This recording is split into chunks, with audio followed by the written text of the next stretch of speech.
when it was Kemet, Black Egypt. It was a Nile Valley civilization. Black Egypt. It wasn't no Mediterranean culture. Like and subscribe. You gon' get tormented for 4 minutes if this war win it. Just said Jessaru got a false door in it. The Nubian flow, that's before Kemet. My Kemetiu got rubies and gold, and it's fit for a Kushite king. But what it look like, the green Sahara ring bearer, bring terror to your satellite kingdom, so they do not bother me. Scarification look like wavy line pottery. Kush with the black top pots, a rap top notch, and I could kick it till your laptop stops. I'm like Tahaka, Shabaka, or Pianti, the author's a father. Any cocky, I came down the Nile through the lands of Kush, living a pre-dynastic pharaoh way and marrow way. Kerma, Khartoum, or Simna by the 5th cataract. Now I put the 5th wheel on the Cadillac. So much ride a white man couldn't battle that though, they had to paddle back. Black Egypt. Black Egypt. Black Egypt. You gotta look and see where the Nile started. Black Egypt. And how it was easier to go downstream than upstream. And which way the river flowed. Don't look at the color, look at the culture. Black Egypt. What you know about Dynasty 00? Roll through with Shimsu, Heru on the standard. Ta-Nehisi, Sudanese G's. Try to test me, I'm an archer from Taseti. The squad ready, so I'm stepping in with the extra thin leopard skin. A tail on the apron with my crown on. You can crack jokes, but I ain't the one to clown on. Hey yo, Egypt was black, and that's a fact. All you little suckers need to step on back. They tried to throw us off, but we kept on track. We started doing research, but you slept on that. And with Kemet, it don't matter what the name means. If it's a black culture, then that's the same thing. Race science is a lame thing. Ever since Nubian times, I let the chain swing. How the first known in Egypt was Taseti, but Taseti was Taseti already. Yep, it meant the land of the bow, and when Egyptians needed archers, this is where they would go to recruit them. I got arrows and I shoot them. Who them fake pharaohs? I uproot them and use Black Egypt. Black Egypt. Black Egypt. Black Egypt. Black Egypt. Black Egypt. Black Egypt. Black Egypt. Hey, what up? Hope all is well out there. Yeah. About to do our thing like we do every day.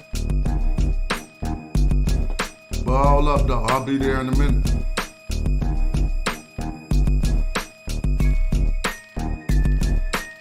Trying to find these dictionaries.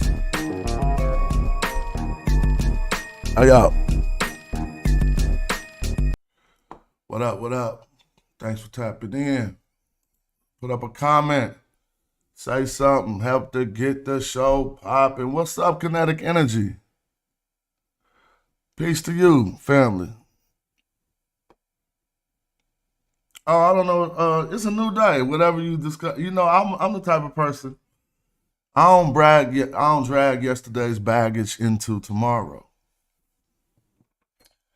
You know, but some people, you know, everybody ain't like that. But it's all love. Shout out to you. What's up, Anointed Sadat in the building? Yurik, let's get it popping. But I ain't ready, so I'm going to play the song. Like I always do about this time, this is a live show. Not in the format of a presentation, so we can just chill. You can watch me fumbling, bumble all over the Medu next shot. But we should have some fun today. I'll play this joint. Revolt, produced by DJ Teray, featuring Sister Imina. What's up, DQ? KE was hating on you? Who is KE? I don't know nothing about that. Why they was hating? Let me see though. Here we go. Black people, I love you, and I love you enough to tell you, you ain't ready to revolt shit. You don't feed yourself. You don't hunt your own animals and slaughter them. You don't prepare your own meat. You don't own your own land. You don't have a seed going in your window. So you think about revolutionaryism, and you think about fighting and dying in the street, you ain't shit. ain't ready to revolt. It's a disparaging marriage and he ready to elope. Oh, it's all good. We gonna work that out. It's club. Crack a nose turned up. Machete to your throat. The divine snatched the arm back. She fine, she in Zinga. Moroccan mercenary got a line on Moringa. Ask Chief X to swing it. Go fund me to rock a new car. Or build a school like I'm Dr. Umar. Nah, go fund some more guns. Banana clips and cannabis. And bury it, the jackal, Anubis. I'm cool, keep them heaters and I'm in tie in an abyss. He ain't rapping due to libations. He just channeling this. Hands down. You ain't ready to oppose nothing. You are as a part of this system as any white person gentrified. I moonlight, hovercraft propellers over swamp water. We make the thoughtful think they should have thought harder. Be aware of this. Don't blink, there's only one blunt between the careful and careless. It's hard to face it when you need a shrink or a therapist. Mental disorder ordered them to label you a terrorist. I breathe elements and I found the secret. We could all walk on water if it's ground beneath it. I carry my weapon and keep my trees and still be Hotep and ask to rig Nasheed. 6 in the morning, I greet my seed, then do everything I think I need. I have to say this because I know our spirit and our emotions get stirred. I'm not against nobody on the panel.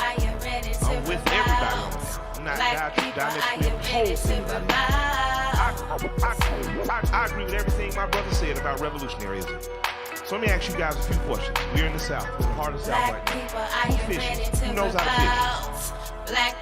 Hands down. Who knows how to hunt? Let's hands. Hands down. Hands down. Hands down. Hands down. Black people, are you ready to revive? Yeah. Black people, are you ready to revive? Check this out, man. Black people, are you Ready to revive. Black people, are you ready to revive? That's cool. Pick up these books. Revolt. Vote and revolt.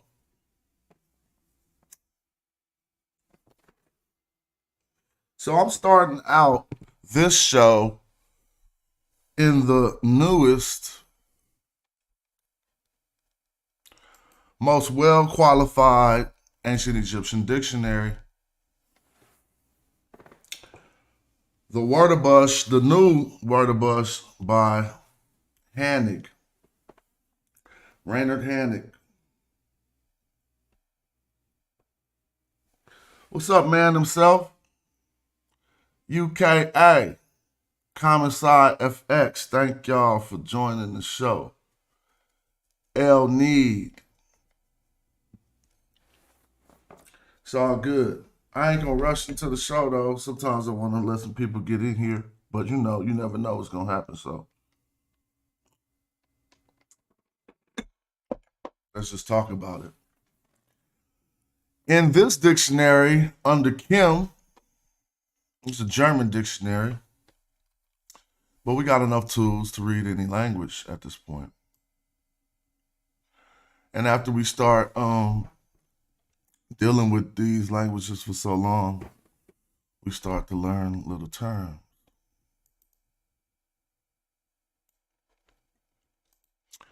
We already substantiated that the Kim, a lot of Kims, but definitely when we see the hieroglyph, we know it means black. We went over that thousands of times. But there's an argument forming by particularly Asar Imhotep. Two things he states. One of them is that there is no KMT word that means black. I've heard him state that. Hopefully I'm not mischaracterizing his argument. And another claim he makes is that there is no Kemet word that means pupil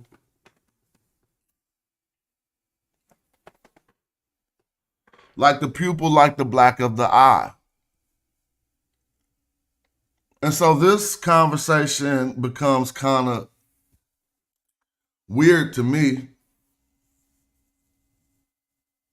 But before we get into our opinions, we clearly see the Kim with the hieroglyph right here means Schwarz. Black, all right? They got seen Schwarzer granite, black granite. Kimi Menu, Schwarz Menu Steen, whatever that is something black, Menu something. Obstin, a different type of black rock. They're just showing us obsidian. They're just showing us what we already know about this Kim meaning black. Let's scroll down a little bit. Here we see, as Dr. Sandro Chichi taught us, that Kim, it says the Schwarz under dem fingernail, nagel, utter under the fingernails. So Kim, as qualified by the newest Wordabus, the most exhaustive dictionary out, cats ain't even got. I ain't saying other cats ain't got. I know Asar, Ujaru, and them, they have this dictionary. And so they should know that it is qualified in the newest dictionary that Kim also means the black under the fingernails. Now, let's talk about this for a minute before we get to the pupil. Because the way we describe things and the way that certain nouns are nisbet, see, they took a color adjective, black, and they gave a substance, which could have been made up of many different things. It just is the consistency of the dirt under your fingernails. And in order to just not even, I'm not saying in order to do anything. They did not say dirt. They had a word for that. They did not say anything. They said Kim for the dirt under your fingernails. Now, Kim simply means black. But in reference to your fingernails, it is a word for the dirt under your fingernails.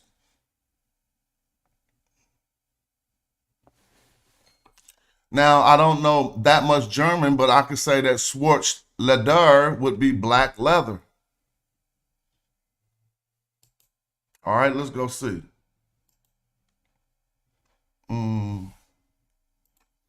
Leder, German. Translate. That's going to be leather. Come on, man. So now, look. Go to this word for black leather in the dictionary, and what you're going to see here, it's just Kim. Because they took an object that was black, which is black leather, and they made when they formed the nisbah all black to talk about this same thing, they simply called black leather black. Kim. Now, when we get down here, we're going to see something a bit different, and it's going to start a argumentative conundrum for certain people who argue that there is no KMT word that means pupil or black. So here we are in the dictionary at KMT, and we see a spelling of Kemet. But we also see a I behind it.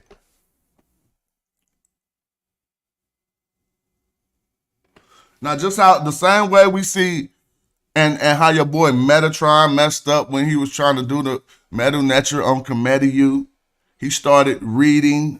He thought that the determinative was a noun. And then he said it couldn't say black people, or blah, blah, blah. Well, look at this. The I should not be read here either.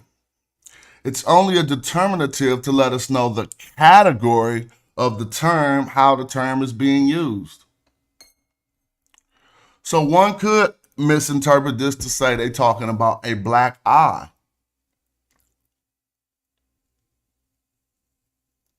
But in all actuality, they're talking about the black of the eye. Yeah, leather isn't inherently black, but black leather is called Kemet. You see what I'm saying? That's all I'm saying. When the leather was black, it would be called Kemet. They didn't say leather is called Kemet. Look, it says Schwarz leather. Schwarz is black leather. So if you seen black leather and Kemet, you didn't have to say the leather word. You just said Kim. The same way if you seen dirt under somebody's nails, you didn't have to say black dirt. You just said Kim. And in reference to what they was talking about, they already know what you're talking about.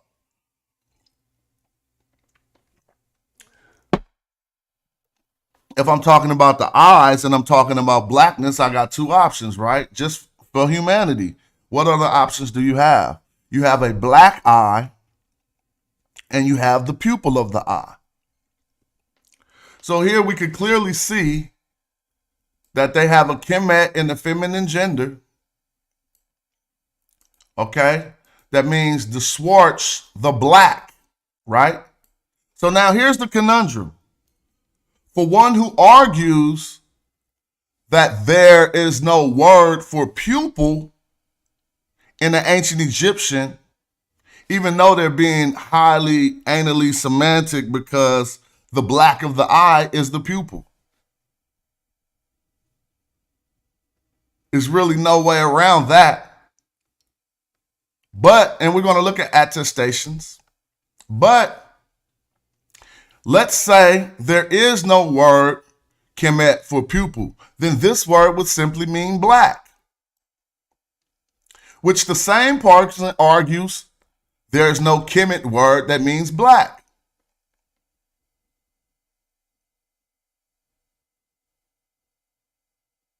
You see this? So the dictionary here, the most common updated word of Bush says Kemet with the I behind it means the black, and it is in reference to a pupil.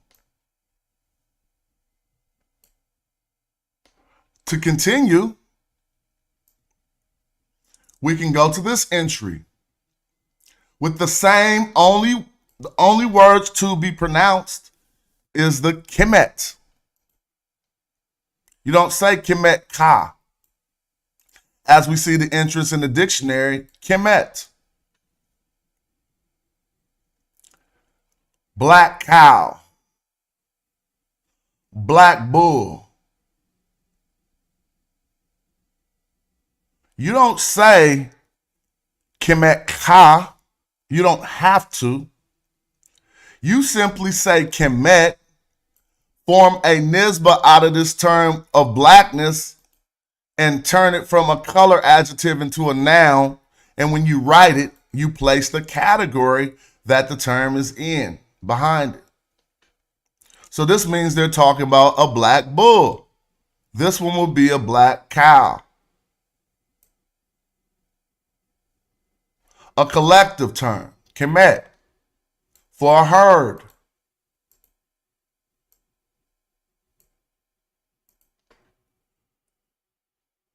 So again, if Kemet doesn't mean a herd of cows, black cattle, then in that instance, again, it would simply just mean black, KMT.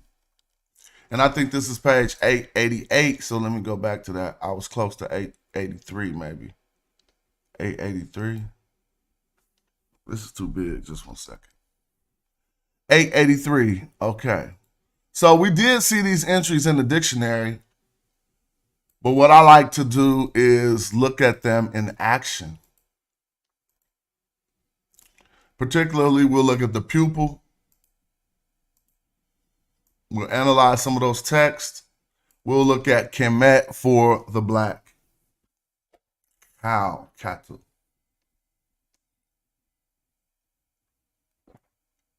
Okay. Now, I might point out here, we have Kemet as a collective, meaning Egyptians. And in this Wörterbuch, Hannick put Kemetiu to mean plural for inhabitants of the Thebes.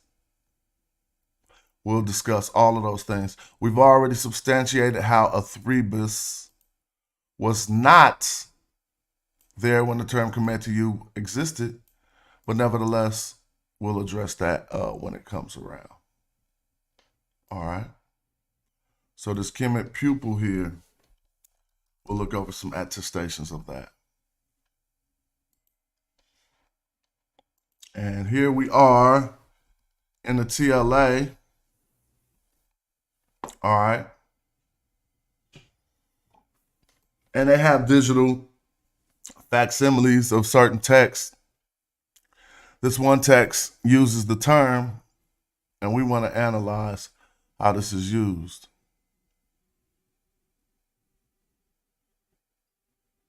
So, I mean, if we start here, even though they got me waiting, I'll just wait. If we start here, I don't even want to, because this text is hella long.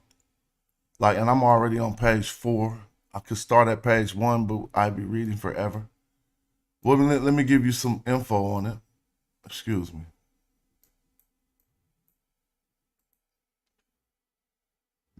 Excuse me. Hold on. Probably want to get back to the beginning. See if they're going to let me get it from 1. If not, I'll have to click out. All right, here we go.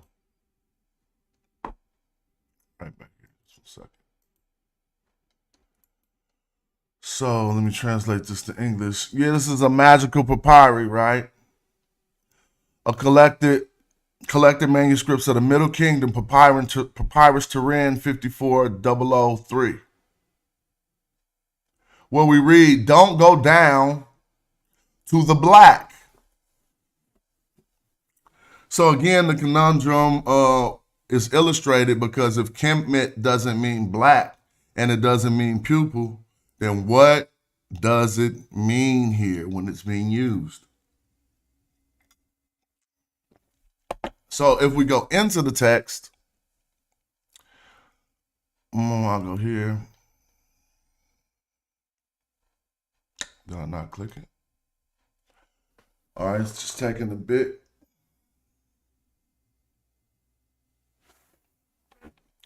When we go into the text, what's going on in the YouTube street? Let me know, Mr. Metro. We see they say, don't go down to the black. Don't meander towards the shiny. Now we notice, we see an I at the end of this one that supposedly says, don't meander towards the shiny. And we see an I after the term Kemet. We see the I as the determinative. So we do see 2 I's, but we should not look at these as 2 separate I's.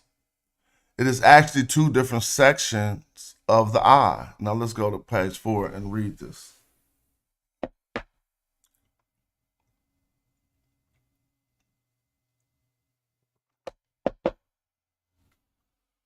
It's just taking a while. Just let it do its thing. I don't know why it'd be taking so long like this, though.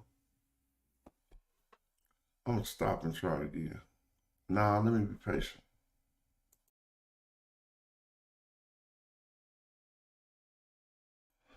Well, what we're going to find out when we get here is that they're actually telling a virus, for the lack of better words, an I element not to go into the pupil of the eye, nor does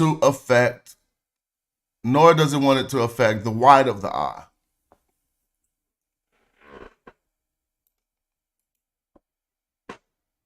All right. Now, let's not be confused, because they're talking about, throughout the text, they do talk about two eyes, right? And if we don't stay vigilant, we might be thinking one of his eyes is black and the other one is red, like he got a black eye. But that ain't the case here. This isn't nothing about no injured eye of Horus or none of that. This is a different text. And so let me get to what I'm trying to get to here.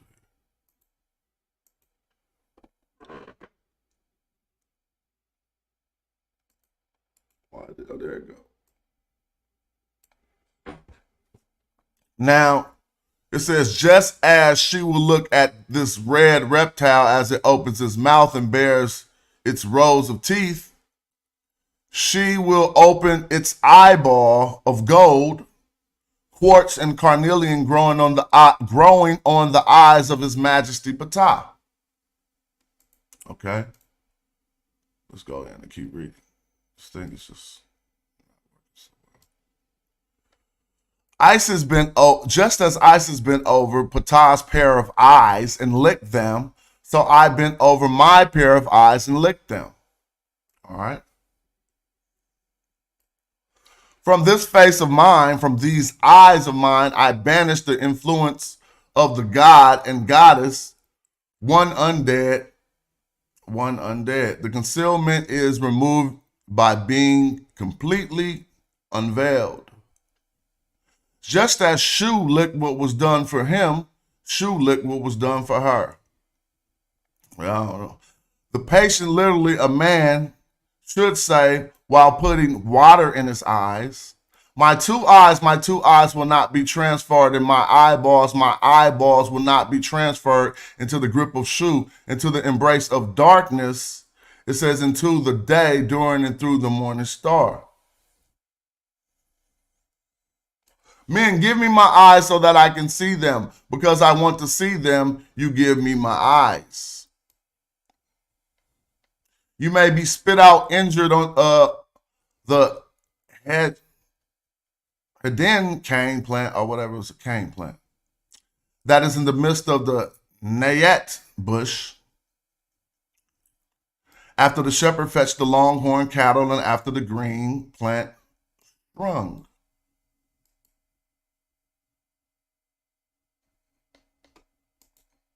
Now I gotta wait for this.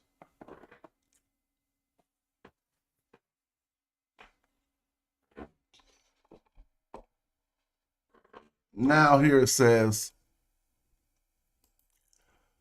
do not, it's going to say something about don't go into the black. Don't go down to the black, and it has an eye here, right? So again, we ask the question, we'll entertain that this isn't talking about the pupil, even though it does, and even though it is, and even though it's registered in the TLA to mean the pupil. Next, it says, don't meander towards the shiny, which is really the white of the eye. So now we have the black of the eye being called Kemet, or is it just saying black? And so the answer to me is obvious. If we eliminate an injury of the eye being a black eye, then when they're talking about the black of the eye, they are talking about the pupil. And if we just gave plenty of instances when they just say the black, like black leather, it's just Kemet, and a herd of black cows would just be Kemet, then we can qualify that this Kemet with a pupil after it, or with the eye after it, is a reference to the black of the eye, which we know is the pupil. So if we can see and say, okay, this is just saying the black of his eye. Then the opponents of the view that there is no word Kemet that means black would have to concede that point.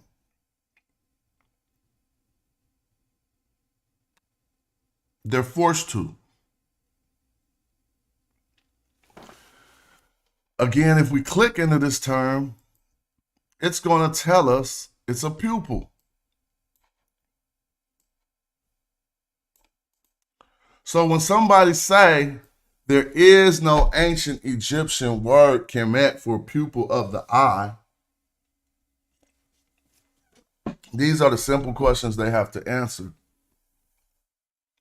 If we're talking about the black of the eye, what are we talking about?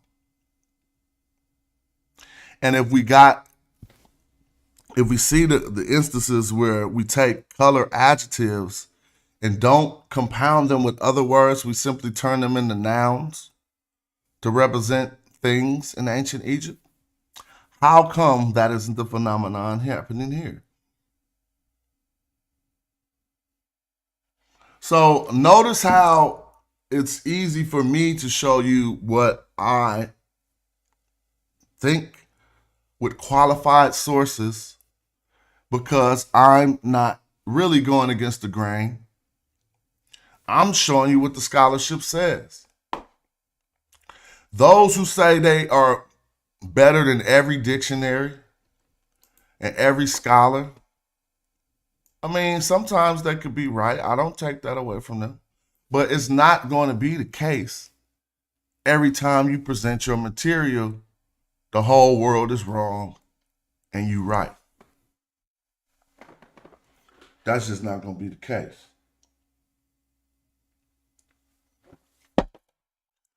Again, you've seen how the source says this is the pupil, so we don't have to worry whether they're talking about two separate eyes here. The shiny being the white of the eye, the black being the pupil. There is another attestation to a pupil. Here you see it occurs in two sentences.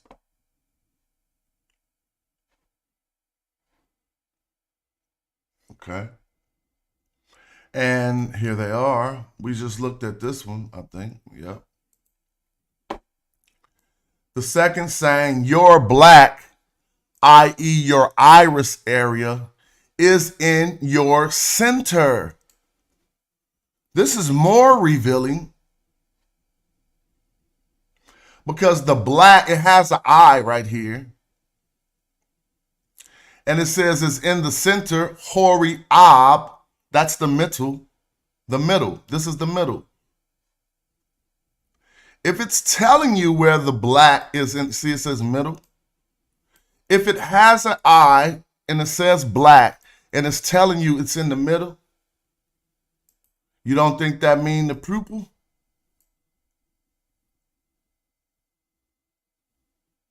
No, it really doesn't mean the pupil. It is just like the black in the center of your eye.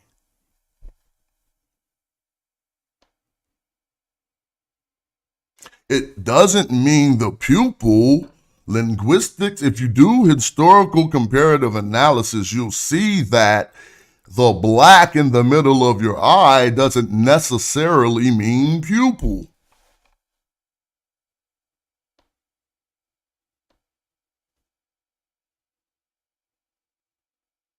Let me make this bigger. Because sometimes I don't know if cats think I'm making it up. I don't know what's going on. Your black, your iris area, is in your center. This is a saying against eye disease and injuries. Let's go to the sentence text. So I'm saying, not much really needs to be said. I don't be knowing how come you gotta say so much when this be looking so easy.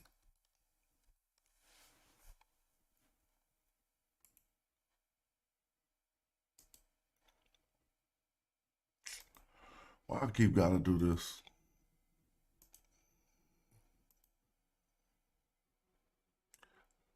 Now, that's broken African American vernacular English. What is broken AAVE? How do you speak broken Ebonics? Try that on for size.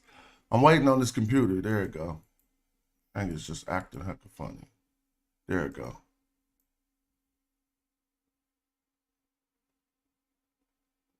Here it go. Sit, Eye of Horus, on your perfect altar, on your perfect wing, which your wet nurse has made, which your wet nurse has made for you. Your black on your iris is in your center, shining is on both sides of you. Don't be beaten up. Don't be mutilated. Don't ask for excess. Awaken, awaken, Eye of Horus. As you see Ra, so Ra sees you. Your black, i.e. your iris area. Would you say that this term Kemet does not mean pupil? When you see how they're using it? And if we understand how nisbas are formed off color adjectives to become nouns, where you don't add another word to say what you're describing, just like you say, go get some greens. You don't got to say, go get some green vegetables. Everybody know they vegetables because we understand how we talk. Go get some greens. I ain't adding nothing extra onto that.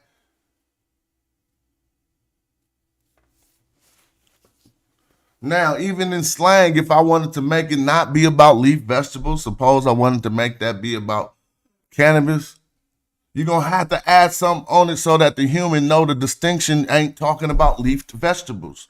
You're going to say, go get some good greens, man, or something. Then they going to know, oh, you say go get that good green, huh? You feel me? They going to understand that you just added something onto it to make the distinction between the natural nisba we form when we take a color adjective and make it a noun.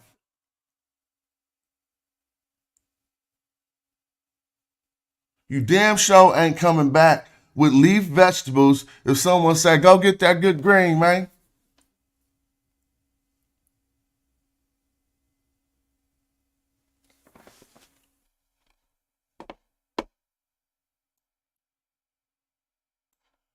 So, I mean, as far as the pupil is concerned, it don't even make no sense to me. Even Sandro said that to me. He's like, I don't even really know why you tripping. Like, this is not really. Whoever's saying that stuff is just on one.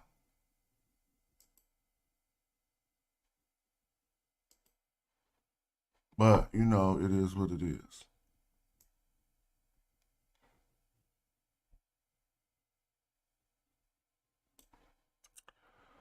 It is what it is. Let's go back.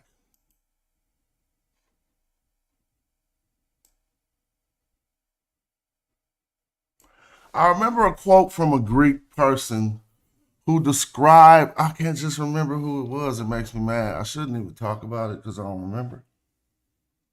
But he described the limbs of people on, he described the limbs of the people on a particular boat as being, their limbs, their arms and legs was black. That's what he could see, right? So I'm going to have to find that quote before I go in on these other attestations of a term, Kemetiu.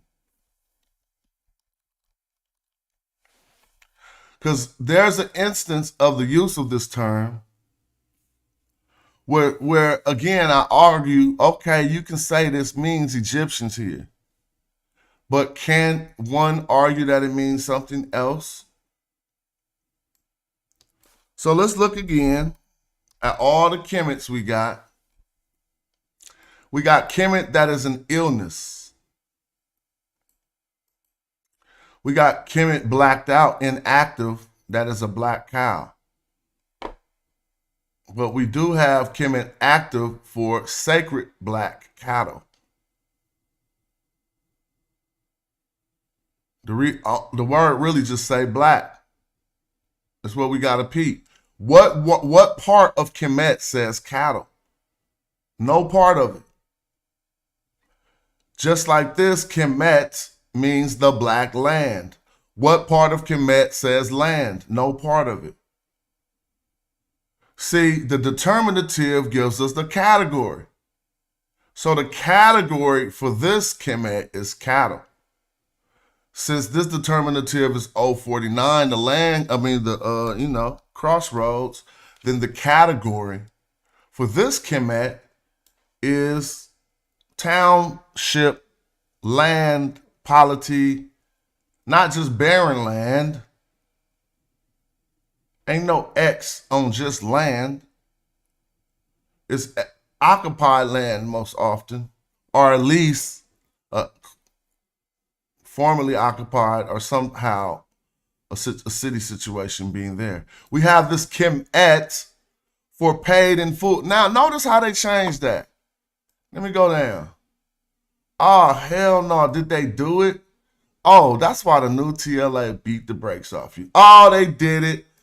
Thank you. I told y'all this a long time ago. Guess what they just did? Look, they took Kemet complete up out of here. Well, it ain't no Kemet complete. That's why. They got a Kim complete. But some would take that Kemet and say that mean complete. But you notice you didn't see that here? They did it. They did what I said. I said Kemet a long time ago, but I was having a hard time proving it when I made the statement. Remember when I said Kemet is about accounting and accounting came from Kemet? Well, Kemet, and then I also said it means like that's all, folks, in the in Demotic text. It means we are at the end of this correspondence. And sometimes you'll see a Kemet at the end. But here, now we go to Kim, we might still see a complete. But here they gave us a new entry for what type of completion it is. It is a total accounting of actual inventory where you are paid in full.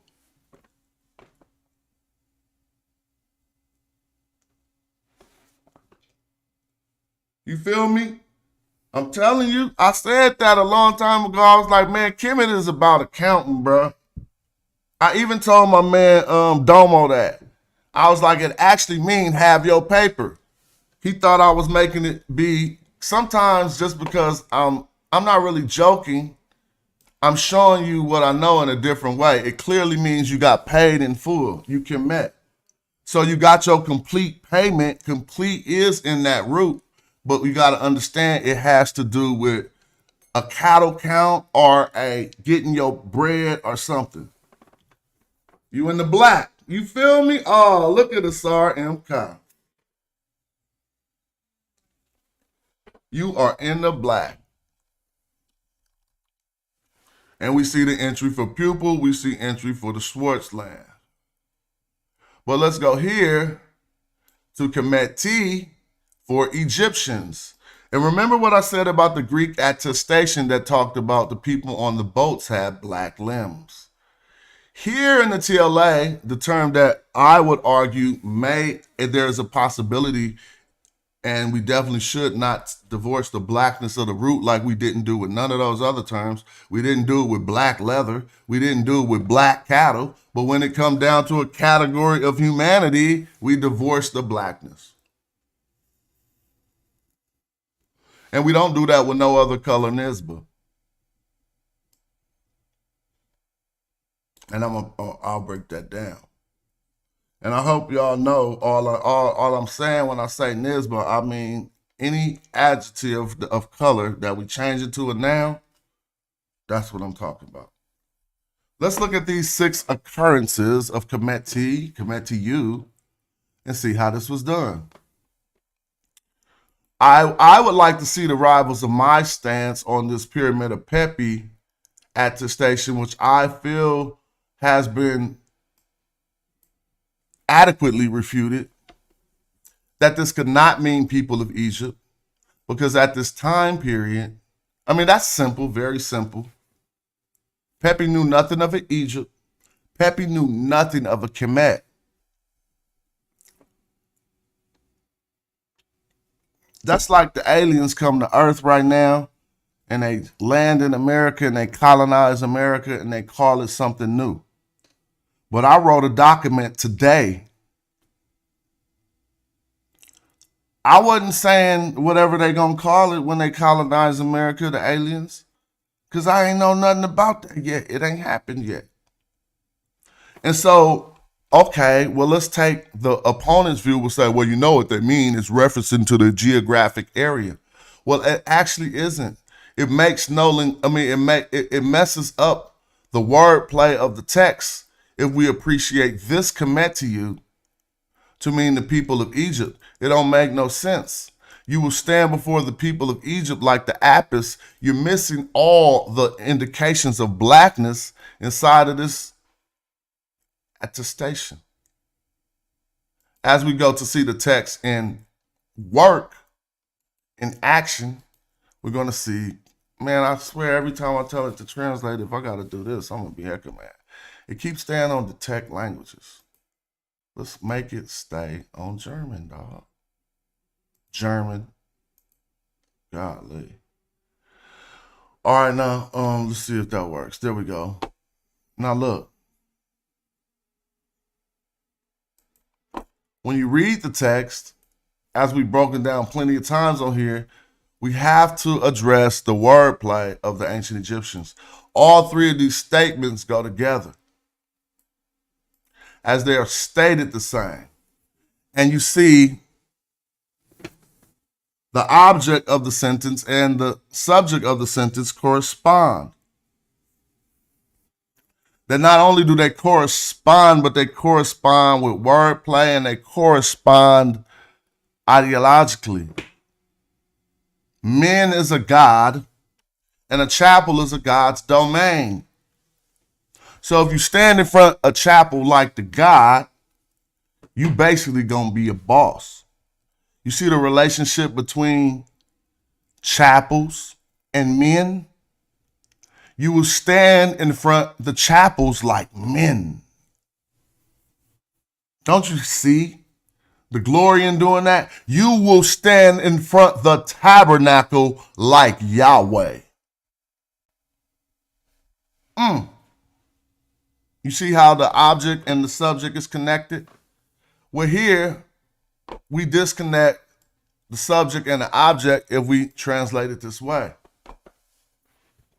You will stand before the people of Egypt like the Apis. You messed that up. Before I go and break that down, let's read the next one. You will stand before the expanded lake like Sokar. If we know anything about the Koyak festival in Kemet, taking place in the last month of the year, where Sokar reigns, Sokar is to seek out, if I'm correct, body parts of Osiris over a lake. Now, it might not be the body parts of Osiris, so let me pull that up.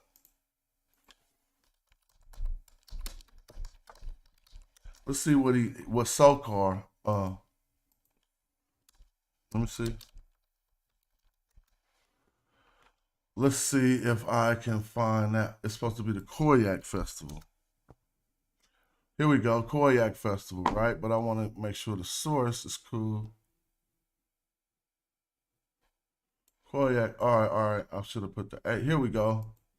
At college. All right, so now let's go down on this source and they're going to have a breakdown. Here we go. All right, now. So search on the sacred lake.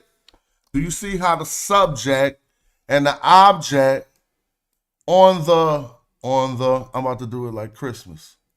On the 22nd day of Koyak, Soker said to me, search on the sacred lake, find the neck and arm of Osiris, water down the mounds, hoeing the earth. I said finding the neck and arm of Osiris. Well, who did this search on the sacred lake? Come on, man. Come on, man. Is that gonna tell y'all? So care. So hard.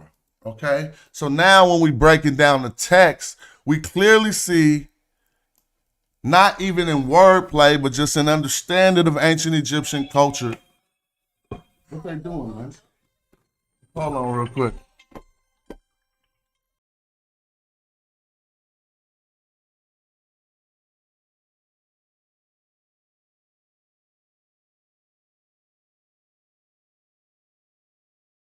People, I love you, and I love you enough to tell you, you ain't ready to revolt shit. You don't feed yourself. You don't. All right, cool. I just had to, let me see. So then we do see what you stand in front of is associated with what you're going to be like. You will stand in front of the expanded lake like so-called. Well, then when you stand in front of the people of Egypt, it don't say that. It say Kemetiu. Like the apis, like hap is, which is the apis, then we need to understand what they meant, because the apis is who? The black bull. The apis. You put apis right here, bull, you're going to get a big black bull. All right.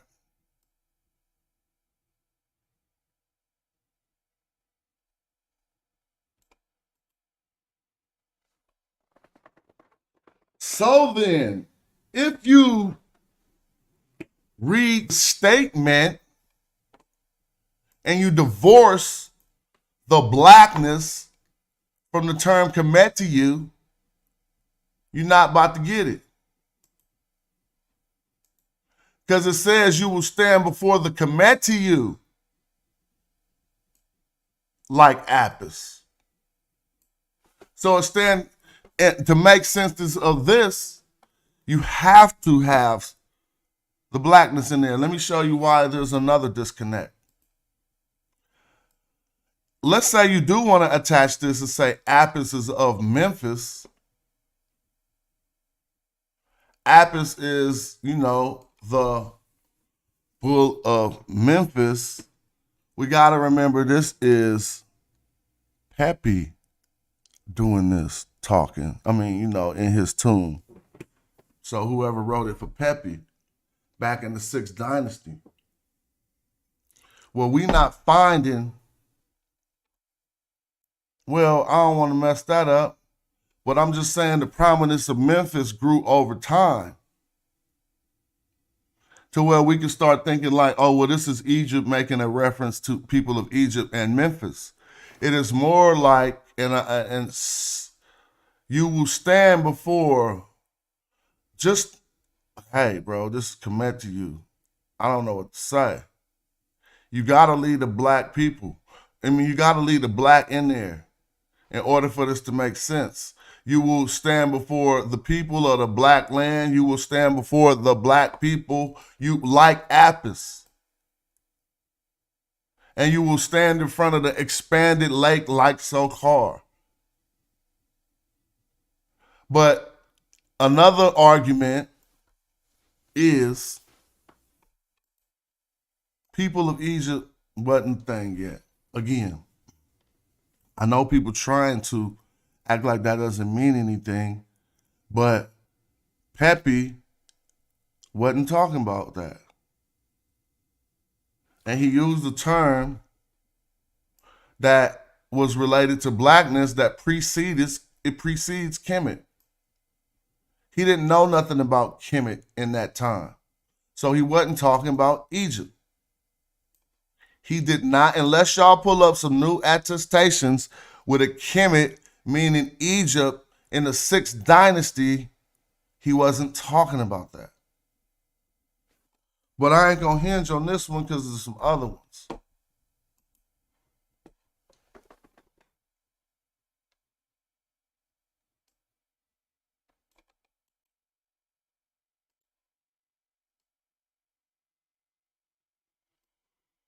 He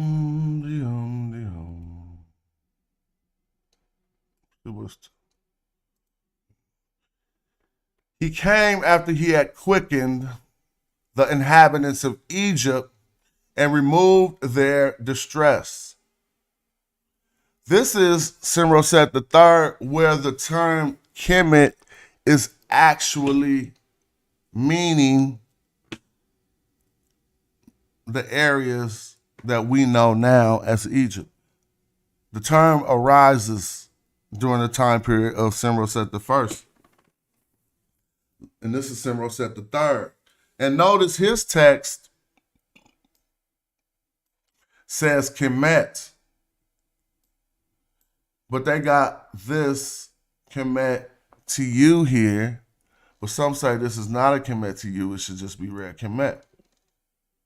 So this could be talking about Kemet, but it is a few strange things. Let's go back and look at the other one.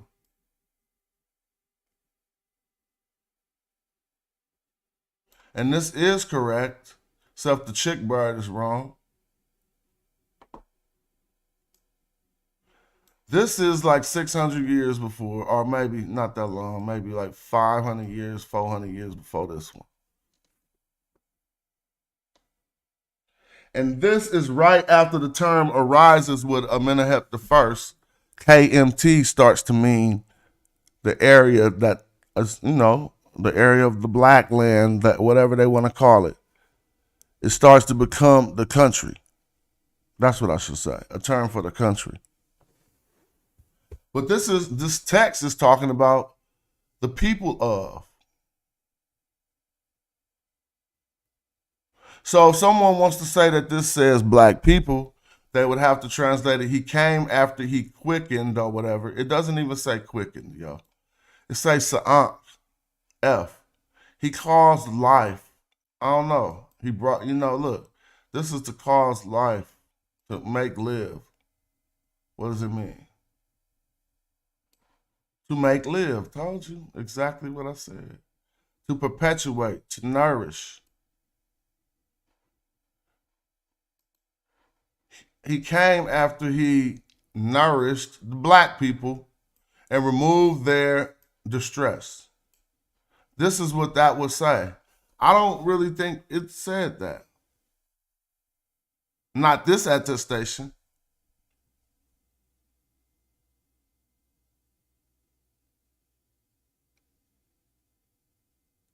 It just not this one. It just seemed to refer to inhabitants of a city situation.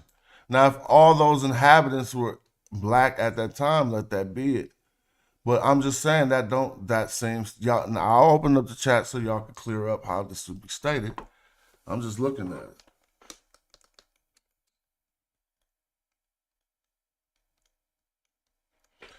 It said, why are you talking about black before the land was named Kemet if it didn't mean black people? Yeah, that's a very good question. I don't know. You know what I'm saying? But the Simroset quote is different because Kemet is out at this time period. I tried to click into the text and it's just taking so long. So I'm going to go down to this one. And this one is the one where they messing up a little bit, if you ask me. Because this could kind of mean like the black people. Because he is telling a person to take items. It says, behold. Oh, damn, look at that. The new TLA do this to me too much.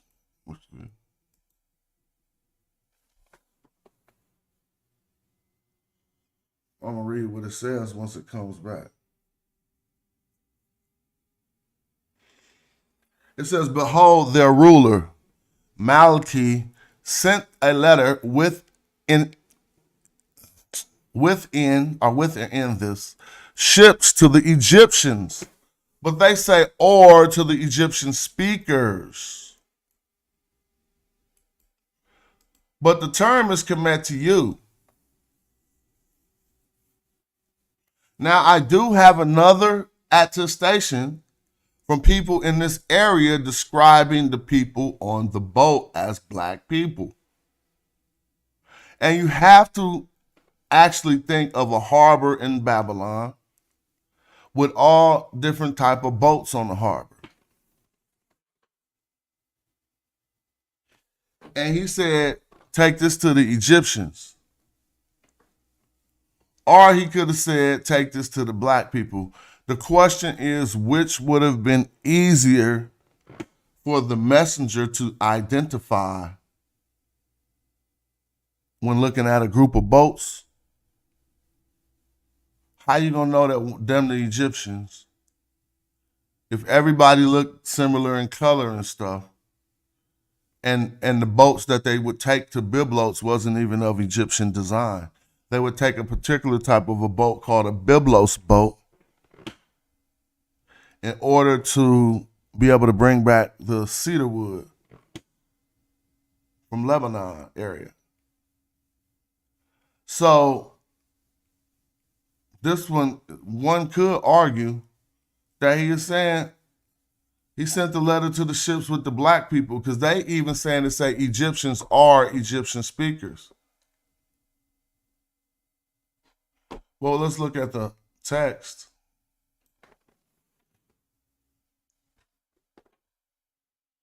Now, the reason why they say Egyptian speakers is because there is a after this, Kemetiu.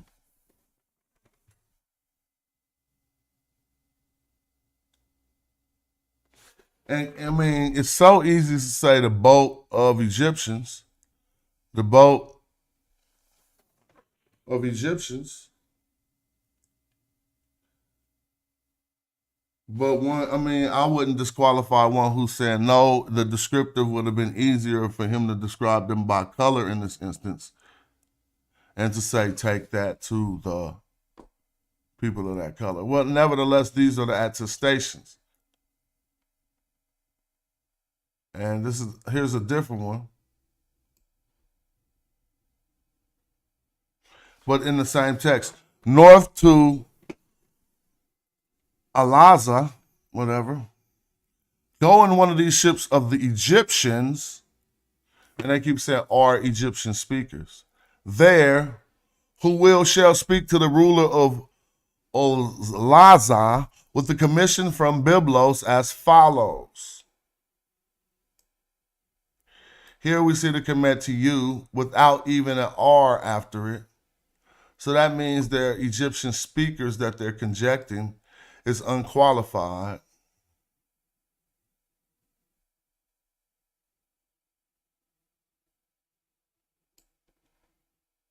Net Kemet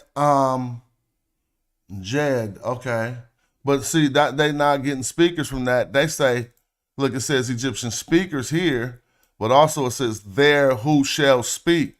This is there who shall speak to the ruler of watch, whatever watch is. What's watch? Oh, they say, it don't say watch. Oh, Ulaza, the ruler of Ulaza. Uwach. Says something like Uwach. And on the road, so to speak, with a commission or a message. Yeah, this is a message. Instructions. This could either be a path or a way, but notice how instructions could also be your path or your way. Look, it says travel, a mission or expedition, or a message or a task. So he hit him off with instructions. But we're asking if the descriptive of to the black people, to the blacks, is messing up this sentence. I don't really think it is, but I like I said before, I think that if you can show why that they're being described this way, then cool. But since Kemet was something to be known as the area of Egypt at that time, it's easy for some to say that that's what that meant. All I've been talking, so let me open up a Zoom.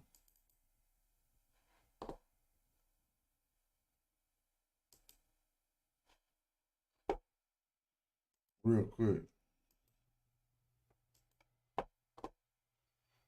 See where we could get going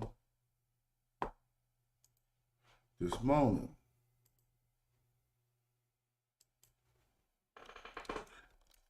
So what y'all think about the pupil of the eye? If they was talking about the eye and they said the black of the eye and they called it Kemet, and we see how they call black leather Kemet and they call black other black things just Kemet, black cattle. Is there a word Kemet for the pupil of the eye? Or does Kemet just mean black? Either one works for me because the Asar said both of them don't make sense. And we got Asar MK coming in the building right now. Peace to you. They call black leather Kemet.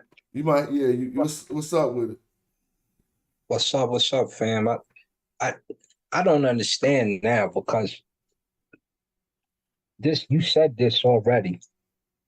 If they're calling the people Kemetiu before the land is called Kemet,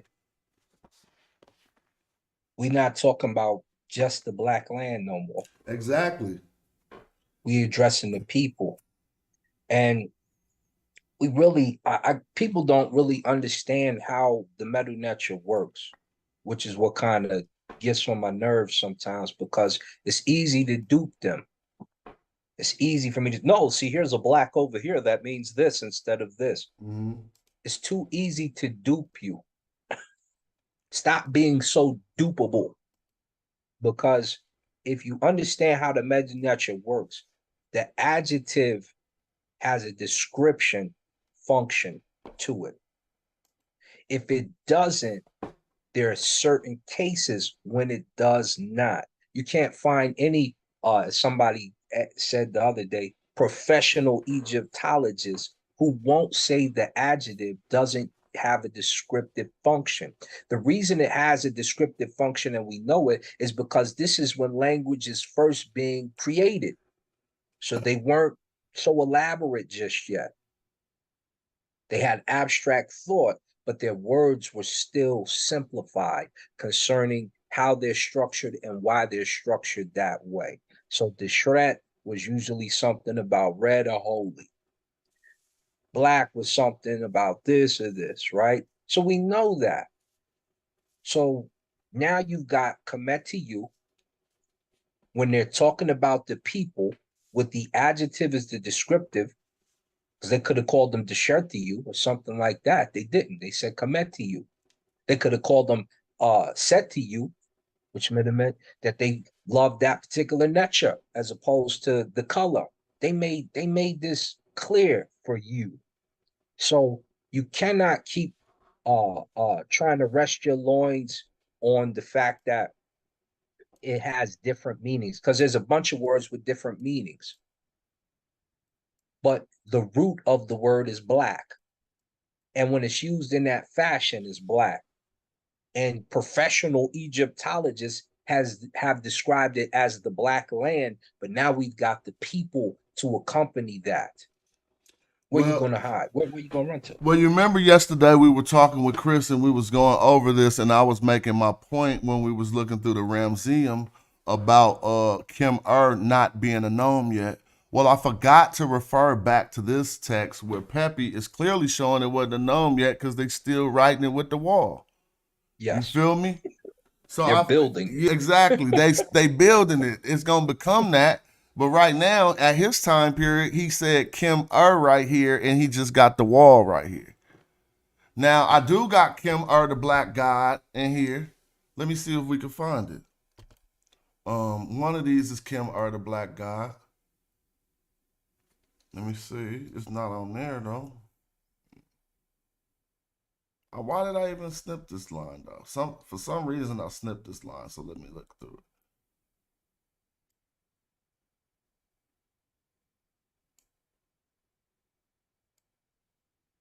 But I don't. You trying to pull him up? Oh, you can't see that? Well, you don't see the. Yeah, we see the side of it. Oh yeah, that glip. Yeah, that's right. Yeah, okay. So here go one. Seb Now, Duat. now All here's that. another thing I want to add. It's so much checkmate because they literally say not only do they call him great black right here and they keep trying to attribute it to other things, but as we continue in the text, they say his skin is black, bro. They say them damn words. And so I'll be like, man, why do we have to trip off these fools? Let me go slow. So here is another Kemetiu, right? So this is the one we was just reading when they say you will stand in front of, they say the inhabitants of Egypt. Now, what we have to reckon with is this. There is a 049 here. Okay, even though Egypt ain't a place yet, there is no Kemet yet.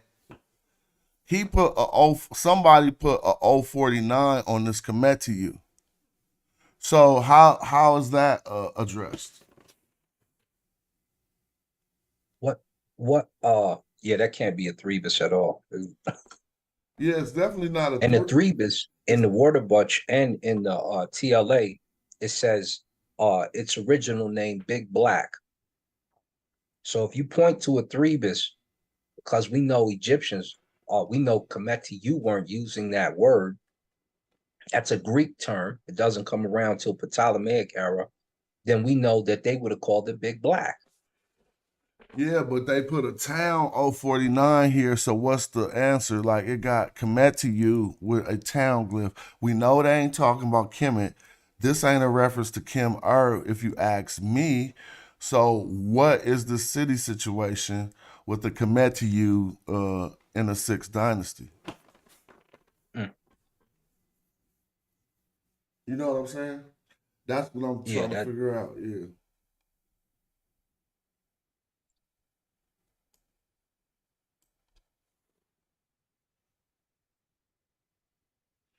And it really don't even have a like there.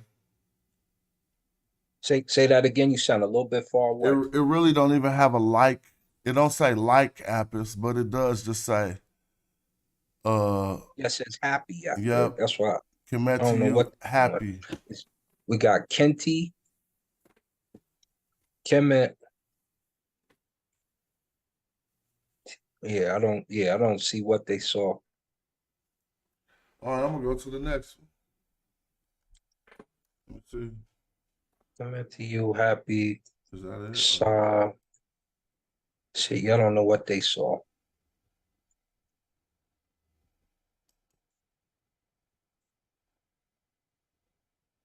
All right, so I think the Black God one might be on this. Let me see if I can find it. Some of these I just got for us to analyze. I don't see a Kim on here. See if you see a Kim on here. You looking for Kim? Yeah, I'm wondering why I snipped this one. Oh no, this is the full line right here. It's so we can read the whole text. Kim is the Jed. Yeah, okay. Kenti. So I got Kemetiu, happy, and then it was a bull there, but then now they got a horse falcon there, as you see. All right. Oh yeah, we read this before. I think if we look, it's gonna be one. It's that TU. Sorry about that. Hold on. Kemet Sat. Let me go to the next one. At Ek Ampul Ab Wab. I'm looking for the black skin. But while I look, I know I took a picture of each of these for a particular reason. Is that it right there in that 4th row? From the right, 42? That's a Kim, but since it got broke off here, we don't know what they was about to say. It say the night. It say M Ger Hap in Kemet M. And I don't know. That whole line looks lost after that. But it says the night. It says Ger. That H ain't making hap. That H is the last H to the Ger. So then it says Ger Pin Kim. You see what I'm saying?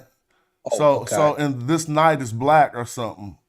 You know what I'm saying? So I messed that H up. It was just the H. Yeah, the H was still the last H on the Ger, I think. It appears to be, you feel me? And then it says Pen Kim. But we can't see what the rest of this was saying though.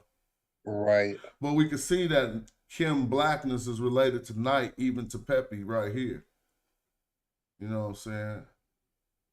Let me look at this next one. Oh, this is the black skin right here. So if we read Medu Neter, we should read this. Now, here's the thing. The only other interpretation was this would be like Pepi was wrapped inside of some black sack. If this was true, we would be finding black sacks in tombs. I have seen an attestation that tried to make this not be black skin and make it be a black sack. But we have to keep in mind that when we look at this determinative here, it is a determinative for a hide of an animal, which can be made into a sack, like a purse or something. And it is also a determinative for skin. And it's actually on the word skin here. Anim. So I'm going to go to the dictionary. Hopefully it opens up for everybody. And I'm going to put an I, an N, and an M. And we'll see what it tells. Now look, it don't say no sack. It say skin of a man, but then they say are an animal. But the text and even the TLA, you see this whore. But some of the whores got logogrammic strokes next to them, and some of them, this one and that one don't. If I go look at this text, even the TLA say black skin, right? Let's go look. Plus, it's like hoary, whore, NM. They say so, face falls on face. Peace to Sheffrin. Right, yeah. Yeah, let's see. I'm going to go back here and put skin in the TLA. So I'm going to put. It's making a distinction. But I don't know what face falls on face would mean. INM. Maybe I should put JNM in the TLA. And let's try this. What's up with DQ? I seen you a long time ago. What's up with you? What's good, King? I'm good, man. Yeah, I'm just DQ chilling. General. What is it, a Sunday? I don't know if you watched them fights, DQ. But what happened yesterday, Asar? You seen them fights? A lot of people thought Kamaru Usman got cheated, yo. Oh, you think? I didn't even get to watch it. I heard that too. He lost that first round. He was getting it in? See, I can't really say nothing because Kamaru was down here. He trained with my boy Trevor and he good people. But Islam used to come over here to the masjid to train with us, me and Muhammad. So I can't really elaborate just in case one of them hears something. But a lot of people said that Kamaru got cheated. Like they thought he won the second and thought he definitely won the third. The first he lost, which he admitted to too. So it was crazy. And then Little Volk, not training with Izzy and taking that fight on short notice. That head kick was nasty, yo. Sat him down. He got him with a head kick that was cold. Man. Now the back of his legs, bro, from them leg kicks look crazy. Yeah. And if you ever been kicked in the leg, like it only take one or two, and you'll stop moving. You'll stop functioning. Now check this out. About like, go ahead, finish that statement. You'll start thinking about what? You start thinking about life and other things you could do for the rest of the day. You be like, man, cool. I should be on the sticks, man. Like I'm getting kicked in the leg. Hey, but look at this. Here is the term here. You see it say skin of humans and animals. So we know Pepi is a human. And it even says coloring. Yep. So when we go to the attestation and we look right here, it says it don't say horu because these whores should be attributed to different ones. Some got logogrammic strokes, some don't. So it really say whore. And they translated that as face falls on face. I don't know what that means, but then they say after the, now we see the Skin. word skin, and look at the Kim right there in the adjectival position. Black. It don't got nothing to do with animals. Exactly. After the black skin, shoe picks up. So we know they're not talking about, they shoe picking up Pepe. Yeah, because he got to go to the sky. That's exactly. Part of the primitive. Exactly. So if this don't say black skin, then I don't know what do. Yeah, the wind is picking up his spirit, taking him to the sky. What color is he? He's black. You're talking about his skin. Fight it. Somebody fight it. We just had to fight yesterday. Come fight it right now.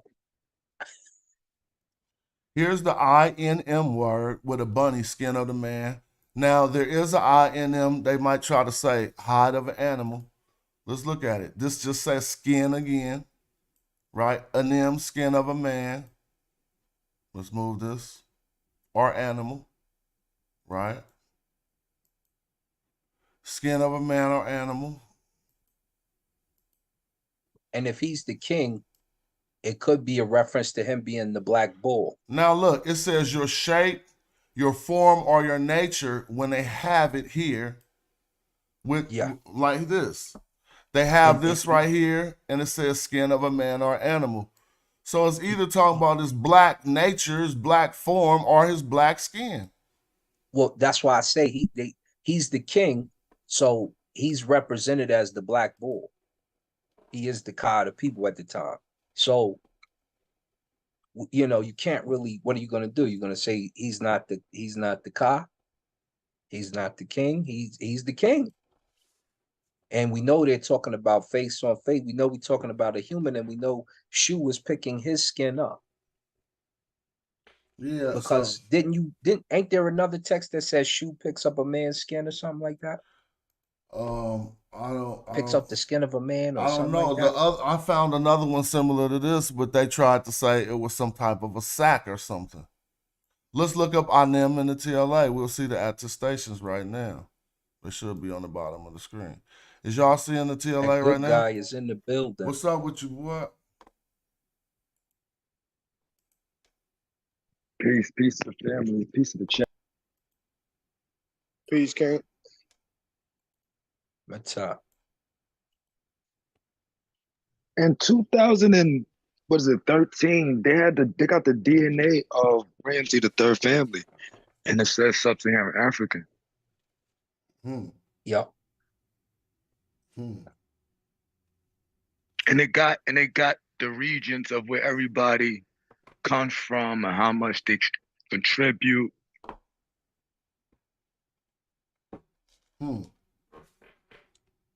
See, I don't know what's the fight is about. When I ask the other group to pull up that information, they don't want to pull it up.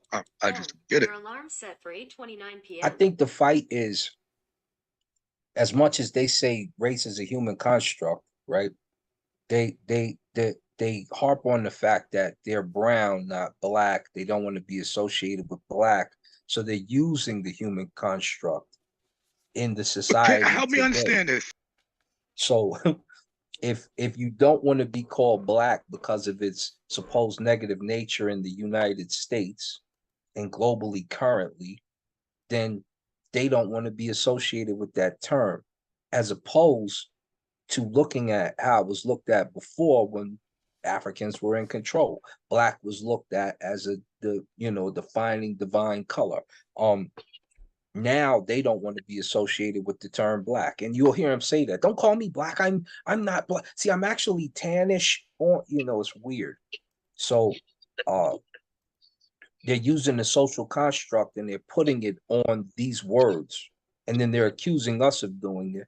But we're just reading what the Kemetiu said about themselves, giving it its proper context, not taking it out of its context at all. And so that's the real issue that's going on. Brother Catherine is in the building too.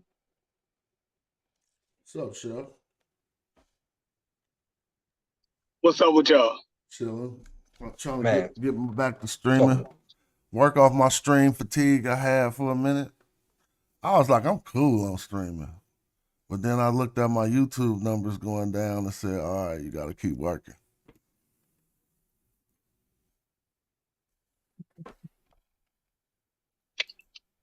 Yeah, I feel that. I ain't been live in a minute. I think I'm gonna start getting back to it in about a week or something. Yeah, it's been kind of, it's been some open space out here. I'm like, somebody need to be going live right now. Yeah, I've been working on building like a little studio, so hopefully everything will be up and running in a minute. Oh shit, that's my boy Chef. What's good, Chef? What's up? What's up, Ghost? Nah, this DQ. Everybody say I sound like that DQ, dude. Wow, you sound just like him. Everybody be saying that's all I gotta do is start saying E1, B1 haplogroups. Now, if you mix that together, that's you a basil, the basil Eurasian. I start sounding like Gozy like a bitch. You definitely sound like my man Gozy, yo. Yeah, hey, respect to Gozy. That's the king right there. Let's do this. Let's find out. Oh, Chef, Chef, congratulations, bro. I seen you graduated. You know what I'm saying? Yeah, appreciate that. I gotta pull up on you, man. I still gotta just come take a trip and come get a cut. Yeah, that's what's up. I been had my barber stuff. I went back and got a cars joint. No, yeah. Cause you was teaching. You became a teacher with that shit. Hell yeah. Yeah, I teach barbering, so since I teach that, I said, they'll pay you more if you dual license. So I just went on it, got my cars joint so I could teach both. That's hard. Yo, Chef Fred, when I asked about pull up the DNA, why Uncle want to pull up the DNA? On the DNA, the DNA on what? The family tree of Ramsey III, because it does say it's sub-Saharan African. They got a problem with it saying sub-Saharan African for some reason, like those people don't exist. And sub-Saharan African, you can't, it's definitely gonna point to what we call black people. So, they try to get away from the whole racial thing too much. But they know if they're talking about, if they are mentioning sub-Saharan African, you can't get away from the black thing. You dig what I'm saying? And if they're saying that Ramses, is related to sub-Saharan Africans, then they gotta admit the racial component to it. Like, I don't know why they run from all of it so much. Like, it's crazy. Let's do this real quick. Eddie King, are you black?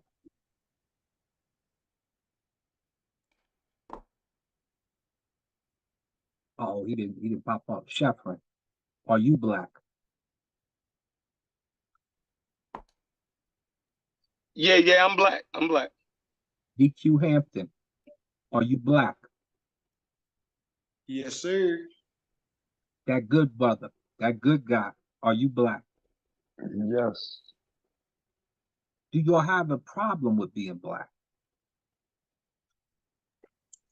Not at all. No. I'm proud of being black. This is a question for everybody. Yeah. That's what I asked you first, Eddie. This Eddie Inking. Yeah, he said it. My DNA kind of ancestry goes back to not your Benin. DNA. Are you black? My family comes from Benin, so I can't say I would say black denotes not knowing where your actual ethnicity is. So we who have gone through the transatlantic slave trade are the only ones who identify with being black. So I would think that's a culture. No. In Africa, but Benin is in Nigeria, right? Yeah, Benin. That's what I'm trying to figure out why he tried. So, do you have a problem with the term black? Because when I'm in Africa, in Senegal, we say we black. They know they're Senegalese. They know they're Senegalese. Now they may say they're black just to identify, but they know where they come from. Nah, I would say So they black. black as in culture, as far as like we all have been through this translating slave trade. We're talking That about was color.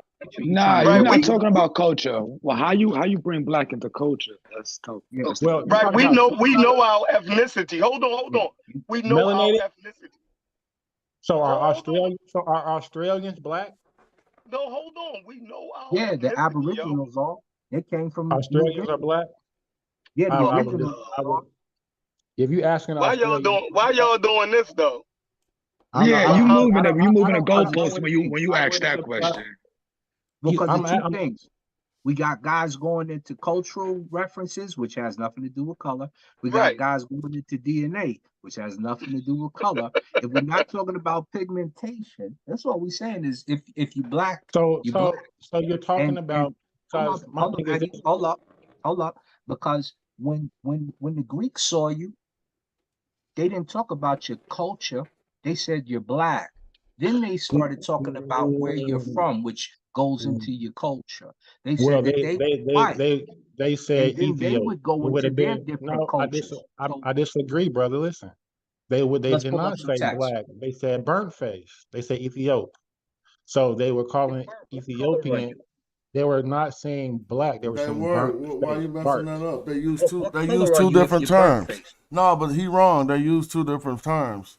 The term they Right. use to say black isn't the same term as they use for Ethiops or Ethiopian. They use Okay. Malagris or Melacrochus or something Mhm. like that. But And they also said Kemi. Well, cushy.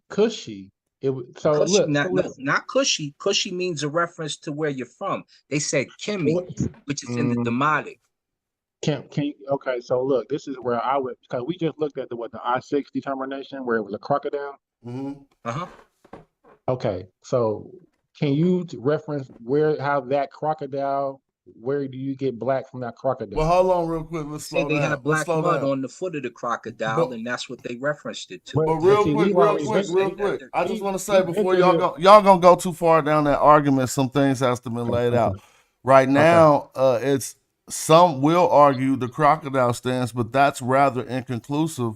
Whether it is some say it's a piece of charcoal, others say it's a crocodile skin. And so, before we go to arguing either of those stances, people need to know that that's still not. They ain't nothing conclusive on that yet.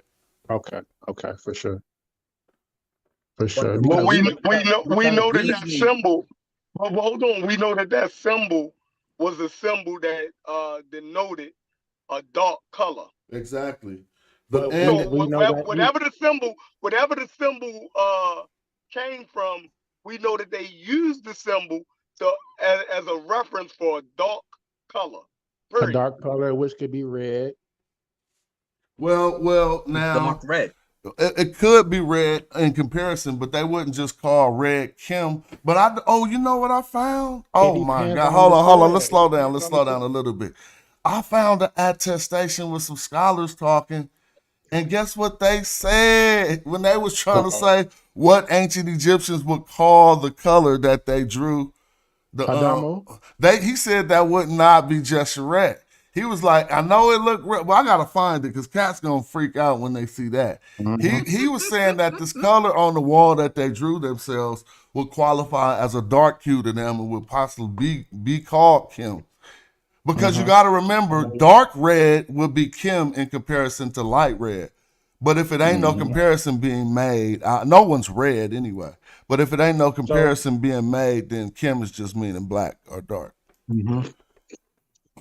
but when we're talking about Kim in the specific, so let's say the first really mention of the word Kim isn't until 12th dynasty Abu Simbel. Before then is we're talking. Nah. We just showed you in the Nah, fourth. Kim go all the way back to the second dynasty. Second, but that's not. It wasn't a common name. It wasn't like we said. It wasn't the name of that city state. Then so back then So, at but that point, remember when you're talking about the difference between Kim and Kemet. That's all you confusing right now. Kim I just think I mean am. black, yeah. Because Okay, for remember, it sure. was talking about the people. Now that's where I would like to have a dialogue with. What people are calling who Kim? Because is it a Kushite, like you're saying, a Nah, Kushite? they called themselves Kim. Who? That Barbarians? certain individuals took on that name for some strange reason, just like a black Rob, so to speak. There would be ancient Egyptians called Pepi Kim, where Kim is in the adjective position. He is black, Pepi the black. Now, so in far as terms like Nahesi, would that be described as a dark person? Because we can see Nah, throne names where they've also taken the name as a Kushite under Nahesi but or Nahesi what is was darker because they lived south more, but Nahesi don't exactly. mean darker. Nahesi simply Mm, means southerner. So it could be okay. some red people coming from the Kushites, you know what I'm saying, that Hmm. wasn't biggity black. They'd still be Nahisu just because they coming from the south. Hmm. And we also have to look at the fact that Ankh Shashank told us that a Nubian would never trade his black skin. So he said that. So Nubians, are we considering those being the people who lived in land of Wawa, Urjet, Medjay, like that? Like Nubians is the southern Egyptians who the lived southern. in the founding areas, basically. Okay, okay. I'm just catching up to speed. Just catching up, asking questions so I can learn. That's People all. act like Nubian is a different race and Egyptian is a race. That's a farce. Okay. Race is a farce, period, but the separation of Nubian and Egyptian, it was some distinctions made by the Egyptians about Southerners, but that's because it was a big ass kingdom to the south that rivaled them. So they wasn't having a lot of stuff from Southerners. Now they changed this term Southerners and make it mean Nubians, and it seemed like they ain't having no relations with the Nubians. But then when we look at the iconography, we be like, why is it Nubians all over the place then? That's why we get confused, because we think Nahesi mean Nubian, as scholars told us. It really just kind of mean like Southerners. If we go through all the instances of Nahesi, we would be able to say, easier than we could say Kemetiu mean black people, we'd be able to say, yeah, that could just mean Southerner right there. Even when Sam Rosette was like, don't know Nahesi crossed this line. When he was so far south in Simna when he said it, way past the second cataract, that he couldn't have been talking about the Nubians who being around the first and second cataract, because he went down to the second cataract and put up a sign that said, don't know Nahesi crossed this line. You see what Well, I mean? they pushed them back down to like around the fourth and fifth cataract, didn't they? Well, Eventually. that you could take that argument, or you can take the argument that the borders of Egypt was expanded and enveloped more of the land of Ta-Nehesi. You know what I'm saying? Now he got a count of how many Nubians he brought back. So that Mm-hmm. lets you know how many people tried to resist. And again, when Mm-hmm. I say Nubians, let me say he got a count of how many Southerners he brought back, right? And that would probably, everybody probably wasn't with it. If he coming down the river, up the river saying, yo, I'm including all this area into my kingdom. Right. Some people was probably like, what? Pew, pew, shooting their bows and arrows. Others was probably like, okay, cool. But nevertheless, my point is he went down under the second cataract and then said, don't know Nahesi crossed this line. Set up some barricades for sure. You know what I mean? So the question And is, what about the Nahesi who lived above that line all the way up into Elephantine or whatever? They was cool to him. I mean, they didn't cross the line. They just was there. Now, somebody will say, nah, he arrested them all. That ain't necessarily the case, but there were, I think, like 7,000. A lot of people brought back in that in Simro set, the thirds and the first, and so with that argument, encroachments into the south. Medjay would be considered the Southerners as well, correct? The Medjay that we talk about, that Medjay artists I also. never seen Magi called Nehesi. Okay. I mean, Okay. yes, I have. I gotta take that back. In Harkuf, no, in the inscription of Winnie, when he went to the south, he called them Magi Nehes. Magi Nahes. For sure. And the Magi were like the mercenaries. They were the ones who the Egyptians recruited into their army most of the time, right?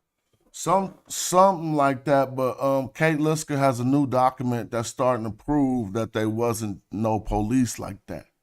Okay. There was authoritarians, but equating them to the police is kind of going to become antiquated in a minute when we look at her work. Okay, for sure.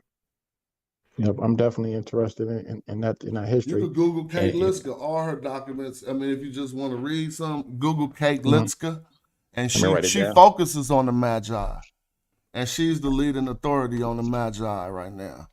I mean, people who do their dissertations on the subject if they become a PhD off of that, they step towards the forefront of it. I got that name written down. I'm gonna check her out. Hey, Smash. So it sounds like to me that Southerner could be used as direction, right? Like going in that direction, and at other times it could denote, people too. Yeah, definitely. It seemed like it was doing two things. It definitely do. But the funny part is when those people considered Southerners, they're just talking in the direction. Yeah, no, they mean both. But when we find those people in the culture of Egypt, sometimes they don't keep that denotation. Like they always don't call him a Nahesi, like in the terms of Myhepri. We clearly see they drew him dark as heck, but we can't find nowhere where they called Myhepri anything other than just an Egyptian. So I don't know. We just got to consider all this data. And if you see Myhepri, he's gonna fall in the category of he's black but he's white. He's black with dreads. If you see his face in person, like Smash, can you pull up him in the coffin? I'm trying right now. He's sitting in the coffin with his dreads. They trying to say he's not black. Just for a second. Yeah, I'll pull him up. I'm doing it now. I got it up. I just didn't share the screen. Oh, you got it? Okay. Let me share it. Is it a case of what we would call maybe scientific racism, right? Because what I'm looking at, you're saying black, but can we associate that with just the phenotype negroid, right? Yeah. So they're saying that his phenotype, although he may be in skin tone black, his phenotype is Caucasoid, correct? Well, why would they say he's black but he's white? How is he white if he's not black? They're saying his black in skin tone, but his phenotype is Caucasoid. No, that wouldn't be possible. They're saying he's white. That means they're giving him another color. So we can't be okay. Oh, he's white because he's a great thinker. But do you understand what I'm saying? When I'm saying Caucasoid and negroid, the phenotype. Yeah, you're saying that he's European in nature because black people are the ones who eventually become Europeans. But look, we looking dead at him though. No, he's not saying that. Have the same traits. No, I'm not. He's not saying that, Asar. What you saying? Because look, that's my theory right there. I'm saying that looking at phenotype wise, it would be Caucasoid would be if we see the thin lips, thin nose, those certain phenotypes we associate with Caucasoid. Now, negroid phenotypes are the larger skulls we see with the big lips, the thick nose that we associate. That's that's a black person. So what they're saying is that you can be have a darker skin tone. That's what I'm saying. Skin tone doesn't make you black. Are you following? Like I said, go ahead. Phenotype like I was. Hey, real quick though. Real quick. You ain't finished, Eddie? Go ahead. Yeah, go ahead. I'm finished. All right, look, I want to address this real quick. Shout out to whoever said in the chat, ancient Egyptians didn't have dreads, laughing my ass off. They may have had a braided wig. Now, I'm going to say something to you, my brother, and I want you to research this for yourself before I put the sources on the screen. In order to say a locked piece of hair in ancient Egyptians, they actually said what African Americans say to this day. It is a nap, okay? Nap. Now, I'm going to go into Thesaurus Linguist Egypti, and I'll click on this. Now, watch the transliteration that I enter into the TLA. Now, some might change this and say, no, that means NARP or NARPA. But this is Nah, not. they be messing up. Yeah, They, well, they just be messing up. they're gonna be Daughter like, setting this is an marks, uber man. large trill. Hold on, let me see. Now you see tresses, my brother in the chat. Is that hair? Do you know what Is that tresses? hair at the end? Yes, this is actually hair right here. Oh. Now let me ask somebody, what is a tress? What does it say right here, my brother in the chat? How easy is this to do? This is a lock, okay? A lock. We have two attestations where we can look at where they use the word nap, okay, for a lock of hair. Let's see what they said in those two attestations. All right. Old Kingdom, so they knew about locks. They said they are not shackles, they are not curls, they are of Memphis. So they basically saying she ain't had no locks. This is in the Pyramid of Pepi, they talking about Memphis. Okay, but there are other terms in the ancient Egyptian besides this one that we can get for tresses or locks. On to play the trench. Happy to be nappy. I don't think locks mean that though in that statement though. What you mean? Because we have numerous people around the world who use the word lock to mean is basically like almost like a square inch of hair, right? On your head, that would be a lock of hair. Even if you go to European connotations, you'll hear Rapunzel, throw down your hair, like, and she had long goldy locks, right? So a lock is just like a square section of hair, but like a nabedja, a plate of hair, like it just showed. Yeah, it could be like, so it don't mean like what we say, like a dreadlock. A lock would just be a portion of hair. That is a lock of hair. Yeah, I'm not considered like a plait. I'm not mad at that. Mm-hmm. I'm not mad at that. Like a rope right there, ihi. So they're describing it the same. And they called it nap. Let's look at these attestations. attestations. And we got measurements in ancient Egypt. So they probably would have said cubit, a hen, or something of that nature concerning the measurement itself, right? But they took the time to call it a nap. And then said it was like a tethering rope, as it does look. It looks braided. It's a lock. It's a dreadlock. It's not dreaded. It's a lock. You know what I'm saying? But many different cultures use the word lock. If we're saying that a lock means a dread, or that, like, I think we're running into problems right there, because I don't think a lock, when you're talking about different people and hair textures and stuff, I think we can show that many people call a portion of the hair a lock of hair. Yeah, I wouldn't disagree with that. I see your stance on that, but I'm just tripping off how it was called what it was called, and it was addressed in locks of hair. Now, if you're saying that the hair is just curls, a plait and not a lock, then I would be willing to accept that. I'm not tripping.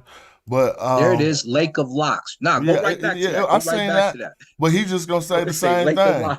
He gonna say and the locks don't mean curls. what we say they mean. You feel me? Yeah. And so even though it says a lake of locks right there, he gonna be like, well, but we all heard of Goldilocks, and we know that that's curls. a European nursery rhyme. No, because the Goldilocks story is actually from Africa. So is the Cinderella story. I don't know nothing about that. Me neither. Yeah, we can pull up the original stories. Nah, we not pulling up the original, the Goldilocks today. Yeah. We gonna mess up the whole show. They're gonna be like, wow. Nah, but what the brother might not realize is that even if other nations use the word locks, that was probably the first attestation was from Egyptian, sources. Well, it say I think tresses and it say curls right here too. Mm-hmm. So curls didn't lock up yet; they just curl. If you unattended, if you leave them unattended for 3 weeks, them curls are gonna be locks. And not for nothing, when certain people do locks. They can't keep their locks in. It'll get moldy, to be honest. Yeah. Yeah. Yeah, So but they I always don't. have to take those locks out. They don't stay locked in. So you wouldn't see people wearing locks like all their life. Well, I just y'all know the process of forcing locks is to let your braids not get taken out, right? So y'all trying to tell me cats was getting their braids taken out in enough time to not let them ever lock up?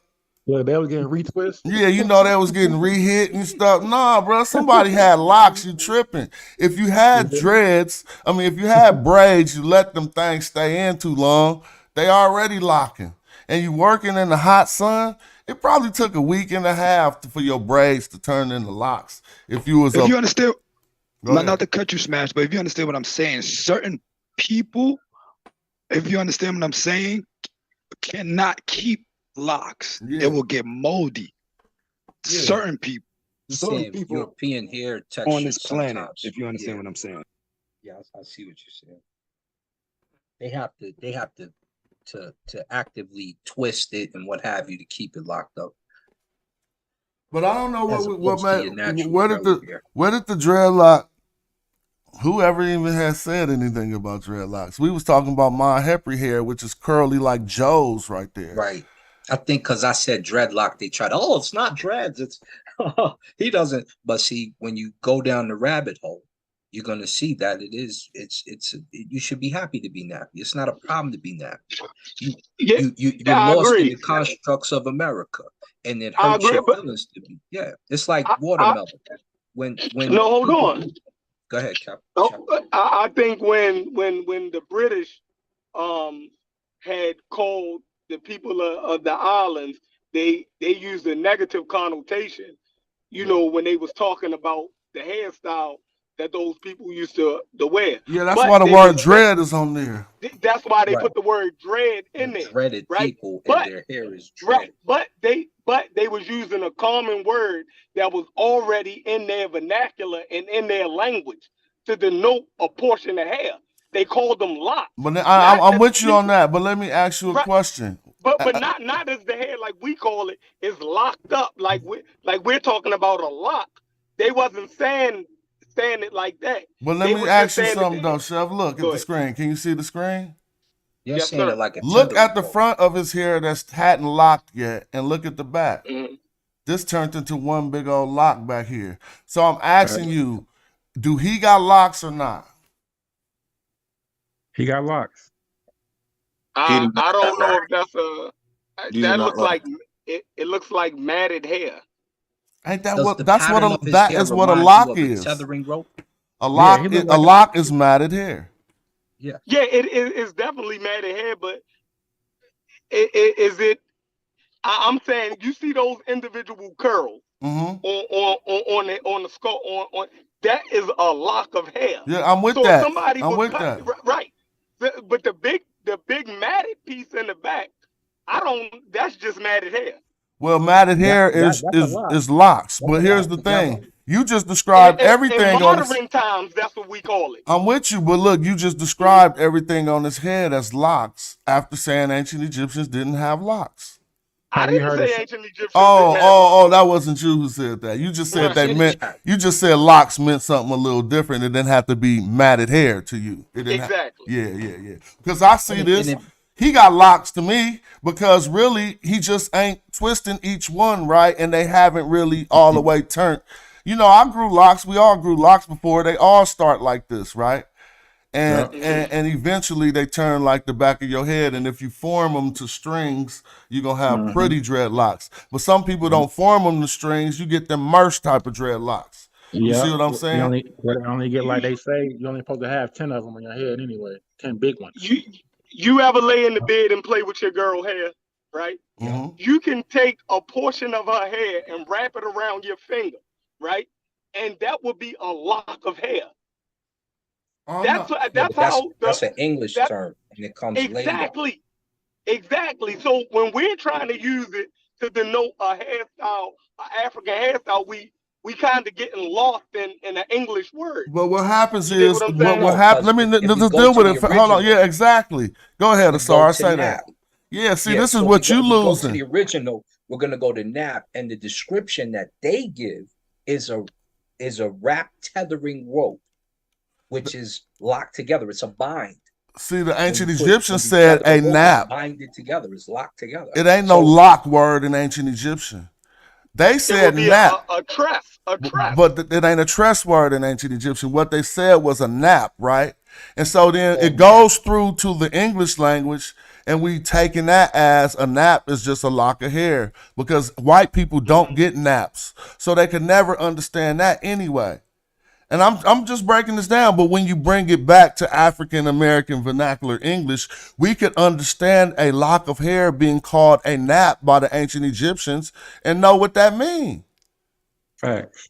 and I believe they had a J on one, which means they used the term nappy.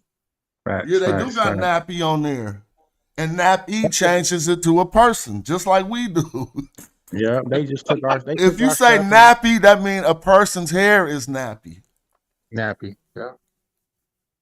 But Yeah. That's derogatory, though. I don't. Nah, it's To all the derogatory through the See, you see. putting the You keep you taking putting the the white boy English lens. Yeah. social construct Mhm.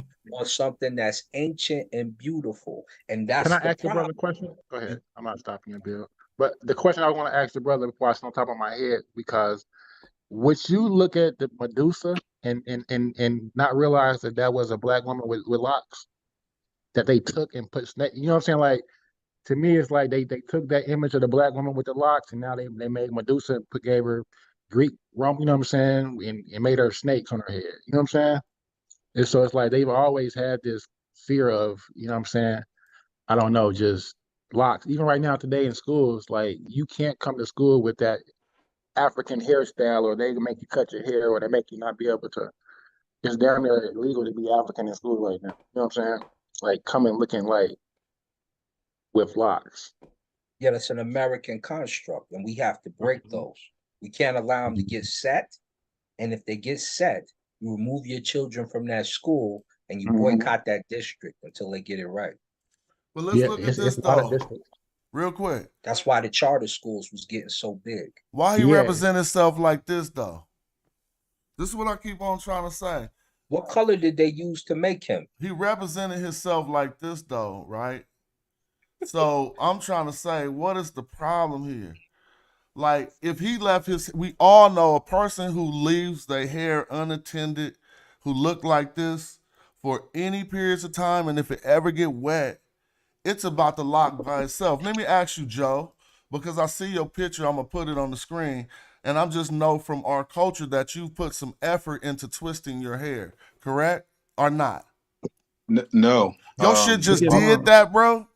Yes, you get And in you the don't shower look, and and you shake don't never Wow. ever twist that. No, you just shake it and it See, curls so up. that even make it better. So I was under the assumption that you be doing like Americans who want dreads. No. We walk around twisting our hair at all the time. So you trying to tell me you have not even been tempted to raise your hand to your head and to encourage the twist of each of your locks? Nope, you don't need to. Thank you.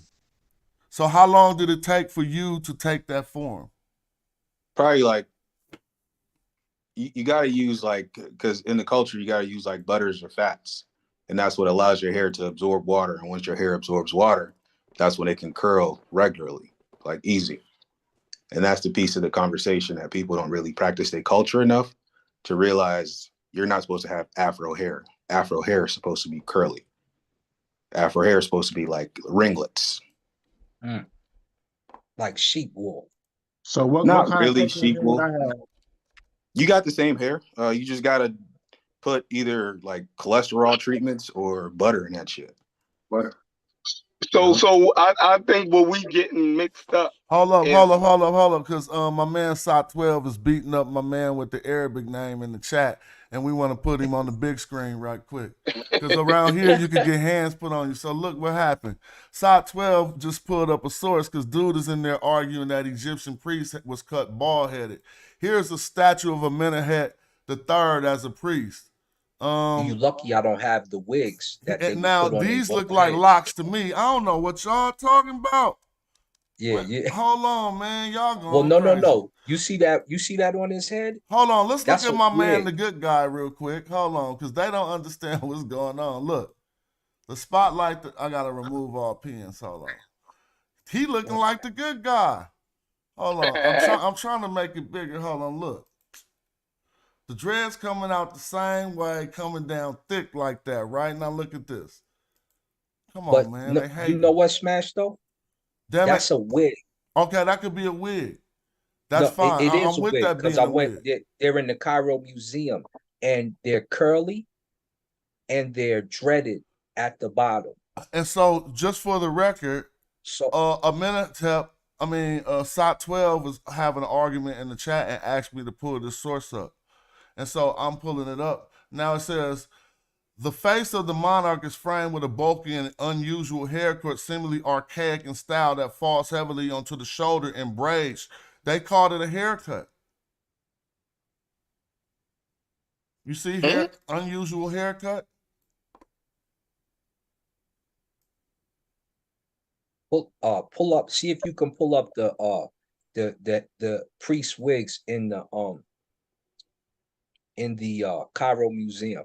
I'm with that. Hold on, but I'm just saying they did call it a haircut, though. Man, matter of fact, here go one right now. So it's a statue, so how we know it's a wig? Well, I think it's common knowledge that the Egyptian priests definitely used to shave the hair off their bodies for ritual, and it was to cut down. They had a real bad lice infection in ancient Egypt. I'm with you on that.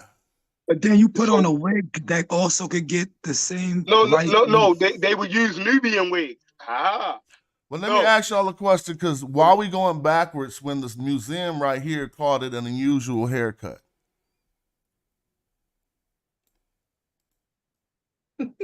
You feel me? It's not a wig. At least the museum saying this represented a bulky and unusual haircut. I mean, just think about it. So they cut his hair bald to put a wig on? Yeah, because, if you use... All right, and me and Unc talked about this and we argued over this. Curly hair textures and afro hair textures, we can get lice, but lice don't like our type of hair for some reason. Right? Yes, for a fact we don't get lice like that. So right, exactly. So obviously, if they're using Nubian wigs, it means that the Nubians must have had a different hair texture from them. Oh my God. Just think about the concept. Why would you cut your hair off to put on a wig? Because what? And people do it all the time. Is you crazy? It can't be for hair texture. But they do that for fashion purposes. And for fashion purposes, right? But they're used. All right. I You always said thought they that did it to get away from lice. The lice could still get in the wig. So what, they let the lice get in the wig and then take off the wig and get a new one? No, not as much as they use the Nubian wigs. Remember, if we know, hold on, Chef, we know that we don't get lice like that. Right. So if their hair is straight, they have they get lice more than people with afro textured hair. Real quick, So go ahead. I didn't mean to cut you off. I just want to say I agree with my brother with the Arabic name, though. He is telling the truth. Priests did have to cut their hair, even though we pull up this one Amenhotep anomaly. But we know they had to cut their hair, so we don't want to be going against the grain on everything. But continue, Chef, my bad. Yeah, so if they cut their hair, see, things could have a religious function, but at first have a natural function to it, right? Most things start off with a natural function, and then you give it a religious sentiment. You give it religious meaning afterwards. But if people were catching lice, the best thing to do is cut the hair off. Right? So, they didn't have the stuff that we have now to get rid of the different ointments and stuff to get rid of hair lice. And even if you catch hair lice nowadays, right, and your pubic hair, they tell you cut your hair off. Even and we got ointments and stuff for it, but they still say, yo, the eggs can get everywhere and it's hard. Just cut the hair off. You dig what I'm saying? So the Start quickest over. way to get rid of it was to cut the hair off, right? So those people, like, matter of fact, in my barber book, right, that I teach from, in the first chapter of the barber book, they say that the Egyptians were some of the first barbers, and we actually have a picture of an Egyptian priest in the International Barber Book, right? Is an Egyptian priest. I forgot his name. I'm gonna look it up. Matter of fact, I got my barber book right here in the He the car. first Okay? barber too, huh? Yeah, They say I'm he about to pull his name. I'm about to I pull think his I know name right here. Right? But And it was illegal for priests to have hair at all, any type of hair. No, it wasn't hold on. illegal. You would only Wait, cut your hair wait, off when you went and did what? a 3-month stint to service in the temple, and you would cut it off, and you would only eat lentils during that time frame, which is where you get the fasting coming from. I never even. All right, check it out. His name is Mariam Ma'at, right? This is right in the Milady Standard Barbering book. It says the use of barbers by Egyptian nobles and priests 6,000 years ago is substantiated by Egypt's written records, art, and sculpture. High-ranking men and women. Show the pic, chef. Hold on. Let me switch the camera. 6,000 years. Y'all see it? You just had it. Y'all see it? I see it. Nah, you just had it before. Hold on, everybody mute. Everybody mute so it stick on chefs. I just spotlighted it. All right, the use of it say by women in Egypt had their heads shaved for comfort when wearing wigs and for the prevention of parasitic infections. Every third day, barbers would shave the priest's entire bodies to ensure their purity before entering the temple. The work of the barber, Mariam Ma'at,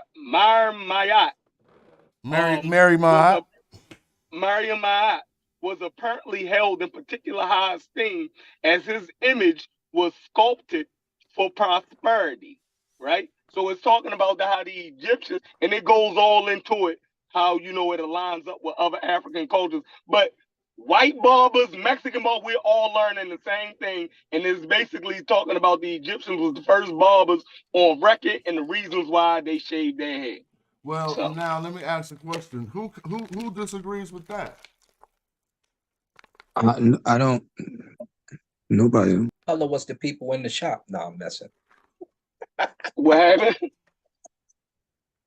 I was confused on the point of the hair. Why would we bring up the hair? Was it to say that? No, because they were saying that they shaved their hair because of parasites. Y'all saying when I read it, it was for the prevention of parasitic infections, right? The head lice they had.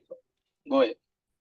No, I'm trying to understand because we still have a picture of a priest with some form of locks, but it may be a wig, so that may be the answer. You know what? I think it was more jocking the Nubian style and less cosmetic, because I'm about to, I'm gonna pull up attestation. Okay.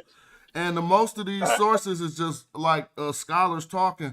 But when we go look at what they say about Nubian hair and shit, they be jocked out on some fanatic shit. They be like, "Ooh, she came through with that beautiful Kushite hair." And if I pull up a source that say that, that's more like they trying to look like them cosmetically.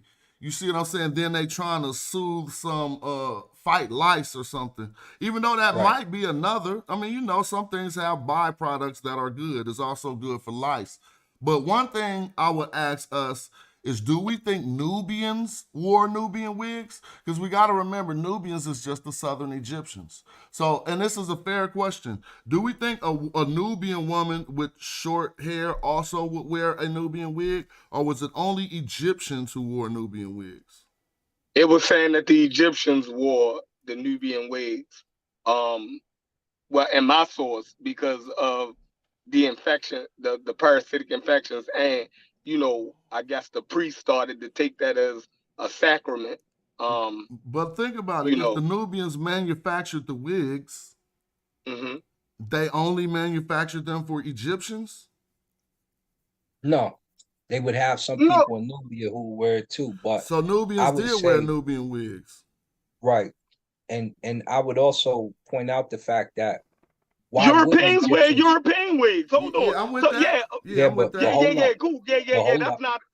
not even. So, but listen, More than likely they wore wigs too. Right. but yeah, but listen, why wouldn't they wear Nubian wigs if the pre-dynastic Egyptians were Nubians? Yeah, that's what I'm saying. Nubians is just southern Egyptians. So I'm trying to figure out how this will work. Like, so it's saying you got to go to the south to get you a wig. Like, you feel what I'm saying? Because I'm just saying this is how they Right, must right. have did it in their culture. Unless It's like somebody paying was selling homage. them. I mean, you Nubian technically is in your bloodline. That's who started Egypt. You got the Nahesi, and then you got a few other groups. Of course, you're gonna think what they do is cool. Well, I'm gonna say this: if the wig was to prevent the lice, then you wouldn't have it put on your damn statue because you wouldn't want to be immortalizing your problem with lice. Come on Right. now, I'm not about to put no form of protection like that on my statue of my effigy. Like you gonna get a statue made of you with a prophylactic on it? No. No, I agree. But it must have had something to do with style and status too. My book Exactly. also says that. My book also says that high-ranking Egyptians, as well as their priests, you know what I mean, wore the wig. So it did both. You dig what I'm saying? It was the prevention, right? Something can have dual functions to it. I don't know why we Yeah. always act like it Yeah, has to I'm be with that. either Yeah, or. yeah, Oh, dual is it function. like I want to be like Mike? I want to be like my daddy? Yeah, Yeah, basically. no, so the mic thing, check the mic thing out. People who play basketball, sometimes wear Jordan tennis shoes, right? Now you can wear Jordan tennis shoes to play basketball, or you can wear it for style, or you can wear it for a symbol of I'm getting a couple dollars. All for Back in money. the early '90s, Nah, I'm you not. could get robbed All for right, a pair of Jordan. I'm thinking while you're talking, and it's starting to fall apart. If it was for lice, why they got buried with their wigs? Right. But So how would it fall apart? Because it was for, we said it was also for style Yeah, I'm and with that. status But I'm with too. that. So we agree, but I'm just trying to put the fact that they was trying to, it seems as if they was trying to espouse Nubian culture as much as they wanted to protect against Oh lice. yeah, Yeah, how definitely. about Definitely. Listen, we putting the thing down that the Egyptians didn't want nothing from the Nubians or didn't is like I don't know that's just a who. claim. I don't know where it Yeah, came from. that's a claim, and we running into a burning building, chasing that down. If we see them, taking certain things from the Nubians, we see the Nubians taking certain things from the Egyptians, right? Then they were sharing culture and everything together. Like, But they was it was, Nubians was Egyptians. That's the biggest problem people keep having. There's a big, and we gotta keep remembering Nubia is just a region, and some of the people in that region was actually Egyptians. You know what I'm saying? They lived in Egyptian yeah, Nubia. So if we keep that in mind, even when talking about Nabta Playa, if you look at a map, that's in Egypt. yeah. Yep. Don't say that. That, Uh-oh. yeah, Facts. that's why I ain't understand what Unc was saying the other night. Because I'm like, Nat the Playa is in Egypt though, so you know, I was lost. Like, why you fighting it? Like, It's crazy when you say stuff like that on the YouTube street. yeah, I'm Man, like, let's yo, and I put it on the end of their show in the comments. I'm like, Nat the Playa is in Egypt. I don't I ain't think the even You know what I ancient. mentioned mean? that. My man said Yeah. people are crazy that think that people were in ancient Egypt under all that sun with heavy dreadlocks. I don't even know where the Right. heavy dreadlocks came from, but let me let you know something. Dreadlocks are more ventilated than wigs. And they protect. Like I mean, come on now. You know dreadlocks don't got the little thing under it that a wig got to keep all the hair together to stay on your head. So if heat It was the actually issue, protect your scalp. yeah. It Yes. protect your So scalp. if heat was the issue, they wouldn't have slapped on a wig either. But now you Hey, want the but sun burning your scalp though? Wow. hey, you mind if I Cut your share my head screen? bald and stand in the sun. Yeah, you mind if I share my screen? Do your thing. It's allowing you to. Let me see. Nah, it won't. Go It's ahead. supposed Go to ahead. say. Go ahead. So here's these are those people in that area. You can see how the hair is. You can see how the hair is. This been from time ancient till now. We can click any one of these. The hair been like this forever. Mm-hmm. We go black and white. It's been like that forever. Nah, that These look ain't like they're wigs. showing up. That look like Yes, they're this showing is up just froze. straight up hair. Those are not sub-Saharan Africans. They're Southern Africans. Everybody say sub-Saharan, but yeah, they Southern Africans, and they're Northeastern Africans as well. So I have a question for the brother speaking. Is it a fact that most time when we do see people depicting Egyptians that they're actually already say that again? Is it a fact that most times when we see Egyptians being depicted, we're actually seeing Southerners? I can't hear what he said. I heard Egyptian something. Sound low, family. Hold on. I'm asking, the question I asked was, is it a fact that when we actually do see Egyptians being depicted, that we're actually say it in the mic? Can you hear me better now? There you go. Okay. Is it a fact that when we see Egyptians being depicted, that most times we are actually seeing Southerners being depicted? That's not a fact? Okay. Because most of the old kingdom pharaohs, is it a fact that they were Southerners from the South? Yes. Okay. Like and then, Dynasty Zero and all of that. Most of them are nasty. Yeah. Yeah, through 6. Then once we get up to around 10 through 13, 14, we start seeing these Hyksos and that, and then 18, 19 dynasty, Ramses, that dynasty that period only lasts for like 100 or 2 years. So we really don't even have a lot of Egyptians, pharaoh. Do you actually what I'm saying? Like, we don't really have that many. Mm-hmm. When they do that, they take those people from the South. Since they're rulers, they proudly call them Egyptians. Exactly. You feel me? But if they just normal, they say, "Oh, the Nubians are in the South." Well, but it's strange that you got to go to Thebes to get a real, true coronation. Oh, for sure. That was my question. The 18th dynasty, didn't they go to the south to pay homage?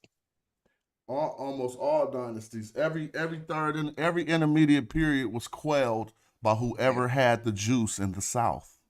I repeat, most of their wives are nasty. Yeah, it ain't no intermediate period that was. Remember what Amos said? That to quell that intermediate period, they was waiting for a king to come up out the South.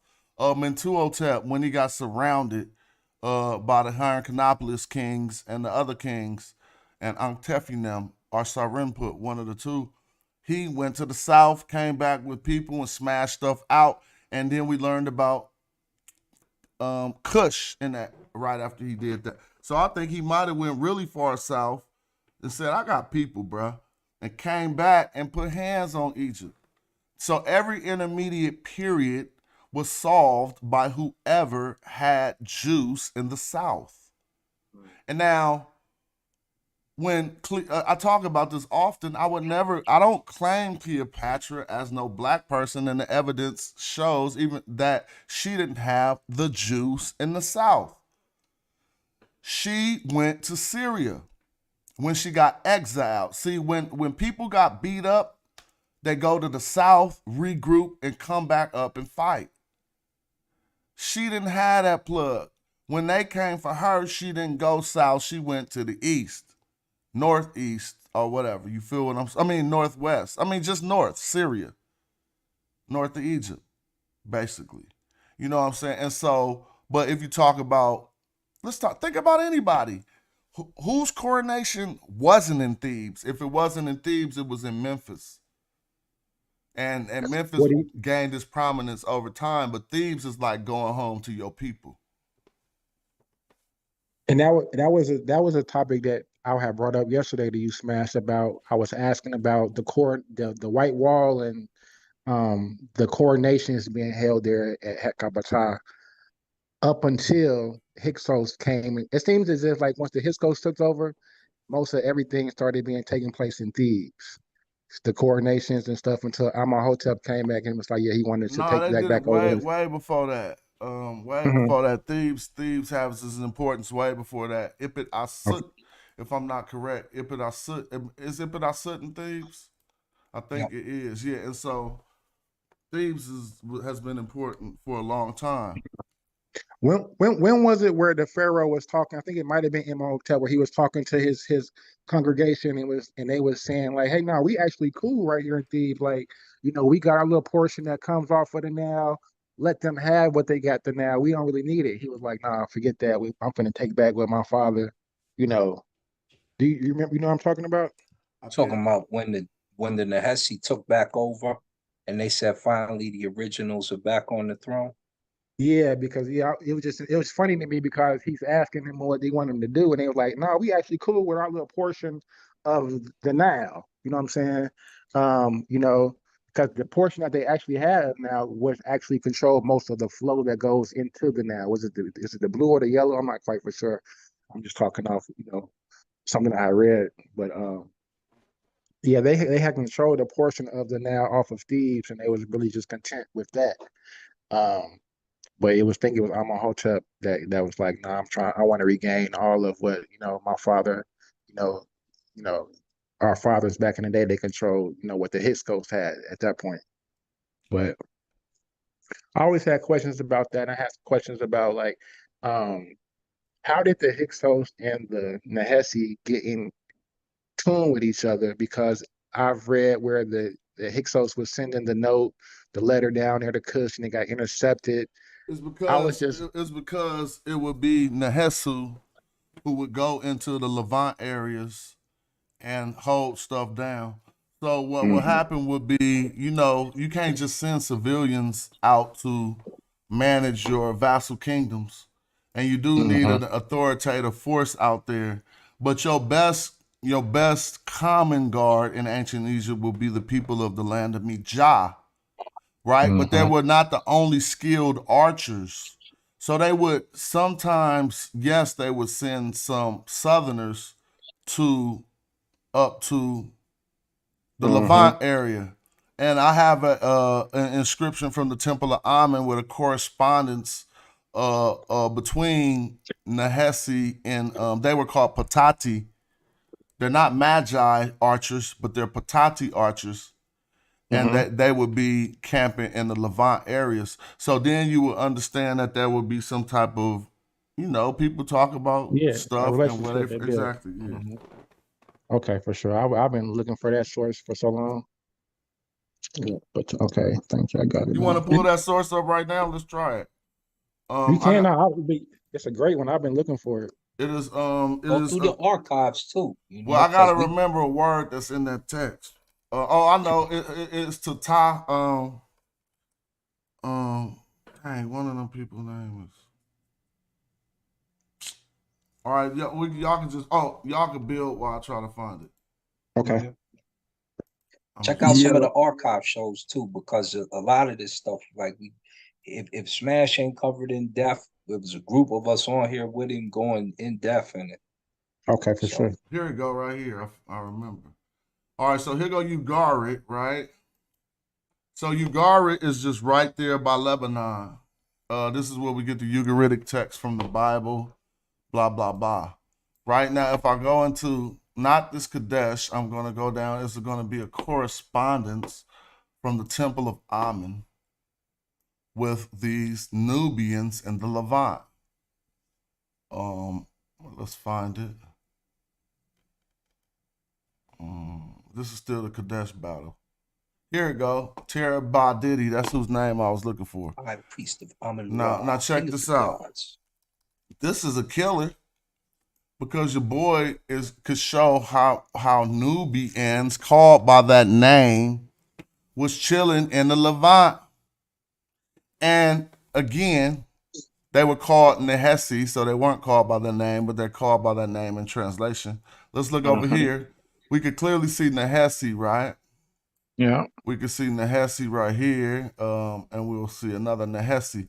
Those line up with the words Nubian over here. So let's read what it says. It is the high priest of Amun-Ra, king of the gods, Ra-Misu-Naked, who goes to the Nubians, the plume bearer Anitun, and to the Nubian, the plume bearer Senet, and to the Nubian, the plume bearer Terabadidi, and the Nubians, the bearers of the bow from, I repeat, from the foreign land Ugarit. Okay, this is where they're from. This is where they are from. They're from the foreign land Ugarit.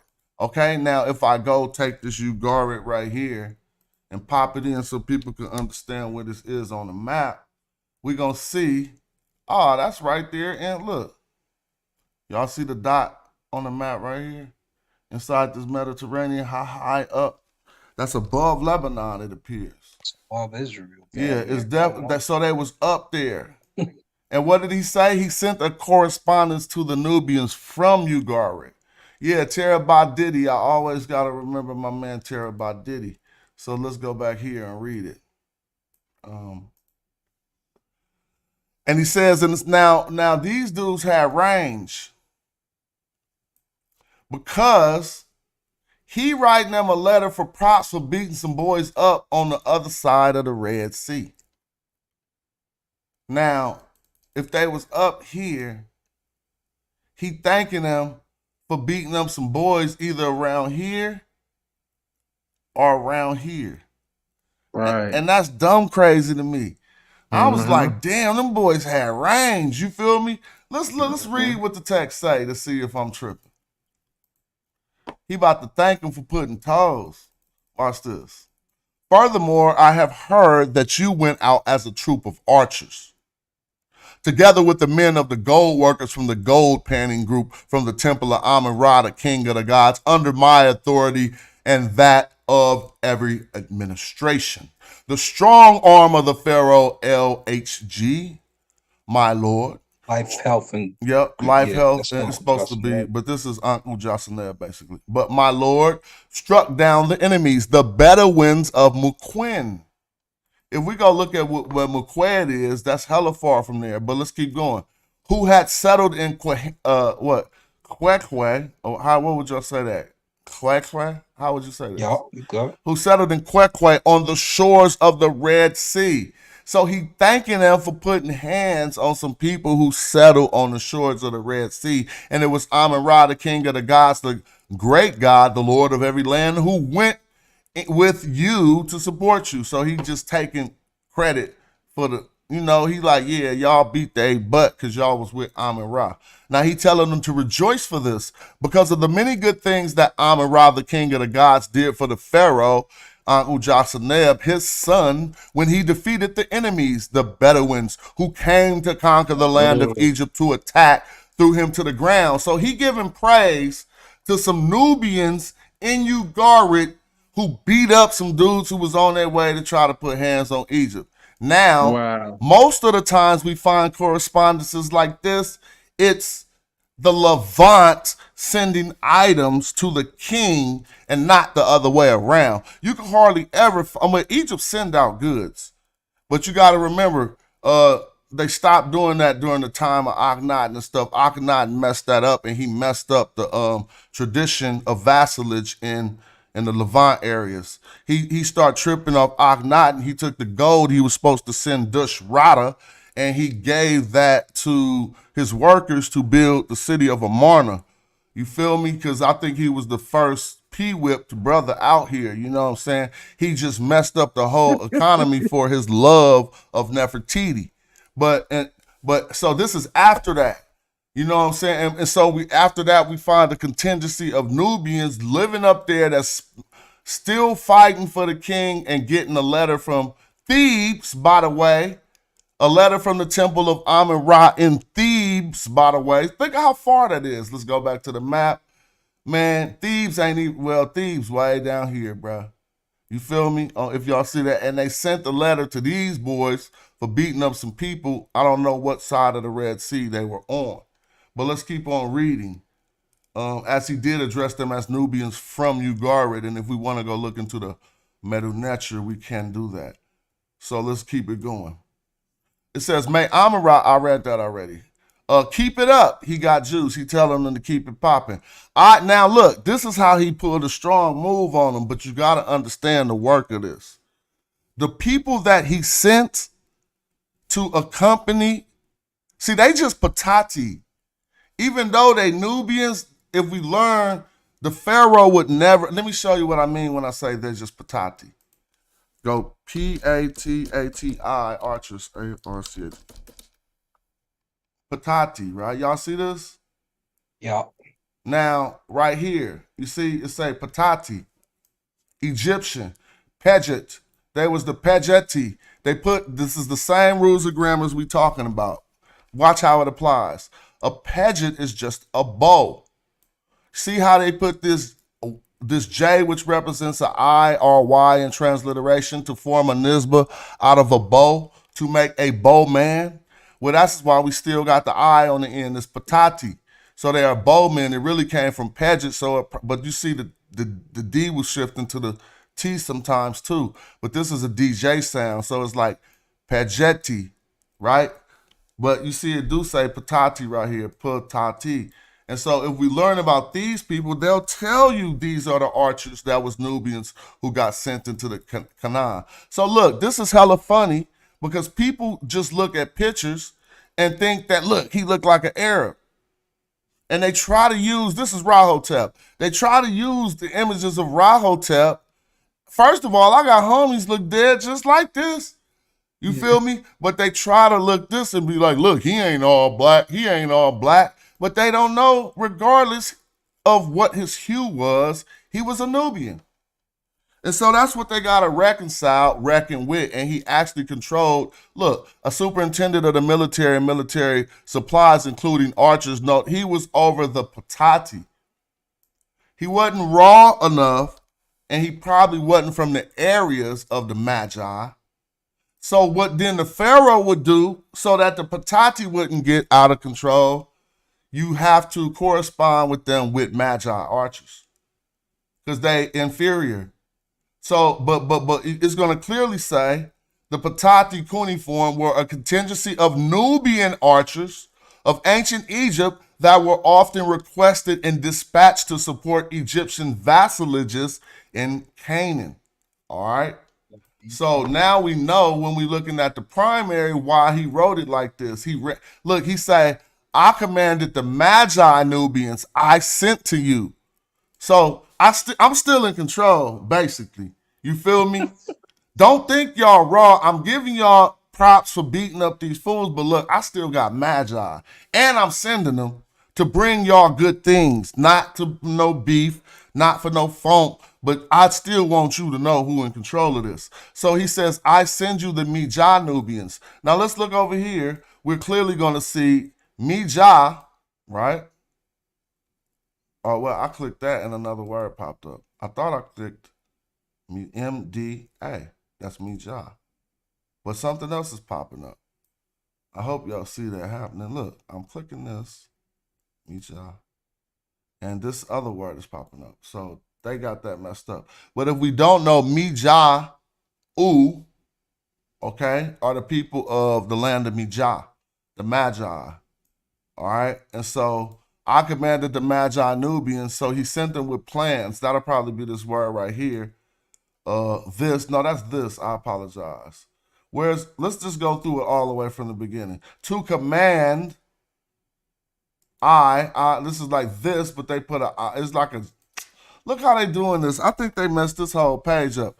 If you read Medu-Neter, look how I click this J right here. And it's not about to take me to a J. It's taking me to Taj. Y'all see that? Yeah. Okay, so I might want to let the TLA know that something is wrong with the mapping on this page. When I click Magi, the people of Magi, it's taking me to this. And so that's just bad mapping. But I could clearly something is wrong on there. But they telling you it's Mijah right here. You see the M, the D, and the J? Well, this capital D represents the D and the J. And so you can clearly say he did say he sent them Mijah. I sent you a list of necessary items that I always. Is somebody knocking at the door? Oh no. All right, shoot. That I always prepare for you. If we want to go look to see if he really said always, we'll have to see where did they get that from. This is to come to you, to bring to you. Well, where is it stated always? That's like to them. All right, so. But again, I don't know if it said always. It's maybe an omitted word here. But regardless, we see what he's saying. I commanded the Magi Nubians I sent to you. He sent them to Ugarit up into the Levant with a list of necessary items. So then as soon as my letter reaches you, so notice the messenger goes out first.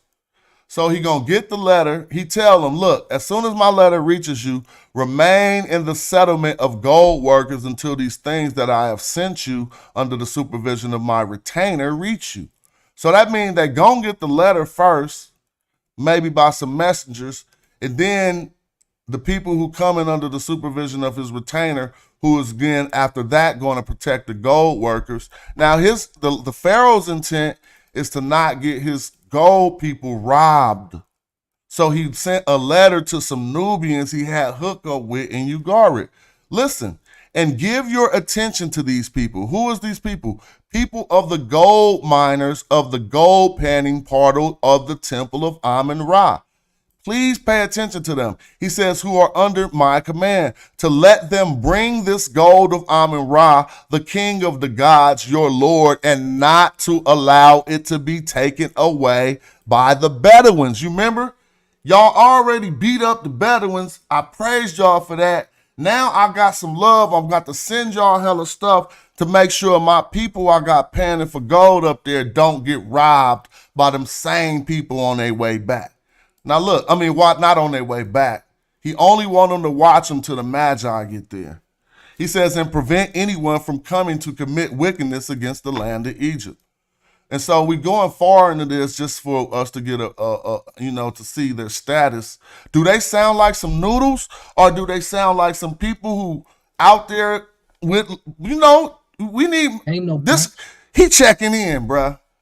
He is checking in.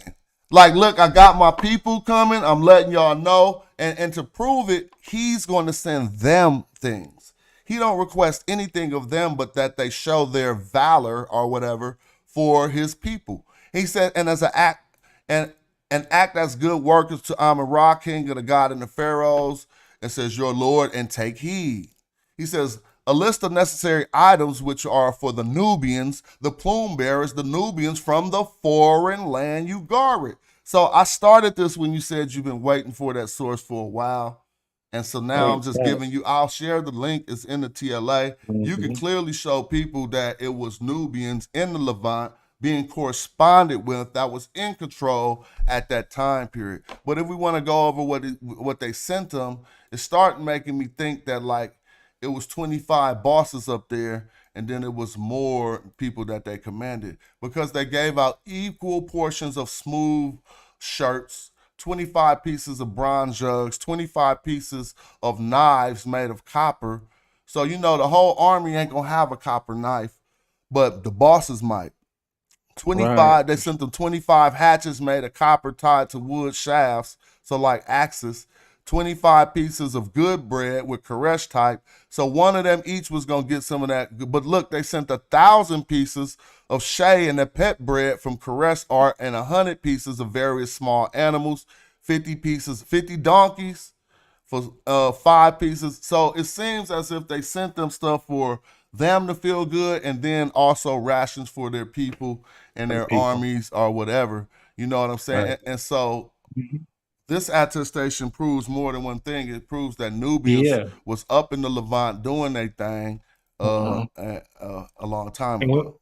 And when we see the word Bedouin, is that referring to like nomadic tribes, They say the nomadic. Bedouins of Muquin. Let's find this over here. They say Shasu. See that? I'm glad you pulled that Shashu. up. So that was so So that's they, the Yahweh. well, That's the not Yahweh people. always. It's different Shasu. Okay. Okay, so right now this one is going to say, look, Shasu in Mequed.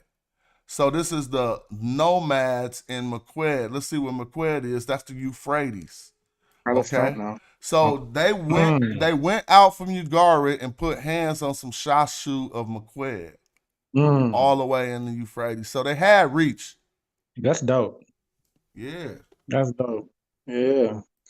Especially the fact that we can identify which exactly Bedouin tribes that they, yeah, the Shashu. I'm tripping off them Nubians that was all over there in Ugarit doing their Mhm. thing, holding down. Like, man, check this out. Then if you look at a map, there is a place called Nahasi over there, but I don't want to connect those two places. Okay. But yeah, somebody said something about Kemet and other things we was talking about earlier. Kemetiu.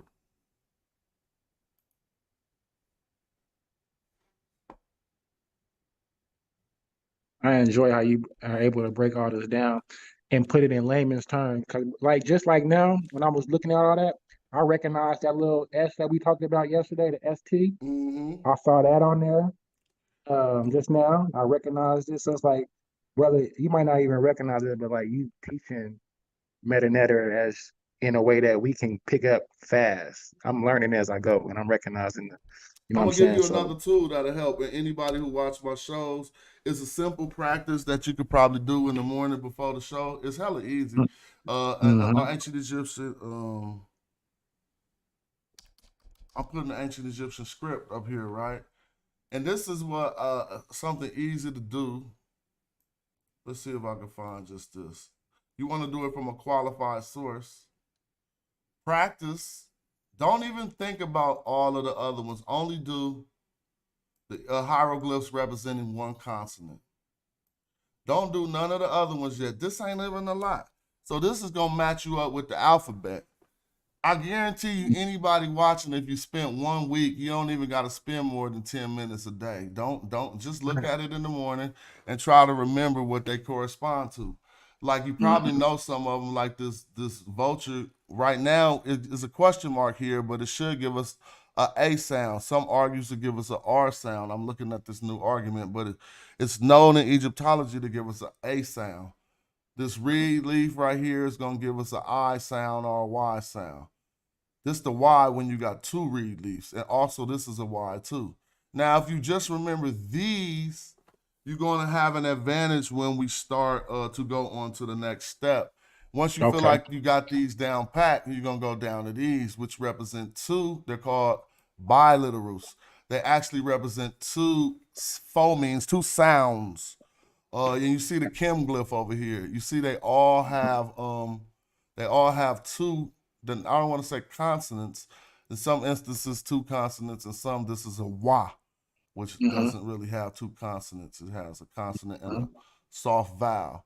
And then once you feel like you're good with those, go down to these three consonants. Start remembering these. Now, see, I wasn't aware that Egyptian had three consonants. I thought it was more always two. It go to three. Think about any of the words It's on the like screen. similar to Arabic. And then if you like us, like I know Asar Mk can tell you what every one of these symbols, the majority of these symbols mean.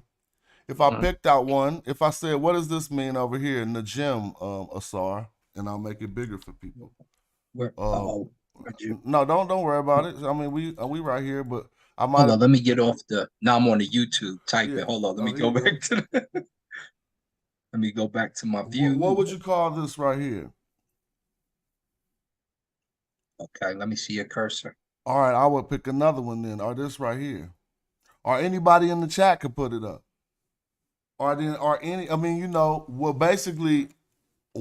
This is going to give us for sweet in the gym, like sweet. Sometimes we see in the gym with a heart after it, which would give us like sweetheart. If I asked you what we was doing right here, Asar, what would you give us? Can you see my mouse? No, I'm over here. Hold on, I'm typing over here. Hold on. Hold on 1 sec. It's like a carob tree, so it's like probably like a fruit in that gem. Oh, I'm But talking about this one right here. I'm sorry. I don't know if you see on my screen right oh, now. kepper, that's a beetle. Yeah, exactly. And we would know this to mean what if we seen it on some text or whatever. That's like a creative measurement, right? So when we talk about creation or making something or bringing something into existence, we see that beetle. Oh, and then I'm gonna go down here. This is Sia. We was talking Yeah. about this last night with the who Sia. Yeah.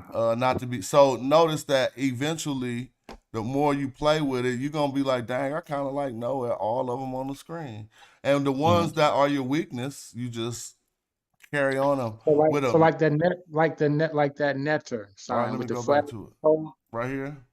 Yeah, well, the NTR. Mm-hmm.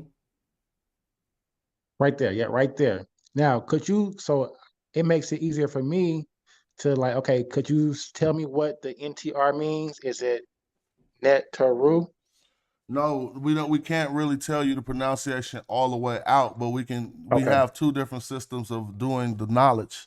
For instance, okay, if we just want to communicate the terms that we are studying, we will place a e in the middle of them. But that okay, wouldn't give us any correct or accurate rendering of how it was really pronounced. But okay. you could say nater so that we could know what word you're studying. You see what I'm saying? Just like I say Okay, Najim, that's Egyptology speak. We're not saying it was really pronounced Najim. For scholastic purpose, we need to be able to okay. say these terms to each other. We can't just say Mhm. NTR every time or Right, NDM. right. You feel me? And so that's that is. YHWH. But now some have done the work Mhm. to substantiate which vowels should be in between the Okay, consonants. So I'm just okay, saying that's Egyptology speak when we say Nater, Keper. Why would we okay. have an E in between everything? Something had to Right. change Exactly. So sometimes, you know what I'm saying? so Okay. Egyptological speak puts an E in between everything. For instance, when we go to Kepper, which they Mhm. pronounce Kepper, when you go to Ma'al language, Maasai speak it, and it's called Kapara with an O. Okay, okay. So until that work is done where we find the connections linguistically with other Mhm. African words with clans that were there, then you just use Egyptological speech, or you use the Coptic, which is how we know some Okay. of the vowels. So there's no correspondence with, say, like Paleo Hebrew or the Sinaitic script, whereas like the B, like the bet, if we look at the B and it's shaped as like an enclosure, you know what I'm saying, like house, So and some of the so Paleolithic Hebrew got its vowels from the def the decipherment of ancient Egyptian and hmm the redecipherment of the Greek. So hmm in order to decipher those, when you go look up the study of how they got the Hebrew back in speech, hmm that's what they use. Rosetta Stone. Those vowels. All right, let me break Yeah. this down real quick. For anyone who's seen me reference the Egyptians who literally called themselves black, they took the word for the darkest hue in their language and they amended it to their names in the adjectival position. When scholars found these attestations, they said these names represent a physical attribute or a physical quality. Well, a lot of those persons were found in Mi'er, Egypt. But this is an element to the discussion that I have not added yet. Do we see where Mi'er is, right? Well above the traditional areas we know as, Thebes down here right under the bend. Nakada is inside the bend, okay? And so we way up here in Mi'er. Now it says the mayors and the priests of Kusay from the Egyptian Old and Middle Kingdom. So it was our black men who had the rights to excavate this tomb. So I'm going to go to the rock, TOMB tombs of MIER. And what we find out is way up there. Even the scholars was doing the Richard Pryor. Because way up there, they was like, man, these, not only is they calling themselves black, but these dudes look like straight Hamites all throughout the term. This is what they said. That's why I said that word. You see, so I'm about to pull up one of the editions of the Rock Tombs of Air, and I'm glad it loaded this way. And I encourage you guys to look through this work, because this work possesses the some of the ancient Egyptians who called themselves black by that word. And so we see the scholars reckon with it. And so in order to not have to do too much fumbling and bumbling, I'm about to about to look up a few words in this dictionary and hope that the search can't find them. Well, here it is. One of them is hematic. All right, y'all know what hematic means, right? Back when they were saying that. Yo. Now let's read what they say right here. Black. It says he a certain strange looking herdsman, of whom were several examples in the Meir chapels, and who are marked in the same characteristics, are members apparently of some Hamitic tribe, probably from the eastern desert. The ancestors are near kinsmen of the modern Basharian, the Hadendowin, and the Abadin, who anthropologists call collectively Beja. Okay? So he's saying in these tombs, the people that they found written all over look like Hamitic Beja people. All right? He said, now, I mean, I could go back because we talked about how it ain't no dreadlocks. But I just want to read this part. Moreover, instead of wearing the wig or having a closely cropped head of, man, it says head of what? Why does it say head of the Egyptian? He must have put head of hair. The Egyptian, he is distinguished by a great growth of tangled hair. Tangled. Do y'all see that? Do I need to make it bigger? We can't say dread. Do I need to make it bigger? He can say tangle. We can't say Look, dread. he is distinguished by a great growth of tangled hair, which crowns a very oddly shaped cranium. He is certainly strangely looking herdsman, of whom are several examples in the Meir Chapel. So we got these Hamitic looking dudes all over the Meir Chapel, and who are marked by the same characteristics, are members apparently of some Hamitic tribe, probably from the eastern deserts, the ancestors of the Kurtzmen. All right, but now he goes on more in here he goes in on it because they call themselves black. So I want to let me if I put this Kim word in here, hold on, let me go to this book. Don't got the Kim. So this is why I said when we was going over the different clans that they named in the UNESCO book, these are the bodies that they found that are the ancient Egyptians that were pre-dynastic in that area. And they say they're black, but they're white. Hold on, my bad. Hold on real quick. Y'all, hold up.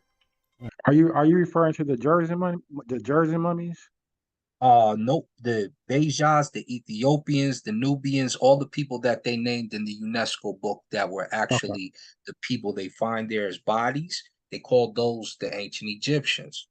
And so because those are the bodies they found, you had Zahi Hawass and somebody before him at UNESCO say they're black, but they're white. Right. And you know what's funny is that there's actually a campaign going around by Hawass right now that's what he's doing, trying to save all of the mummies over there were admixture for sure. So I'm about to show y'all some stuff real quick. White Go people. ahead, Because Johnny. now we're on the facsimile page where they show us what they found in the tomb. They described it for you, but then now we're gonna see what they was dealing with, and they could read the metal nature, so they had to deal with all of this. Now, right here, first of all, I'm not even doing no readings because we ain't at that section. But let's see who this is right here. They say Hati, but that's not his name up there. I wanted to show his name. Because when we start to get to the names, is when it becomes most revealing. That's Yeah, but that's just top, his right? that's just his position. No, that's Sin B, right? That's his name. I don't think that's his name, but it could be. No? It could be. So that just say Seneb though, right? That's Senebi. Senebi. So I see that. I see the S in the foot, right? Senebi Ma'akaru. That he Ma'akaru. So that is his name. So he's like the governor or whatever, and he is Senebi So this is just. So look, the S right there with the foot is the N and the reed is the B. No, the N is up here. Yes. The N is up there. The N is up here. You see, and then the B is the foot. Okay, the Seneb, B is the foot. yeah, Okay. and then the reed lift is the E. Senebi. Okay. Yeah. Okay. Yeah. But look, they giving his statue the gold chain. I just want y'all to trip off this culture and this tradition. So let's just trip off this, right? Because we learn a lot from this, studying the rock tombs of mid-air. But if y'all see that, they giving him his gold collar neck piece, and they're doing a couple of other things. It says hot. What would you call this next word? Bundle, a determinative on that hot. I forgot what that is. Let me make it bigger. Put your pen on it. I'm gonna go over here. It looked like this bundle of wood right here. I forgot what it was, but it's something like hot uwa. He's the foremost something. Whatever. This ain't what I'm looking for, and it's all broken up, so I don't want to really trip off it right now and spend too much time doing that. Yeah, So, that's the measuring piece too. Yeah. Yeah, now I see a lot of stuff, but this ain't even relevant to what we want to find. So let's keep clicking through this and look at these things. And we're going to see some cool stuff. I said that we could tell that it was Nubians because of the iconography. First of all, look how he's shooting that bow. They're hunting. They're hunting with bows. Normally, Egyptians depict themselves hunting with throw sticks, and they depict themselves at war with bows most often. You see this feather in his head. So who has the bow and the feather? That's normally Egyptians rocking that feather. I'm sorry, Nubians or Southern Egyptians who rock that feather like that. How about I say it like that? It's funny that we associate Native Americans with that feather and the the bow and arrow, and we see where it's coming from. Definitely. We're gonna keep looking, and it gets real interesting once we get later into the other tombs. So I guess this preliminary tomb we're looking in, it said it was Senebis or whatever. Now, so we got the chapel of Unkhotep and son of Sin. Look, it says Sinbi. That's what they call him.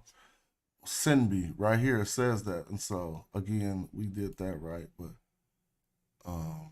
we're just looking at how it actually looked. And then we'll be able to see some color inscriptions. Now, my man, J. Mills, if you around, I know you sent me the new homework on this. He like, why you keep looking at the old homework?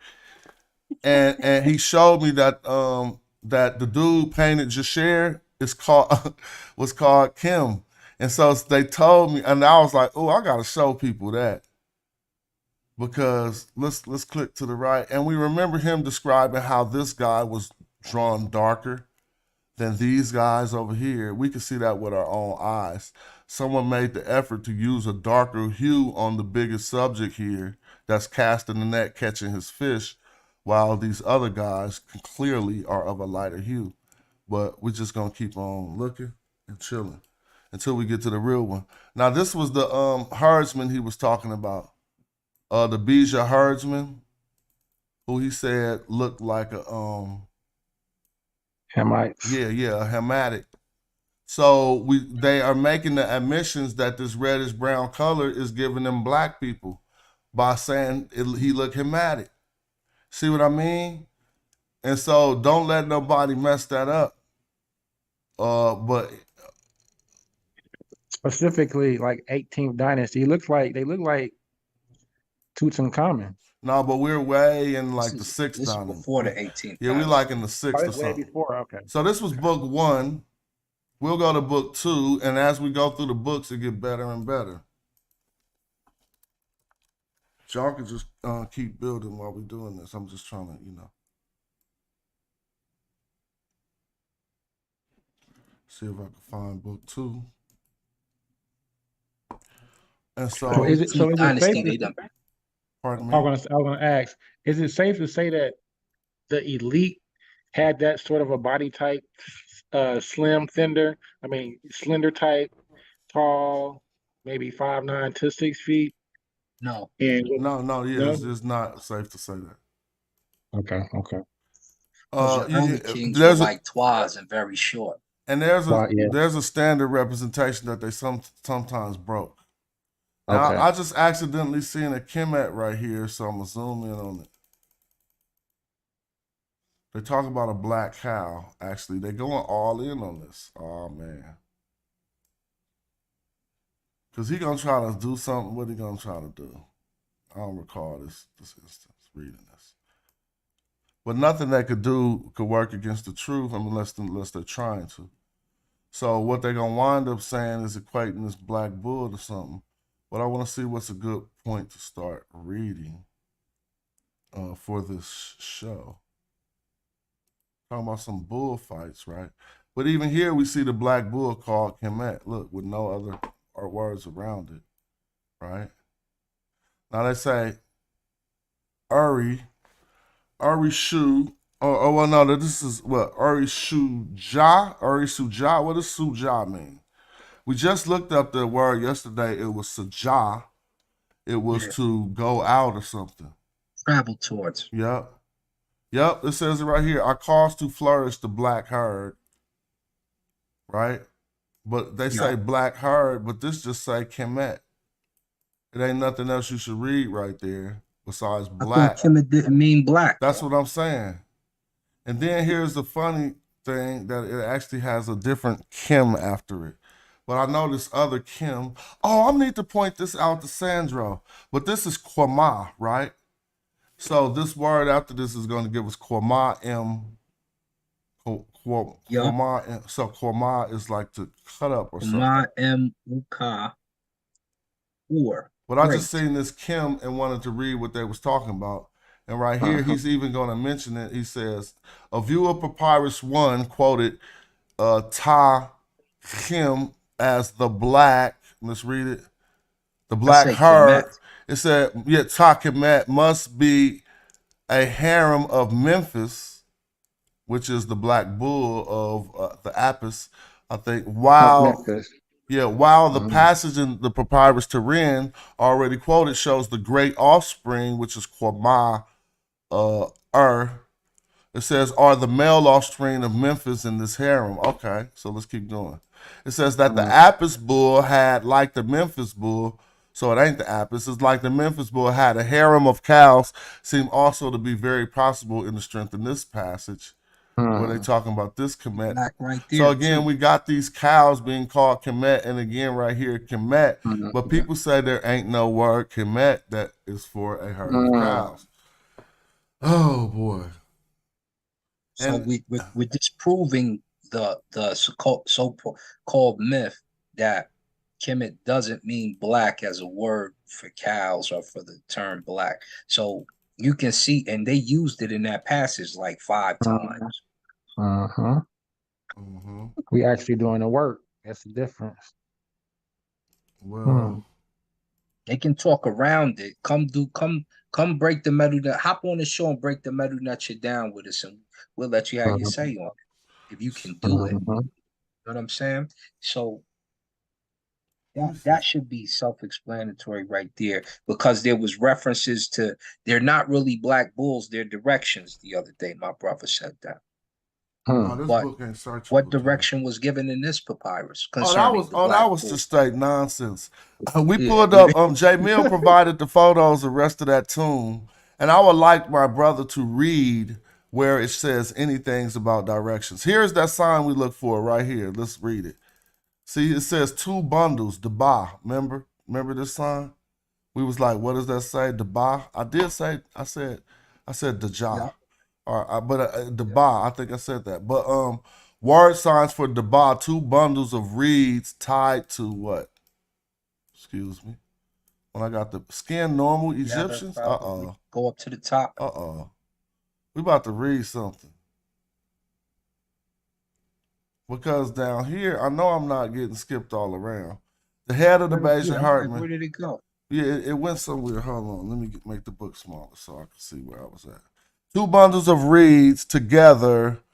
And, all right. Coloring green and yellow indicating a drawing. All right. So let me see something. Well, let's read this. Because he's talking about details from the tomb chapel.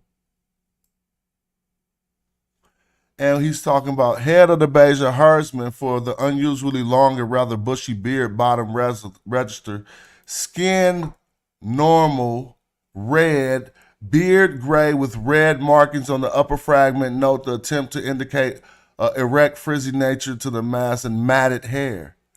All right, so he had okay. They trying to, but they drew him. They drew him in the same skin color red of the Egyptian. That's interesting. It says the Bayesian Bayesian man with fuzzy hair on the north wall of the tomb. So this is plate, 19. So we need to look at plate 19 to see this Bayesian man. But I think we already seen him. Now they said the hair is fuzzy. Oh, we can't say lock. And so this is not in Nubian Egypt. And these are royals, remember? These guys had got buried in tombs. So let's look at some of the plates of the walls. And they had pretty sizable tombs, by the way. And we'll look at some of the plates in their tombs. Then what's going to happen later, we're going to get to the brothers who called themselves black. And this is what it's a few things that we learned from studying the rock tombs of Mi'er. Is that there is strong conjecture that can be made that these statues were made of concrete, bro. After we observe this, you're going to be like, hell no. But you're going to see them mixing the concrete, making the statue. And you're going to have to answer the question for yourself. Or we could read the Meta Nature. They say they mixed, they say they observing some type of a work. But I don't remember getting down to the portions where they say whether they're mixing a substance to make the So this would be the image of that Bayesian Herdman they was talking about. And if we wanted to go through the text of this, we could see who exactly he was supposed to be or something. Somebody of something of Kusay, Jasher Holy, Jasher Shajim. I don't know about a holy cut of something. Maybe a sacred cut of something or a sacred offering, which is a cut of something. I can make this bigger so y'all can see it. The glyphs. Look, right here.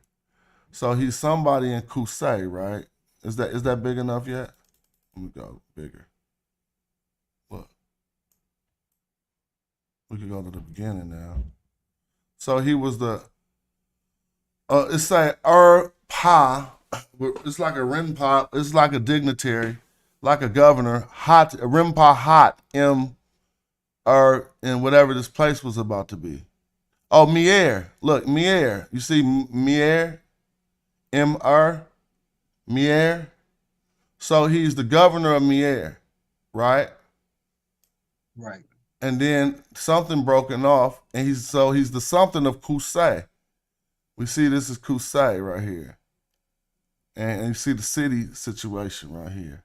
Now, this is given where I said Jasher, and I see the R as the phonetic complement. Jasher means holy. Not Jasher like red, but Desher. The DJ sound should be in the beginning and not an SH. Jasher. Let me show the people the difference in the TLA. If you put, see, he's an Urpa, so you know he's like a visor or something. Yeah, he's special. like something up there. Now look at this. When I put a capital D and a lowercase s and an R, it's gonna say holy. But if I put a capital S and a lowercase D, it'll say red. So look, watch it say holy, see? See that hand right there holding that? So Yeah. when we come back over here, we see that hand holding that right here with an R under it and an S. Just share. But I thought this S was going to the next word. All right, hold on. All right, y'all can build. I gotta take this call. Go ahead. I was just gonna jump on and say I had to get off here, take care of some business, but I definitely appreciate building with you guys, and I'll be back on next time, tomorrow sometime with y'all. All right, brother Eddie King. Peace. Peace. So, Smash, if you could move to the front of this. To the left. To the left, all the way to, there we go, right there. So, because my brother, I think it's Anas, if I'm reading the Arabic correctly, it's small, so I can't see the full thing. This in the very front says pa. So you see the mouth to the left, look to the left. You'll see the mouth, you'll see, which is the sound. Then you'll see the doorbell, it's the P sound. Then you'll see the hand, it's an A sound. So it's pa. When it's an pa, guess what? It's going to disprove what you said, brother, when you was talking about a royal. So this is a vizier, like a mayor of the town. He's in charge of this particular area. He may be one of, but he's definitely a mayor. He's a vizier. So he's got the Beja look. He's doing cattle, you know, he's herding cattle, as they said. And he's a royal. So they weren't above that. Remember, in ancient times, to have royal status, you had a bunch of cattle. That was your money. Before they started counting grain from the floods. So if you remember the Shemsu Hor, the first money is your cattle. Remember the cattle count? That's how we counted the years back then. And so he's obviously a herdsman with cattle, and he's a vizier. He's a mayor. So don't say that the royalty would be above doing cattle work, because that's exactly what the money would have been. Why? Because animals, cattle, obviously produce milk, goods, different things that the people need, from meat to food on down. Well, I'm with you on that, but I know the vignette is about to qualify that too. But let's see what it say. After they say the crusade, it do say something about holy, and I called this what's that word for cutting? Najim or something? What's the word? It got a D and an M in it. It's like we about to look on the is NDM. Let's see. I'm gonna put an NDM right here. Look. NDM, and let's watch that knife. I thought it was the mesh. Let me something like, yeah, you might be right, but it's a word for cutting or something. Let's see. Let me see if I can.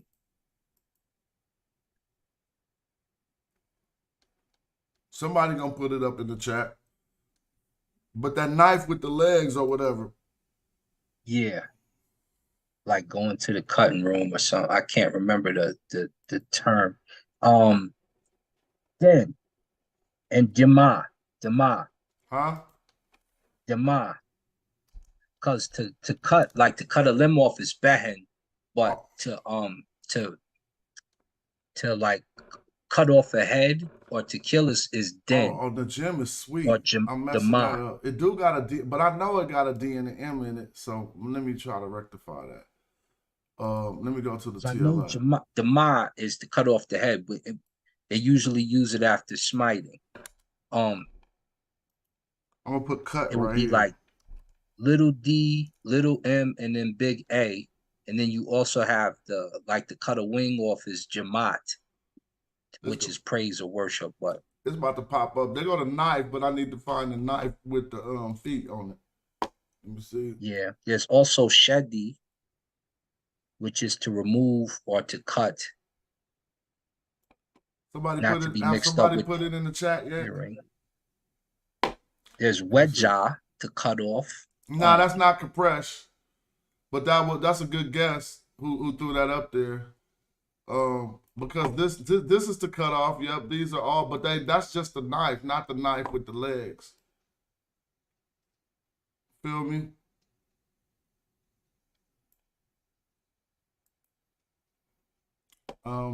Let's see. J-Mill, where you at? Chris, where you at? I'm trying to remember the knife with the legs. And I'm just going through the dictionary. All right, whatever, we'll find it, but I mean, we don't got to stop the build. It could not be the cutoff, but I think it's like a holy cut of something. A divine portion that's going to be an offering.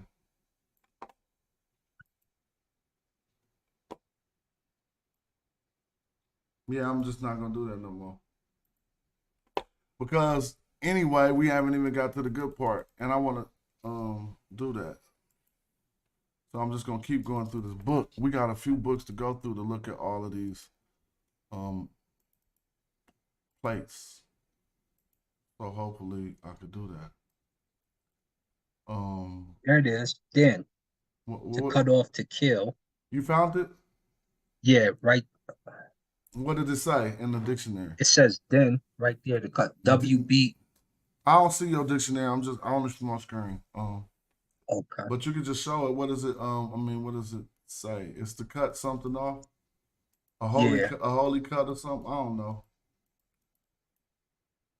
But it's cool. Yup, you had it on there too on your screen before. Yeah, I thought. But now we're deep in the tomb. Yeah, I'm just skimming through here, and they still doing offering scenes. And this ain't none of the black people who called themselves black. I'm not saying black people. People who wore that epithet. Okay, let's go back. I thought I seen a Kim glyph on here. I might be tripping. You notice that particular glyph with him grabbing the two necks is similar to the one on Narmer's tomb. Yeah, definitely. You know, and I don't tripping off that. But this don't predate even the ones that they say had Mesopotamian influence. So I never threw this into the mix. But we find them things all over.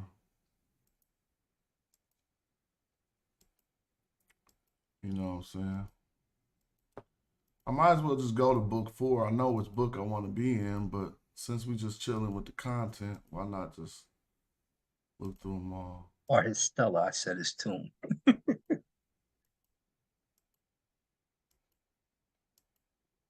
The rock tombs of Mier.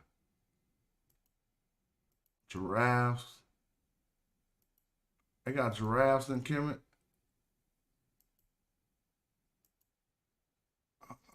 How they got giraffes in Egypt? All right, we at the end of this one. I'm just going to go straight to book 4 now.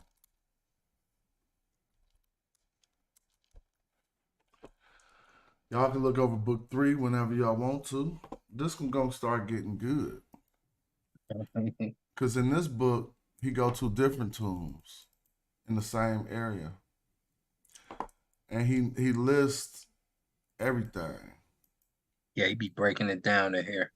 But right here is when we start to get these instances of people calling themselves black. Happy and Ankh, black, also named Hap. Happy the Black. Ni Ankh Piapi, the Black. Now he got a brother, Happy the Red. And they were no, his brother is red, but he's not black. Oh well, I need to open the window or something. All right. Let me see. Now, y'all see that there, but I'm gonna go straight to the back so we can look at the plates. And I'm gonna try to prove we could do some reading to see if they mixing this concrete. Because they're making Pepe the Black's statue, right? Just like the others who had their statues made. But they're going to start doing some weird stuff. And I want to get y'all opinion on it. Now we can look, see in his tomb, he had it put every place they wrote his name. What that say right there? Hey, where Happy. you at, my Kemet. homie? My homie with the Arabic name. Um, Screenshot this right here Hamza. and take it to your Egyptologist homie and ask him what that say. This says Happy Kim. Happy the Black. He wrote this on both of his names. When his name changed, it retained the Kim. All right. And he was a boss, as you see him represented in his tomb. And as we see him by his other good name, Pepi, or maybe this is a different brother. Pepi is also Pepi Niak Kim the Black. Okay, and this is Happy the Black down here. I still see it right here. If it gets too small for y'all to see, let me know. So now we're going to start looking at, we can read the entire procession. It would probably take 2 or 3 shows. So we're just going to peruse the vignettes. And if something is mysterious to us, we can read it.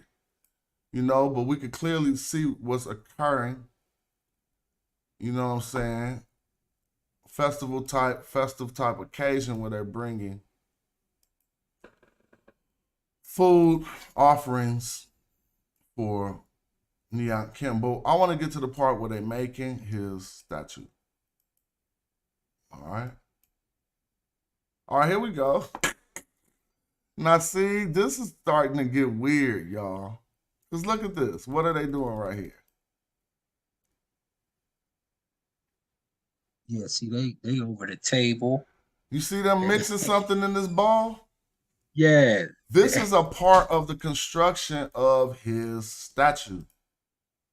So it gets worse because it's not that far apart from where they're doing it. If that's not a scene, if I miscalled that scene, let me find the proper ones. Where you're going to be like, oh, they are clearly, it reads that they're making a statue. And they say they're making it of ebony. So if it was ebony, they wouldn't have had to paint it. And so the job, yeah, they're getting busy. Okay, so I want to make sure I don't pass this up and find it for real. Busy. Yeah. You see him look like he's measuring it with his hands. He got well, like this size here. Again, you see them represented with the throw sticks while they're hunting. But I want to see if I could go find. If not, it's just going to be in You should probably read that. We can read whatever we want. I just want to make sure I'm close to what I want to show people before we start reading it all. So maybe at a later date to really see what they're. Cause you see all that in there. We should pick a day and go through some of that. All right, so in book 5 now, finally, this is the last one, and I'm gonna skip there. I'm gonna skip to the back. And I'm going to go look at Encore. Yeah, this is his brother. He called himself the Black too. So maybe it was when they was constructing his statue. We're going to see all this weird stuff happening. Here it goes some more, man. So heck of weird stuff happening. Hold on, let me show you. And we can read what they're doing. But look. All right. Some type of liquid is being poured out of this vessel, and dude is down here mixing it. We can see that. We know the name of this vessel, like a habes or whatever, a sed, whatever. Not just a wab, like a wab priest. This is in purification. The water's being poured over his head, but it's being poured into this bucket down here that they mixing, right? But again, that ain't even the most damning one. You're going to see something like what's going on there. And when you read it, the text say they making the statue. That's incense right there. Nature, senature. Hold on. Where was that at? You might be. Are you watching right on the YouTube or in the? Damn. Yeah. Yeah, because you're a little bit behind me. All right. So let me see. It say nature, senature when they sit and he was like holding that vase. So this when they pulling some big old blocks or whatever they pulling, I don't know, but I want to get to these parts. And they're going, you know what? You see that they standing on the sled. Now over here, they giant sled. Look, they got his gold necklace and they about to put it together, right? And we could read all that if we choose to. Look, but we could clearly see that's what's happening at this point. But look down here. See, they keep on mixing stuff, dog, and they blowing it in the heat. So let's read it then, because this ain't no paint, bruh. No. That you feel me? They blowing this. This is to make something hot enough. You see what I'm saying? Yeah. And now dude is pouring a chemical right here. And dude is mixing the chemical. And so again, I never did the knowledge of reading all this. I just looked through primarily the beginning of it. And when we start, even right in this line, they said, here they go, mixing it in big ass pots. Now they're making the statue, bruh. Now tell me, I told y'all I wasn't crazy. Y'all thought I was about to be like, oh, this fool off the hook. Now when you read this, it says Urikat Akir, overseeing good work. Urikat Akir im Erdi, Urikat Akim im Erdi Chin Seer for the overseer. So they overgood, for the seer or the overseer. And then they say hor, Hebes. I think this is the Hebes word.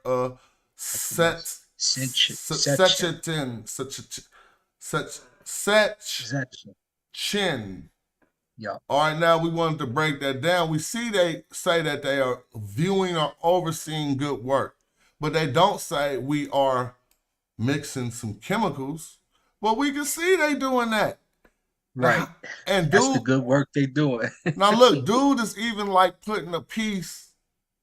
Now I also question whether these were pigments being mixed or not. But when we read the text, they don't say that.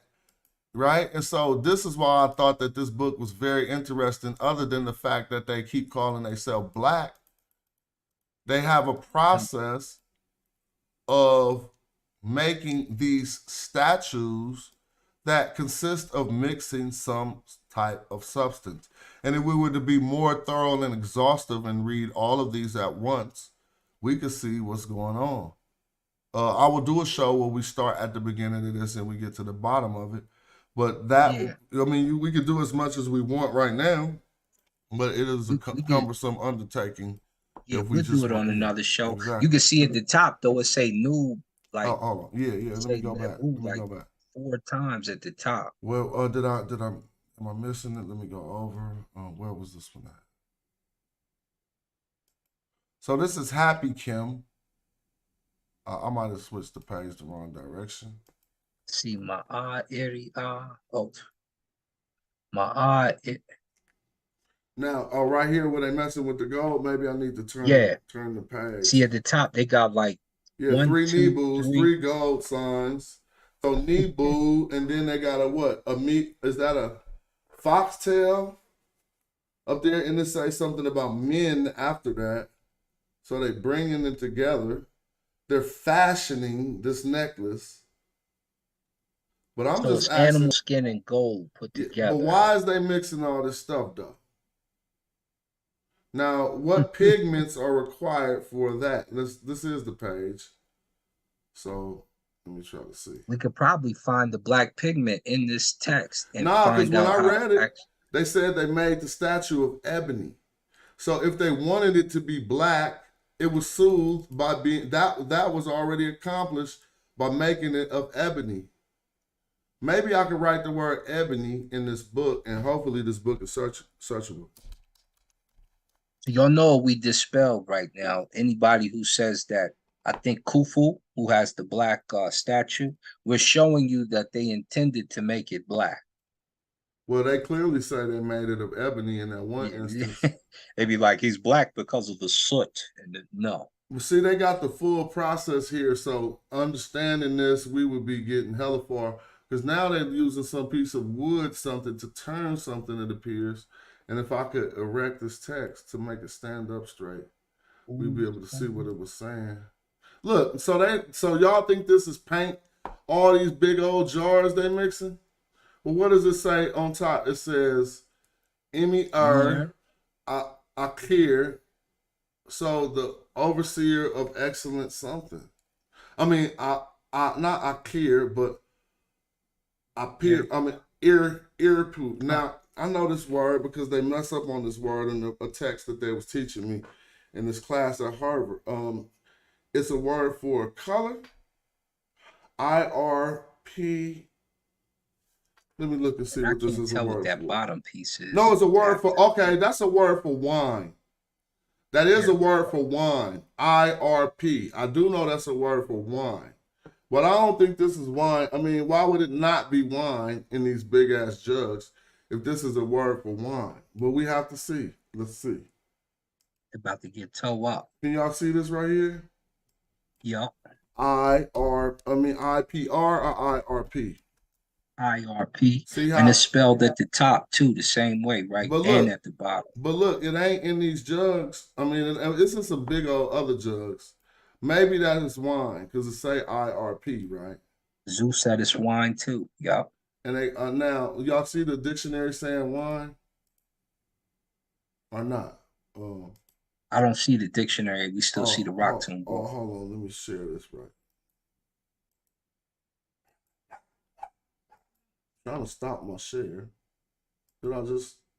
Oh, my computer is going crazy right now. I'm trying to. Yeah, my computer's. Can y'all hear me? I'm gonna pull it. Yeah, well, the people on YouTube can see that it says the people on Switched over YouTube for them. Let me see. they can see that it says IRP, but I can't really change the way that I'm sharing my chat. Yeah, it shows it on yours. Yeah. All right, so I'm gonna go back. I just went to the YouTube. I see what they see. He's the overseer of wine. So let me ask you guys: is this all wine? Because this ain't wine. And we can read and see if that word is in these other parts.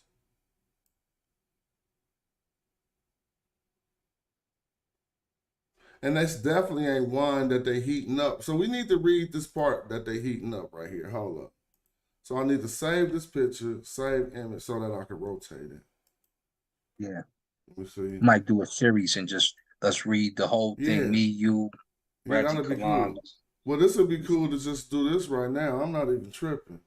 We could use our tools and anybody could help. So let's go from over here. Now, if people want to know, we're going to start at this top register, but just note that each section of text is probably addressing the people that it's over. And so when we got this ma'a over here, ka, this is the big text for everything.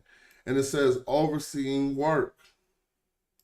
It says ma'akat neb nets. I'm looking on the YouTube because my Zoom is not moving. Yeah, the Zoom when I come to it and I try to do something, it's saying it's frozen. I'm gonna wait for the program to respond, but Zoom ain't letting me. Zoom ain't letting me. I can see you on the YouTube. All right, cool. So watch on the YouTube for a minute. So I was reading this section over here where it says ma'a'a. Hold on, what's up with that? Oh, okay. Let me see. Hold on. Let me. Ma'at Neben. I'm gonna cash out my daughter. Hold on.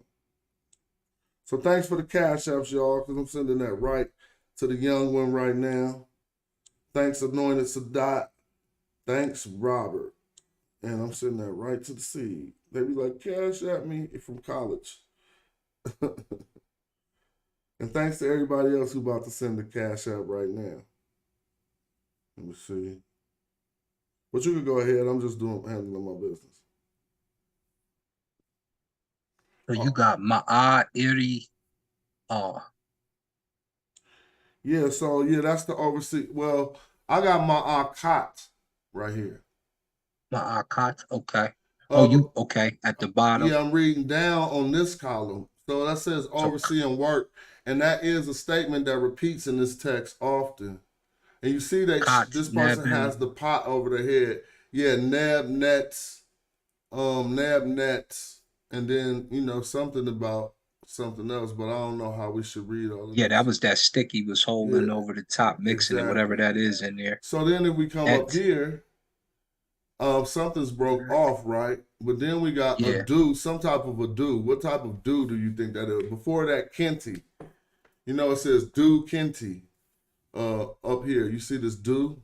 With a hit. Hold up, cause it's going slow, so I gotta wait for your hand is still on the nab.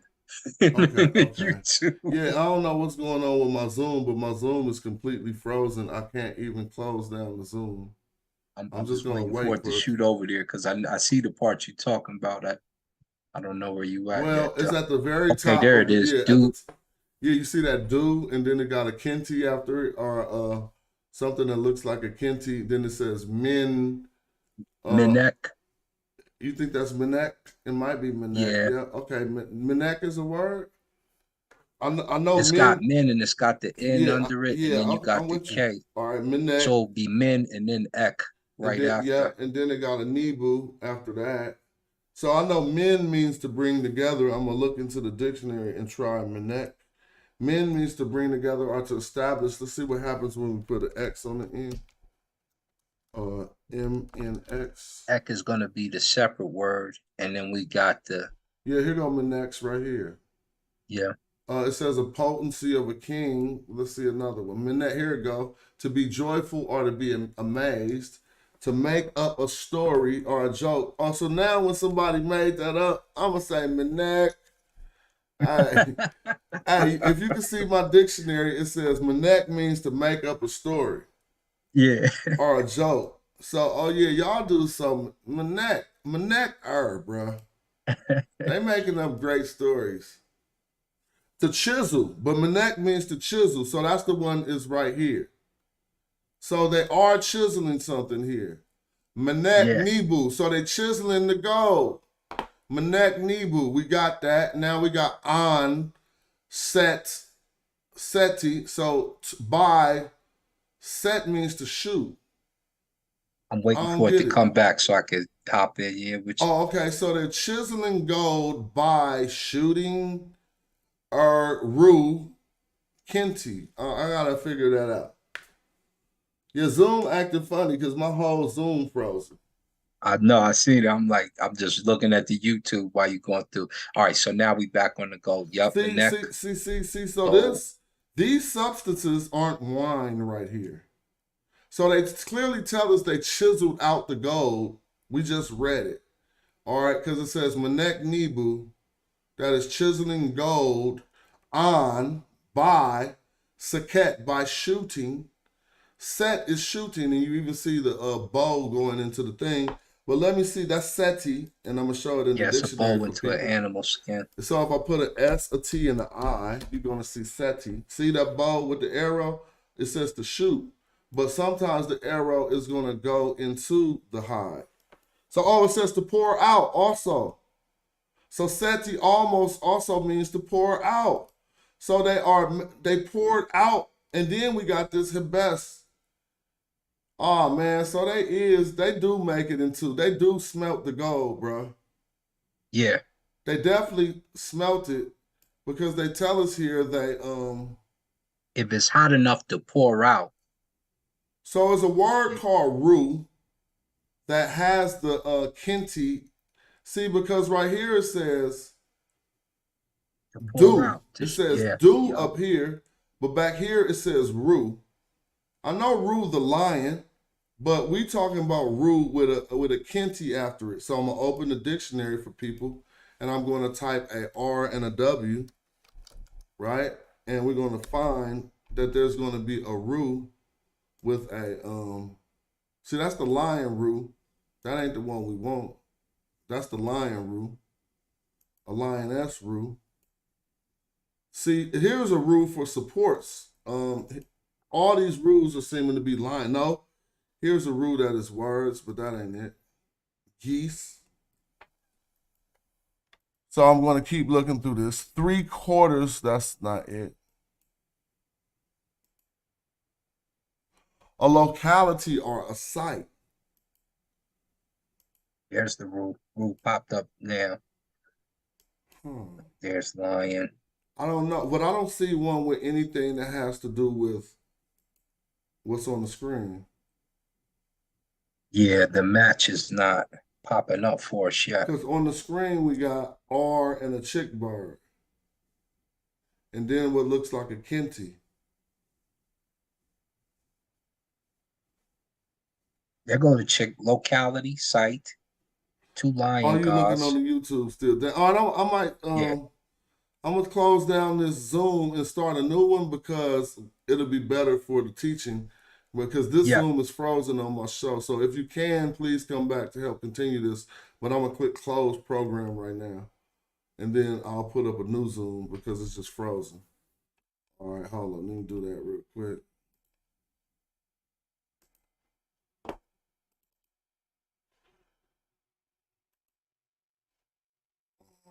End of the meeting. So here's the new link in case y'all want to tap in. Because the old Zoom is being under attack right now. It's been messing up. Here we go. There got a new link. Please click the new link if you're trying to tap in. I just pinned it and we're going to go back to what we were doing.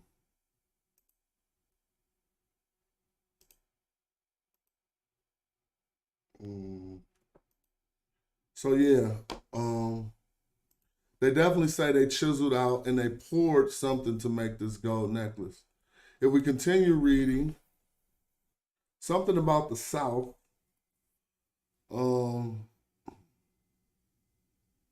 Was M Nebu. They got the gold from Waset. I don't know. Was M Nebu. I'm over here reading this. I'll make this bigger over here.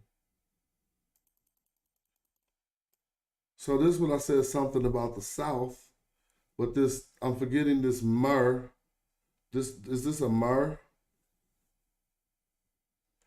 And a su plant with a sh after it. So sush was M Nebu. Was M Nebu. This was could just be a was scepter. And this would say the power of gold. Okay. Or the authority of gold. Or authority of the gold neck piece. Was M Nebu. Su, I don't know. This is evading me right now. But I think it's a myrrh. This might be myrrh su. But this is not a traditional myrrh. Myrrh su sh. Was M Nebu. Something about the power of gold or the authority of gold. We got a su here and some sh with something crossed out. Asin. I don't know. E. So this was like Sha'i, sin, they or whatever. Net. See, this is just written really weird. Y'all know it. But whatever they're doing here is explained right here. So it would be wonderful to go through this process. Oh, this is the set word. This is pouring out. To set, to pour out. And here's this ru again. There go ru again. So it is in to pour out. By way of pouring out whatever this is. But he ain't pouring it out. He twiddling this thing between his feet. Look like he's trying to start a fire or something. Oh, I didn't see you waiting to get in, sorry. Hopefully this works this time. Can you hear me? Yeah. All right, I'm about to share the you can see it now? Has started screen sharing. There it is, y'all. So look, this word seti, to pour out, pops up again. And then the ru, so he's pouring out ru, ain't no question about it. It's say Hold that up, though, is that seti or is that senetcheru? No, that's SETI though, because you see the foxtail with the arrow in it. So the reason why I could confirm that, because if we come over here, we see it in another place in this reading. That's right. Right. Over right here. See? So this says SETI Ru. So they pouring out something called Ru out of these jars. But I haven't found what Ru is. That is some liquid substance. And they say it again right here. He's going to do something. I don't know what this is, because this is broken out. And then it has an E, sin, and these 3 Daba fingers. So I wouldn't know what that is. 30. That's 30, because those are 10s. Okay, So, okay.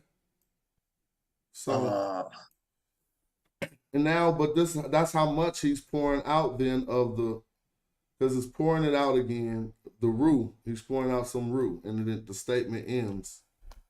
So I wonder if they heated the animal and then poured it out and let it cool. But they still making gold on the top. Yeah, but they got the gold and they got the animal skin. So what do you? Oh, wait! You talking about on this word seti? Yeah. All right. Well, do you see the dictionary though? Look, watch this. It's gonna say pour out. STI. Yeah, that's what I'm saying. Okay. I'm wondering if they, for the process that they're doing, because we know they heated the gold up and then they be able to shape it. But what if they also heated up the animal and they were able to shape what is the animal? I don't get what is the animal?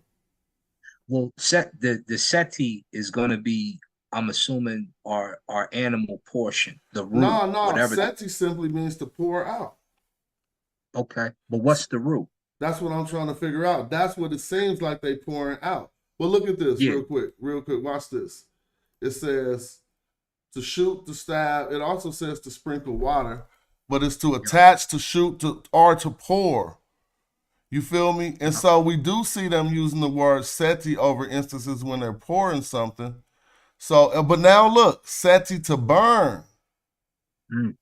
But this seti has the fire thing behind it. Yeah. So seti could be to burn. What did you say? To burn the animal or something?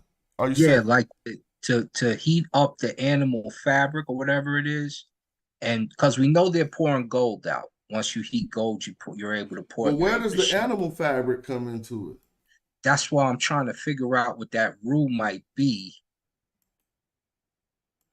Well, if they heated it up, then the roux can definitely be a solid or a liquid substance. But if they're pouring it out, it has to be a liquid substance. And under here, they have Habesh jars, Kenti jars.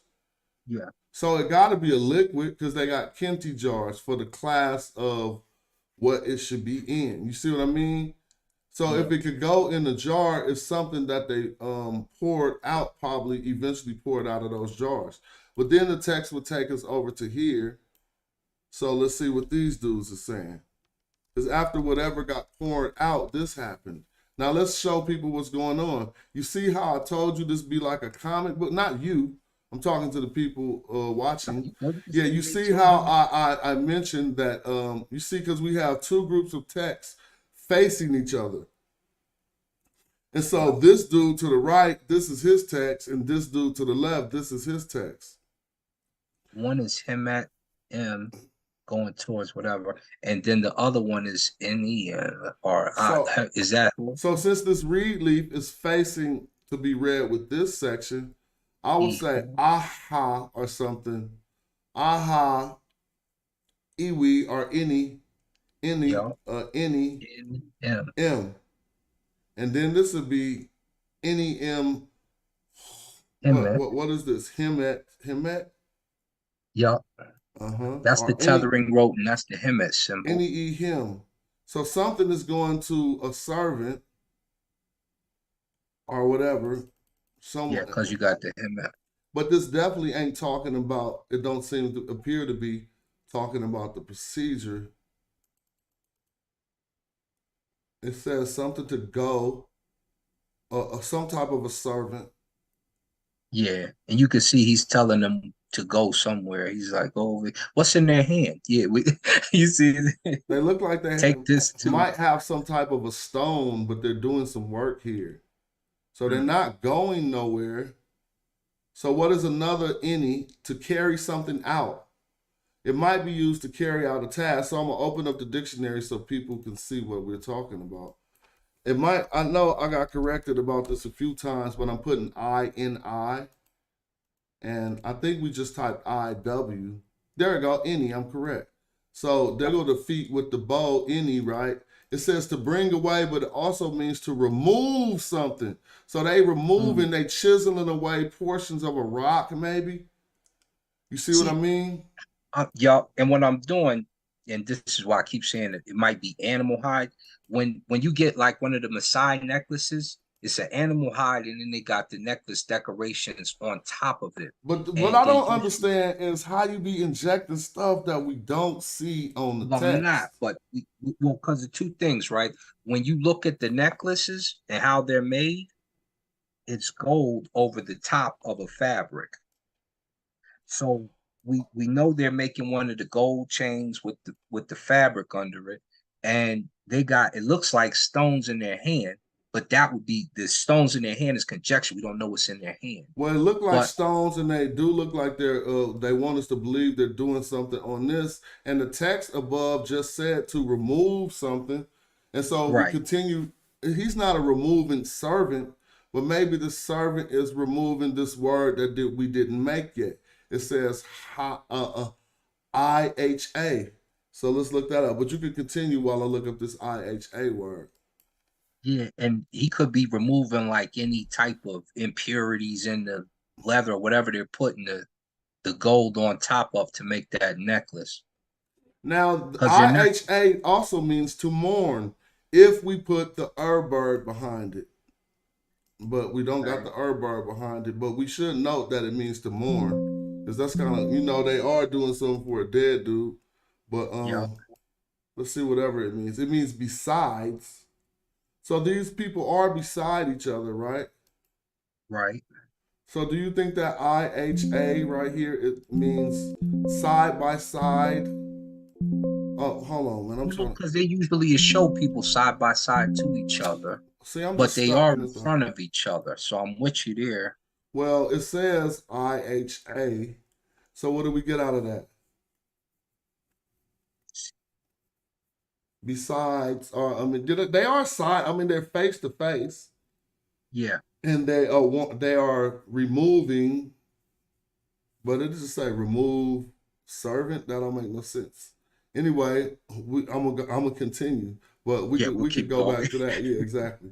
Now we got this I for his portion of the text. We got Uri, which would be to like make something. Yeah. Uri. Then we got Hebes. Yep, Hebes. So he's making something, some type of a liquid. It clearly says making Hebes ek. So let me take this H. They don't see the B, but maybe it's just a HST. I'm going to show them in the dictionary. You got to have to put a B in there, maybe. So put a HBST. Let's see if that pops up. Maybe not. HST. Let's see. HST, that ain't popping up. So, but we know this term, so maybe I got to force it to pop up and put an uppercase H, right? HST. Yeah, where it gets uppercase. Here we go. Now you see it right here, y'all. HST with this is at the end of this word for now. This actually says. Now this is funny. This is the entire term right here. Uri has set, but they say this means yes. So is he starting off this text because it says Uri Hebes, but this don't mean yes he. That don't mean yes he, y'all. No, it doesn't. It's not a complete statement. This is the end of the statement. So this means they're gonna have another attribute, but this is the same statement. It has the I, the two reed leaves, the R, and the Heset. So you don't need to be there, but I thought you do. But let's see. Let's keep searching it. Now here's another one that it just means through the favor of God. Flock of sheep. Haset, should haset mean food stuff. Flocks of sheep, like you said, but that's not relevant to what we're doing. Minstrel. Because they got the reason what I mean is the only thing they put is a jar. So we should think it ain't got nothing to do with minstrel. They got a jar under Hesse for praise, but he ain't praise. Oh, here it go. Look. Hesse means a statue. Statue. And they got the bowl right here. I mean, they got the jar, and they're making a statue. Let's go back. And this means to make. So they is making a statue. That's what I'm saying, bro. Right. Oh my God. So they is mixing this stuff. It clearly, I hope people see this on YouTube. That the root was making a statue. Yes, but I never figured out that root part. But I got this so they're working. I mean, not working. They're making or they're creating. Now we have an R,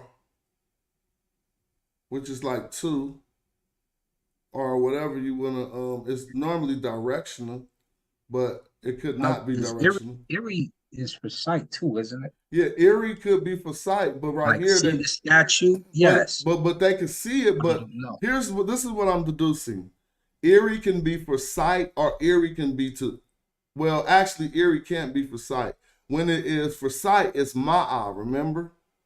Oh, that's right. And so since they got the eye just for ear, it's either like to create or to make.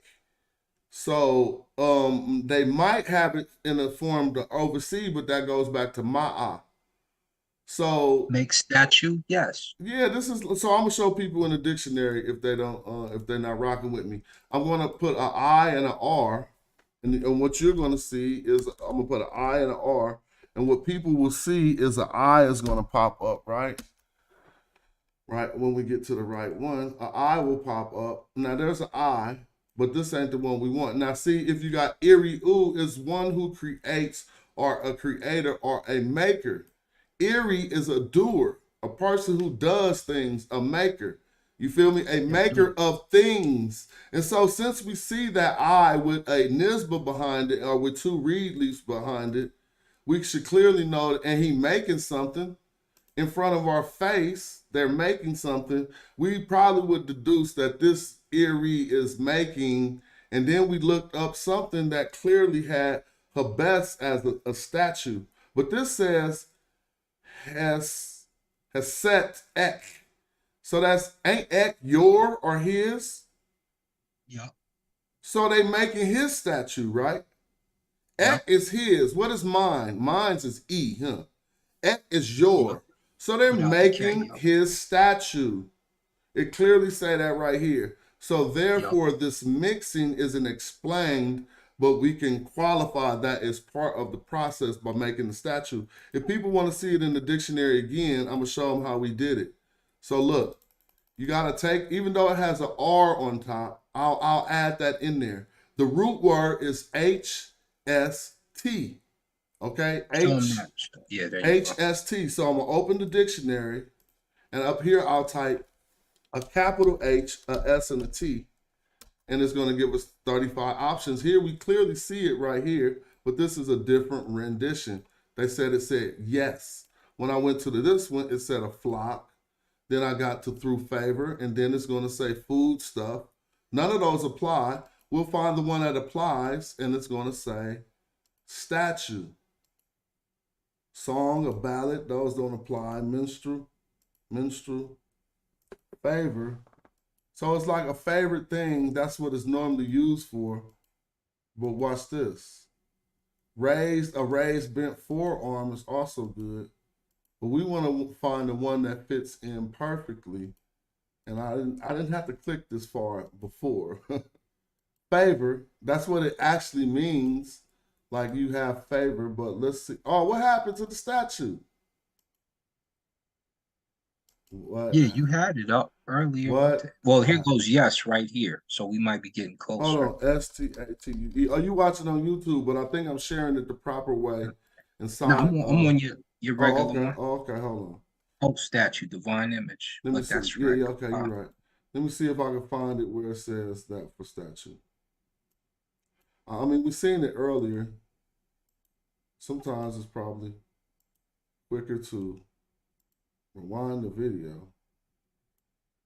So it appears to say they making the statue, but let's see.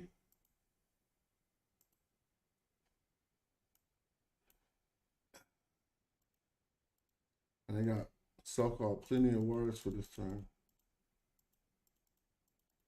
I just gotta zoom through till we get to one in the H's. I think I passed it, but here we go.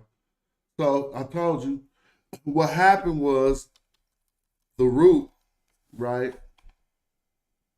If you take a H, I want everybody to look. If you take a H and you put this jar behind it and this determinative, it can mean a statue. Now we have another rendition. Let's go down. There was another one that said statue.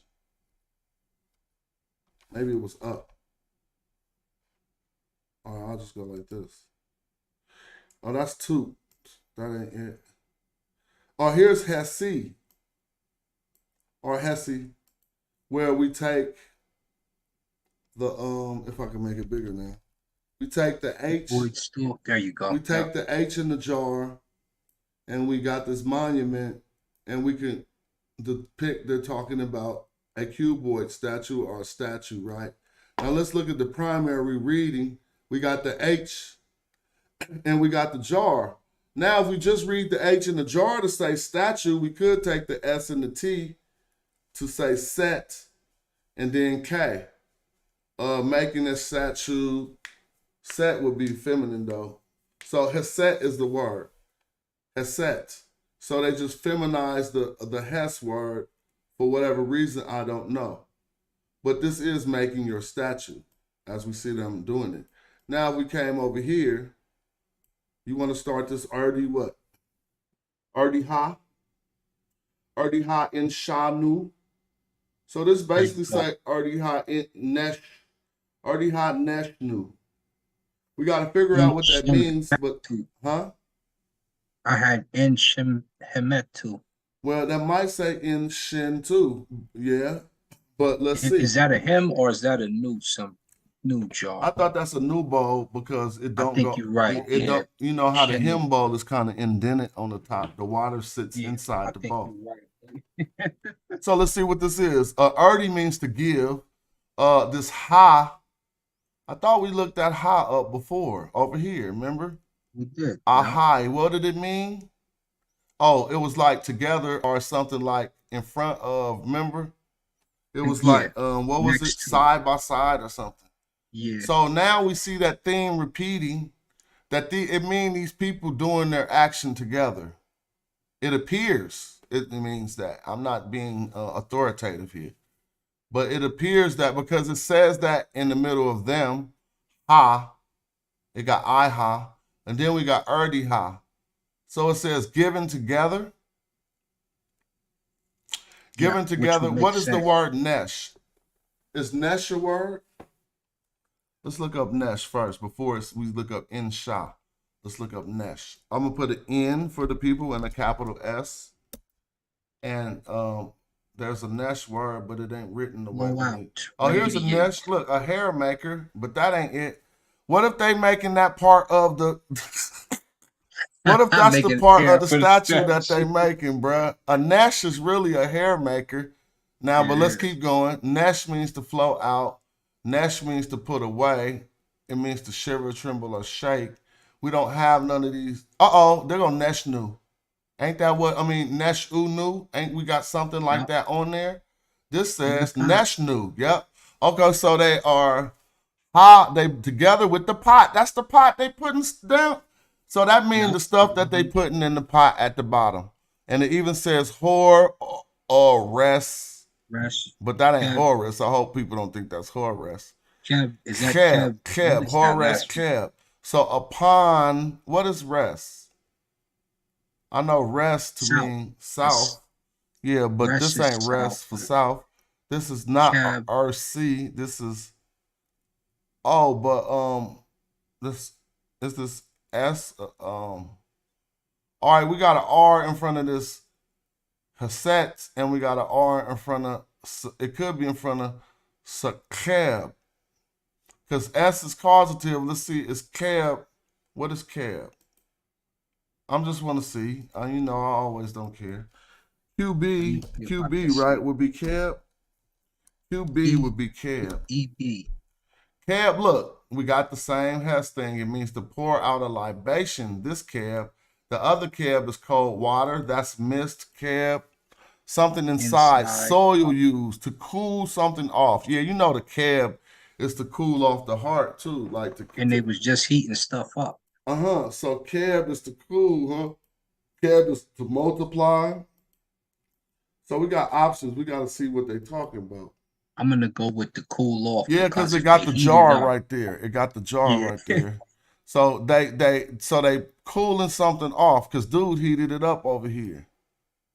I mean, well, we going backwards because really, they is cooling it right here. They blow there's a process of heating it up where you could blow things onto a fire.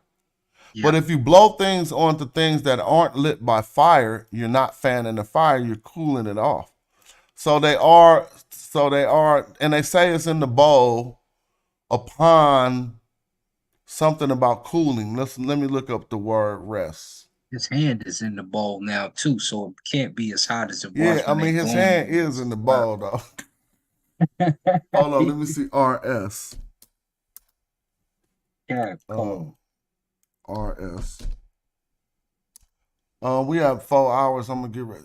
This rest just with this one thing means to wake up. But let's keep on looking.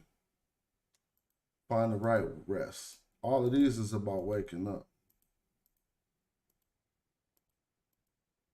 That ain't what we talking about here. All right, we got a rest with written this way. They still mean to wake up. Every rest means to watch or to wake up.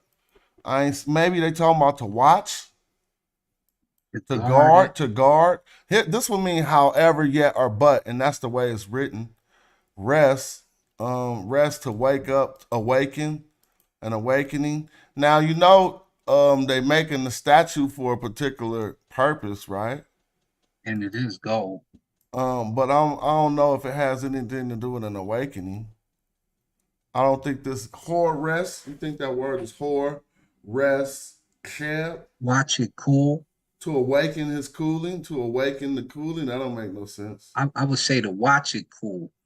To cause it to cool. It didn't say watch though. Upon or to cause it to cool. The S is probably causative on the beginning of the word cab. Nah. It could be that way. But anyway, we know they're cooling something right here. We read that. Now, if we come to this hand, what do we got? The B? What do we got here? B. Debbie? I don't know that symbol under there with the circle. I know they came anew, but that's like a circle of time written a different way. So care. But I don't know this word with why they got those two strokes going down hella big like that. Right. Is that still a Y? You think it's a Y still? I think it's plurality. Okay, yeah, the Y for plurality. So that'll be they. You think that say they? Let's look if it say they. It says they akir im RDX su. And su. Okay, so this must say they. Nefer. Let's look at this day right here. Because all the rest of the sentence we can make out. So they must be a word we ain't familiar with. A D and a Y. I never seen it written like that either. I never seen that. I never. Here's day. So it says here, but this is a different day. They use the T. Here's day. It means to cause. So as day is like a causative S.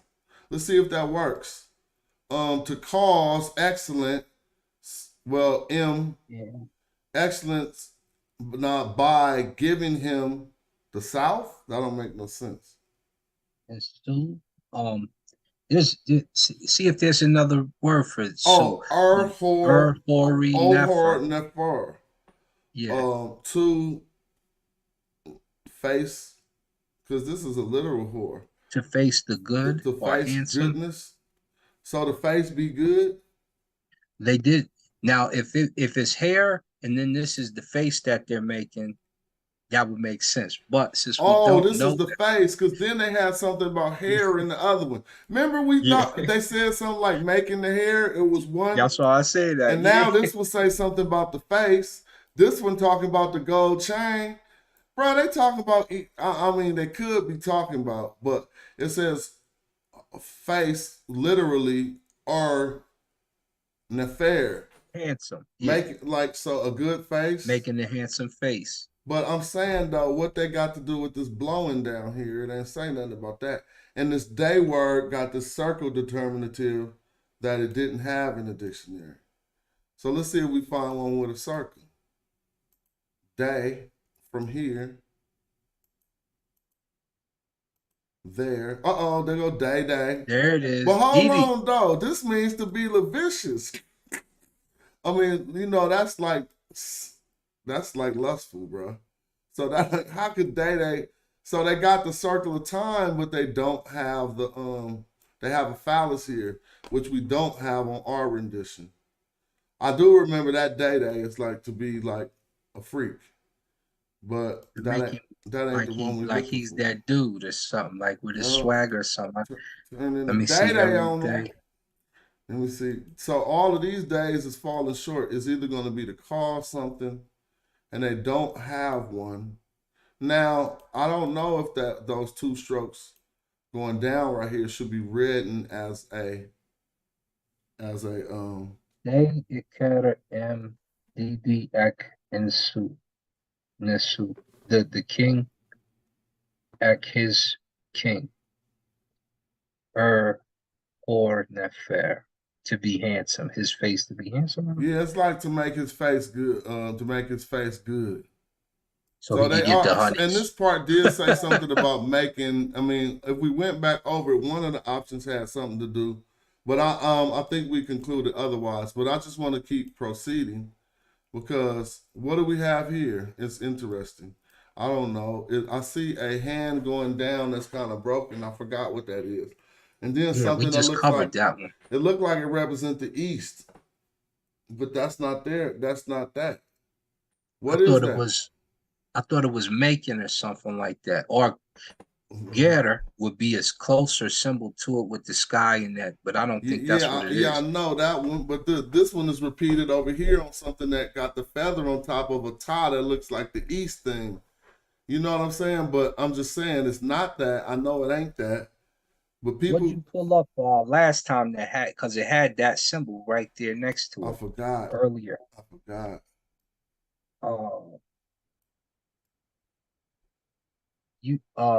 It was something about making. Now here they say right here. Yeah, they making work.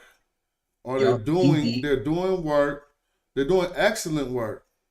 Yep. So they're doing, it says Iri Kat Akir, do excellent work. I mean, well, so let me show people. Iri is to do. This is work, and this is excellent. This is by. This means to give, and this is chin. Though that's them. Now this says seer. So seer, you can see the nobleman holding the stick. A seer is still a seer. It's a noble person. And whore is upon.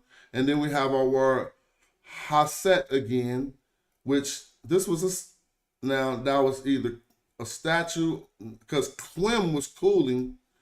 Remember, Sequim was cooling over here. So this was either by giving the seer a statue.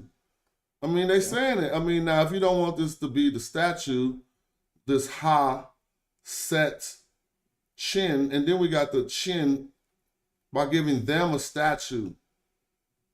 But that could be wrong, because they never ever put the determinative of a statue after that. So we'd have to take the traditional haset, which was like libations. They're not giving no libations.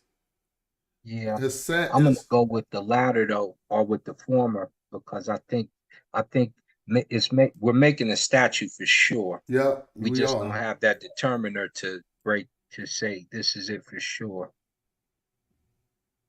Well, Well, Do we have whoever, any place that it says the statue at? he's the overseer of whatever just this Q means. MERQ. You know what I'm saying? MERQ. Yeah. I mean, maybe that's Love, MERDU. MERDU. That could be overseer of the mountains. But why would that say that there? That don't make no sense.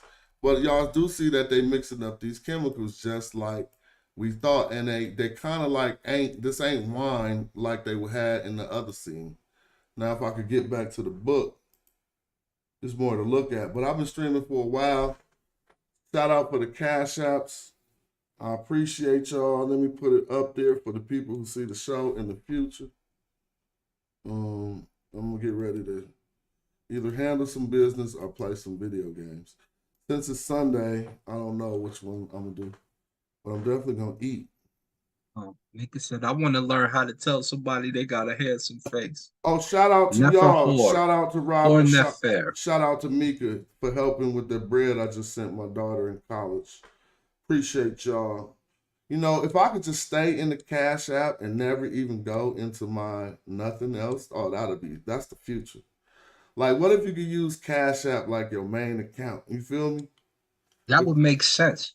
Yeah, you shouldn't have to go into your life and do nothing when you sit here teaching for free. You should just have to do everything from the charity of the people who appreciate it. So thank you, Mika. Thank you, Robert. And thank you for the other brothers and sisters who donated and contributed to the channel today. Now, we're not going to take a quick exit out of the show, but I don't want to do a whole nother hour. But it would be good for us to look at other portions where they're mixing things.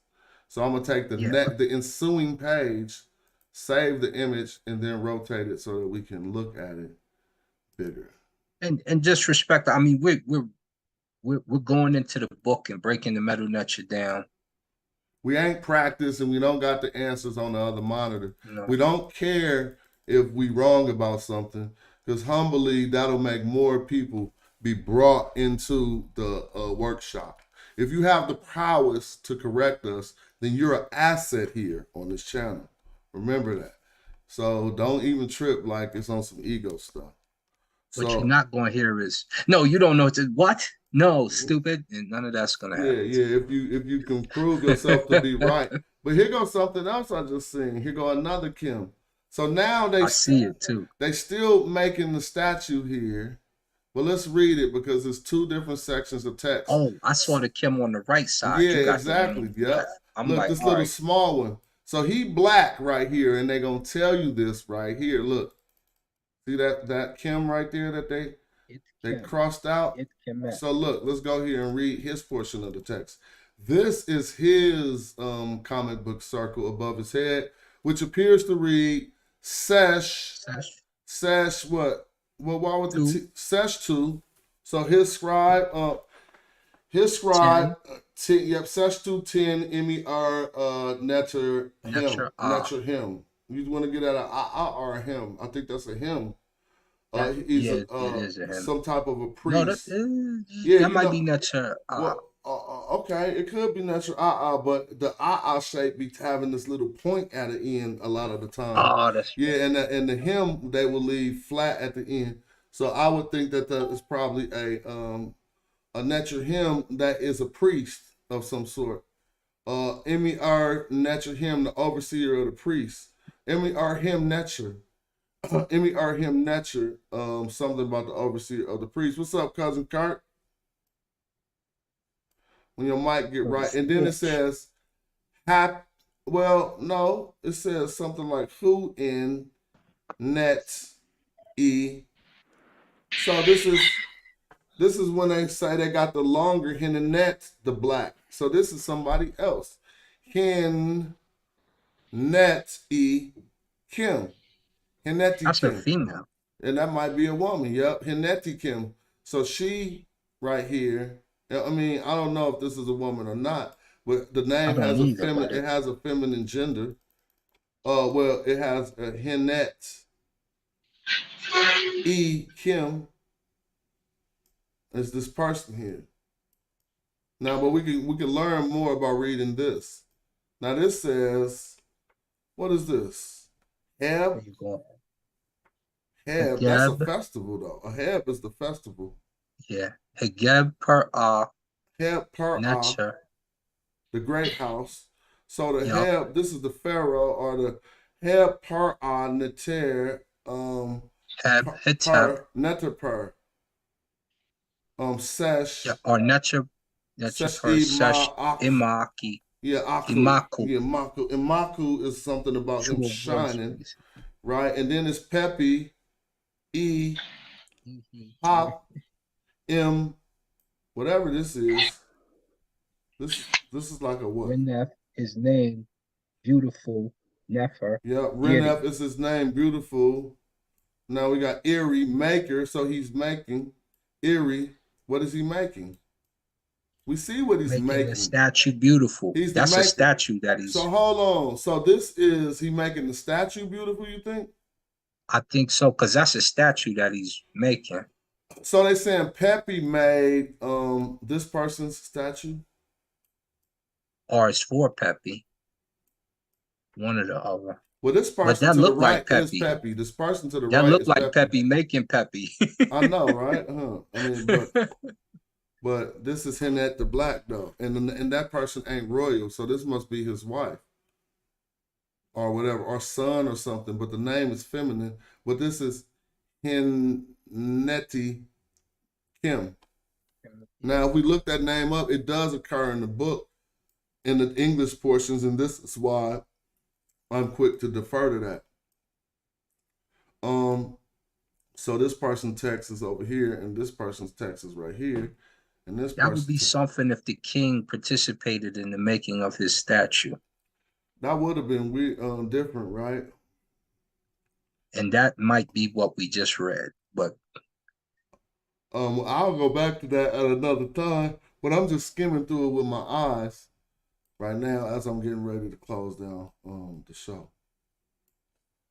And again, thanks for all the contribution. It be y'all that make it worthwhile. I'll be loving it, and I just have to say thanks over and over. You know what I'm saying? I don't want nobody to be thinking I don't appreciate it or I'm grateful. Now look, they got the tears in their hand. But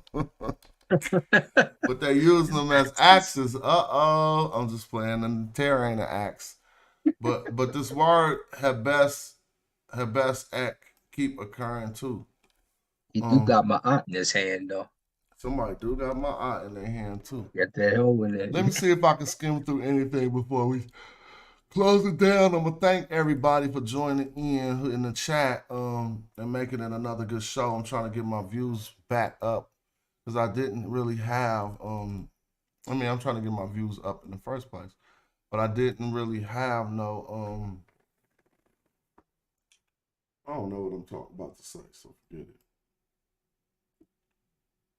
Show your love. Now, it will be very good to go through this whole book and offer translations to the world because they are not publicly readily available like that. Let's go through it. We'll go through it, not today, but let's that's a whole scholastic work. I mean, you know what I'm saying? Like, that'll be something that could be offered for sale. That's an easy book for you to put together, too, right after. Mm-hmm. A real translation. For those who claim to do translations for our community, do the translation like this, put the work together with the medunecha, and then put your translation underneath it, because that's what'll end up happening if we do this work. He'll put all that together. Look at these big ass things these dudes is holding at the bottom. You see that paw down here? It go way up here. That's and crazy. Then it's like that. I wouldn't know what this is called because it's got a square in the center of the pole that they're holding. That's the statue right there too. Where? In the middle? That one that's sitting on that thing. You see the two men kind of underneath him? That's the statue. Well, got gold on. And so it's not a girl. But that's Pepe himself. No, that's right here. If we zoom in, this person keep calling themselves Kemet. See, both times. And I don't see no Pepes around here. And this person ain't royal. They never put their name in the Shinu. But they got a black at the end. You feel me? So this might Yeah. be, maybe this was one of their brothers or sisters, or I don't know if this person's male or female, but the name is feminine. They say they positions right here. This was the seal bearer. You feel me? And the sole companion of the king. So this ain't the king, and he's the overseer of the him the chairs. He is the Biti. How you say the seal Biti again? Hagab. Yeah, he's the overseer of the king's seal, and he's Heb Hori Ib, somebody like an official, but Hori You see Ib. the Kemet right underneath. Where Yeah. you see a Kemet at? Right there at the top. Right here. Yeah. Yeah. So but that's that person name, and they're not Now here go, and we can even prove it because here go. Well, this says Ankh S. Sa'ank, yeah, Sa'ank neck. I mean, that's Sa'ank E. Sa'ank E, I apologize. You're right. So yeah, so that's not another person, that's just the cause life. But that's not Henny the Black, unless Henny the Black got two different names. That is Hennet the Black. And I could type Hennet in this book, and there, see, here go Peppy the Black, Pep E, and he keep his name in the Shinu. He got long hair. You see what I'm saying? So he got his name in the Shinu, right? And he is Peppy Ankh Kim. You feel me? Yeah. And so he ain't no punk. And he always put his name in the Shinu. Peppy. He do too. Yep. So he is the boss of them. Peppy. So that must have been his companion, counterpart, or brother or friend that Hennet or his person. Mayor. But they both they both call themselves the Black though. Yeah. Now I don't want people to misunderstand this, like, oh, you think they was black? No. First we at point A. Y'all said it wasn't ancient Egyptians who called themselves black. I went into the ancient Egyptian vernacular and showed you people amending black to their name, just like Black Rob. The same way. You got Peppy the Black, all right? But now we can go and say, was this used as a surname? Was this used as a physical descriptor? What was it used as? That's the second fold of the question. But first, your first question is answered. They definitely called themselves black. And now as we see them next to each other, you can clearly see that Henny, this one say Henny, it don't even say Hennet. But look, this one is Hennet. So now we know Hennet and Henny is two different people. They got two different positions. And so Peppy right in front exactly, and there go Peppy. And there go another, this is another one called Henny, but not like this Henny. If y'all see that, this Henny only got a one N in his name. This Henny got two N's in his name. This is Peppy Ankh. Okay? This is the only place I don't see the blacks on their name. Oh, here go a Kim right here. So they put the blacks in the top register. Yeah. See? So this is still. You didn't know the difference. Henny Kim. This is Henny Kim. This is Henny Kim all of the times on top, those top three. And this is Peppy Ankh. I don't see the Kim there. And this one does have a Kim. Henny Kim, but written spelled different than this Henny Kim. So we would assume they ain't the same person with similar names. And this is why one of them would have to be called the Red. Because to distinguish between how they was using, and they all got their blacks on down here. Yeah. And so maybe it is columns going down with the same people in their different positions at different points in time in the officialdom. You know, or maybe even or maybe even at the same time. They just held multiple different positions. In Kemet. Yeah, this was a good build. Thank y'all for making it. I'm about to get ready. Y'all want to get some last words in? What's up, Kurt? I hadn't heard from you the whole time. You ain't said nothing.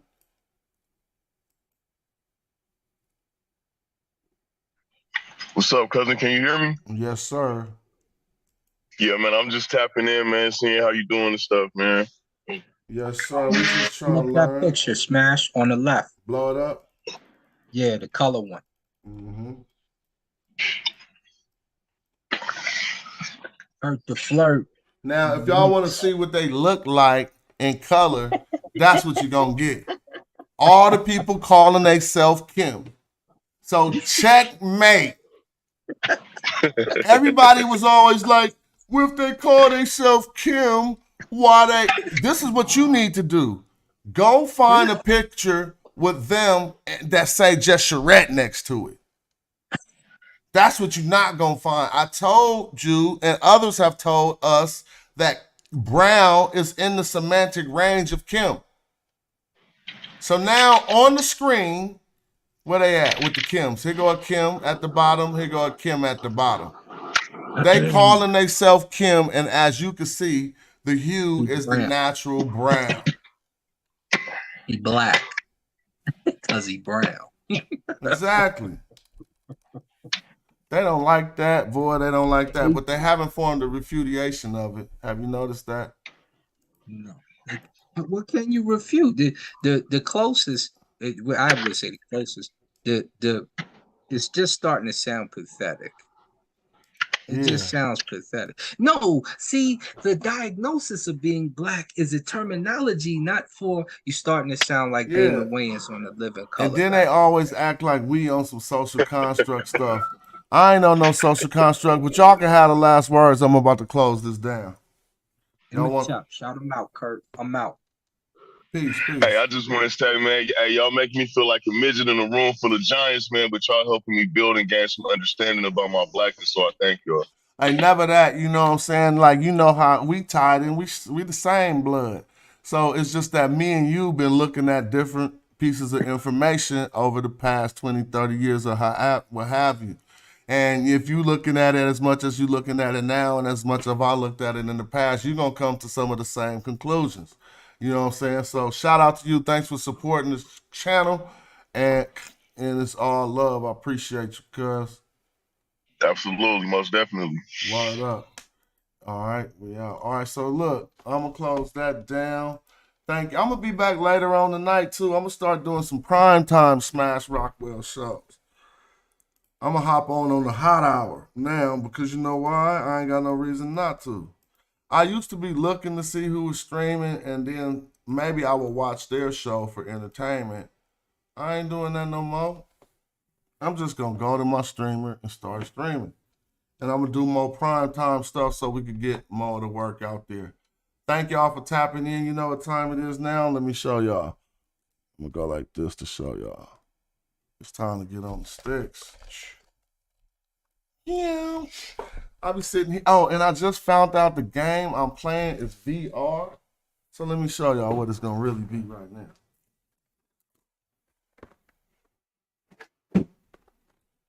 When I log on, this is what y'all about to see. But y'all ain't going to see it, though. I'm going to be sitting here going.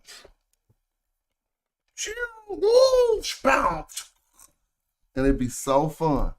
Now, if you got imagination like me, first of all, I'm Smash Rockwell on the Oculus. Smash Rockwell on everything. But if you got imagination like me, because life is simulated, and so just the way I realize this reality with my senses, I'm going to go into this headset and realize this reality with my senses. And it allows me to experience more than the average person because people ain't that into themselves, into their brain. So when I'm in here, I don't be in this world no more. No more. It don't be there no more. This world fails to exist when I put on my headset. I got friends on my headset. I got people, images. I can do more in the simulation. And I still can learn skills that are applicable in the real world. So now I know how to fly, for the Battle Force Squadron, bro. I wish y'all could see me. Like, y'all gonna be like, how he so good at stuff like that? I don't put it on easy mode. I'm just gonna sit here and learn the most complicated way to beat the computer. And that's also a brain challenge. So thank y'all for contributing. Thank y'all for having fun with me. I'm gonna get up out of here. Go eat me some lunch. Thanks for the cash apps. I'm gone. Peace, peace, peace.